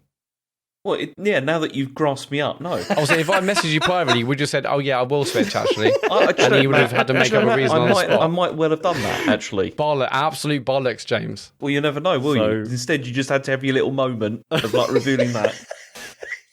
To make it official, I am switching my vote from Elden Ring to Citizen Sleeper. Citizen Sleeper goes through 3-1. Come on. Again, if you're angry, send it to the others. I am angry, yeah. Well, I don't know why I'm angry, because Citizen Sleeper's, are stuck in a stunning game. This is the last final I would have had on my mind. This is insane. Go on. As Dusk Falls versus Citizen Sleeper. I can't choose with this one. It's too. This is easy for me. I'm choosing As Dusk Falls because I loved it. Yeah, As Dusk Falls, fuck it, just to start with, and then we'll see where this goes. James. I'm choosing As Dusk Falls as well. Sean. Citizen Sleeper. Matt. Citizen Sleeper, absolutely. Okay, Deadlock, where the fuck do we go from here? Jesus Christ, this is I hate how we do this. We are 4 hours in and what the fuck are we doing with our lives? We sit here, we podcast every week. Every week throughout the year, we podcast. We've lost family. We've been through hell with lockdowns. We've worried about our kids and what they're doing. Every week we sit down and we talk about video games. And here we are at the end of the year at the show that we all kind of look forward to doing, looking at Citizen Sleeper versus As Dusk Falls. Who gives a shit? Who cares? What are we doing with our lives? I mean, to answer that question, if Citizen Sleeper wins, I will be the happiest boy in the world. I don't give a shit about you though, Sean, because of your snark towards FIFA. I wasn't been snarky towards James. It's different. No, that's a good point. Sorry, James. Why are you apologising? Because things got heated, and I'm sure he's sorry as well, even though he's not said it on the show. See, the trouble is, I am genuinely sorry. But then the trouble is if I say that, you'll just say I'm being sarcastic. So No. Yeah, it's true. You do sound sarcastic 24/7. And if he says over text, it doesn't mean anything anyway, Sean. So no. Zero weight. Exactly. Did you just calling me a wanker mean that, Matt? I may have just texted James. That neither of these are big hits for me. When I look at the games that. Like, I'm blown away by Neon White going out so early. I'm blown away by Tinykin not making the final. I'm blown away by some of the games that are not in this yet. I'm looking at Citizen Sleeper versus As Dusk Falls. I mean, the other way of... both great games. The other way of looking at it, what a fucking good year it's been. Right? I don't know, and the fact that, last week... we were talking about all the games that, nearly made the list, but there wasn't room for. That's not been a thing for a while, I don't think. Yeah. I think it's been a fucking brilliant There's been year. a lot of decent games this year, for sure. And Do you know what? Looking forward to 2023. Uh-huh. I'm very excited. Yeah. I think 2023 is when this generation proper starts. I hope so. Microsoft is certainly hoping so. Yeah, Microsoft. They probably need to announce some games first. But So where are we? So it's me and Matt, Citizen Sleeper versus me and James. Yeah. Come on, James. Hey, James. Rock, paper, scissors. James. No. Do you want to go to bed? So that sounded like an invitation. What are you doing? Actually. How much left? How much is left of your gin? It's all right. I mean, I'm completely sober again now, which is quite nice. I don't know if that's how it works. What? Yeah, it's not. James always says this. No, I feel fine. Scientifically, it's not true. Well, maybe not, but I feel fine, so it's okay. I've been drinking water. Drinking water. So, James, what were some of the reasons you just voted for Citizen Sleeper over Elden Ring? Yeah, I told you it's because I felt it was No, wait. No. What are your reasons for voting As Dusk Falls over Citizen Sleeper, James? Because you played them both. Mm-hmm. And I'm saying this, Sean, Matt. I'm saying this not as a way to say, hey, because I know you guys have played them both as well. Mm. I just need convincing to stay. This is what I'm saying. So, James, go on. I'm not sure I can convince you to stay. That's the problem. Because, well, I mean, it's not hard. I've only played As Dusk Falls. Yeah, I know, but Citizen Sleeper is really good as well. Yeah, so you're not convinced, are you? Not 100%, no. So then I think we've got our answer. I think we have. I mean, it's shit for me because I haven't even played it, but I think based on the conversations we've had throughout this podcast and the conversations we've had leading up to this point, I don't see how As Dusk Falls is our game of the year. What it is I feel that As Dusk Falls, I think, is a very good game, and I think it's fucking brilliant. And it is also, I think it does bring things forward in a certain way as well, like because of the way it's structured. But then Citizen Sleeper, I just feel is like one of those like little perfect kind of games. Do you know what I mean? Mm-hmm. And I'm going to vote for that. Fucking hell, then it's easy, right? Yeah, I'm going to vote for it. Sorry. Yes. Citizen Sleeper is our game of the year. That is amazing. That is fucking brilliant. 2022. 2023. I'm very happy. Yeah, I think you will love it. Expect that sitting down. No, me neither. Genuinely, so I'm definitely going to play this. I will play this then over Christmas, and you're either going to get a very angry start to the year or a very defensive one. I think you will enjoy it, actually. Yeah, you're going to buy it on Switch, yeah? I'll get it on Switch because I started playing it on Xbox, and what's the fucking point? You can't fucking buy it. Yeah, I think it's hard enough for me to focus. Yeah, anyway, like Switch with headphones on, I think is very good way to play it. And I mean, for fuck's sake, I played Hindsight on Switch. It's a game of the year contender, Dave. No, it isn't. I want you to play it, Sean. I'm all right. Get it on your phone. It's like £4 on phone, right? Yeah. Imagine like first show in January. I'm like, we fucked up. Hindsight's fucking mint. People are going to be so angry at us this year. I don't know. There's a lot of people that love Citizen Sleeper, and rightly so. I know, but there was a lot more people that loved Elden Ring. That's true. There's some weird decisions this year, for sure. Yeah, I did not think this Snap, would get... I bet people would be fucked off about. Didn't Marvel Snap lose to FIFA? It did. I did not think this would get this far because I thought, okay, well, we've all played Elden Ring. I think that, and we can see how special it is. I didn't think, because you haven't played this game, Dave, I was like, well, sure, this isn't going to get that far, but I'm glad it has. It is a stunner. Weird. Do you know, you guys are lucky. Let me say this, you guys are lucky. There wasn't one game that really stuck out for me this year. I still don't know what my game of the year is, really. Neon White? Neon White, Tinykin, they're up there. God of War is up there. But there wasn't that one that I was like, nah, this is it. There's no Red Dead Redemption 2. So yeah, I kind of, I don't know. I was interested to hear what you lot had to say, and although I'm completely dissatisfied with what we've chosen, maybe I won't be next month once I've played it. It's fine. Yeah. I'm happy with this. This is the game I had the most emotional connection with this year, and those are the games that always mean more to me, and so I'm immensely happy that this as well. I am fucking elated. I'm proper happy. That angers me more than anything else. Right, is that it? Listen. Thank you so much for making our year incredible. I've mentioned in the podcast that personally I've had a shitter.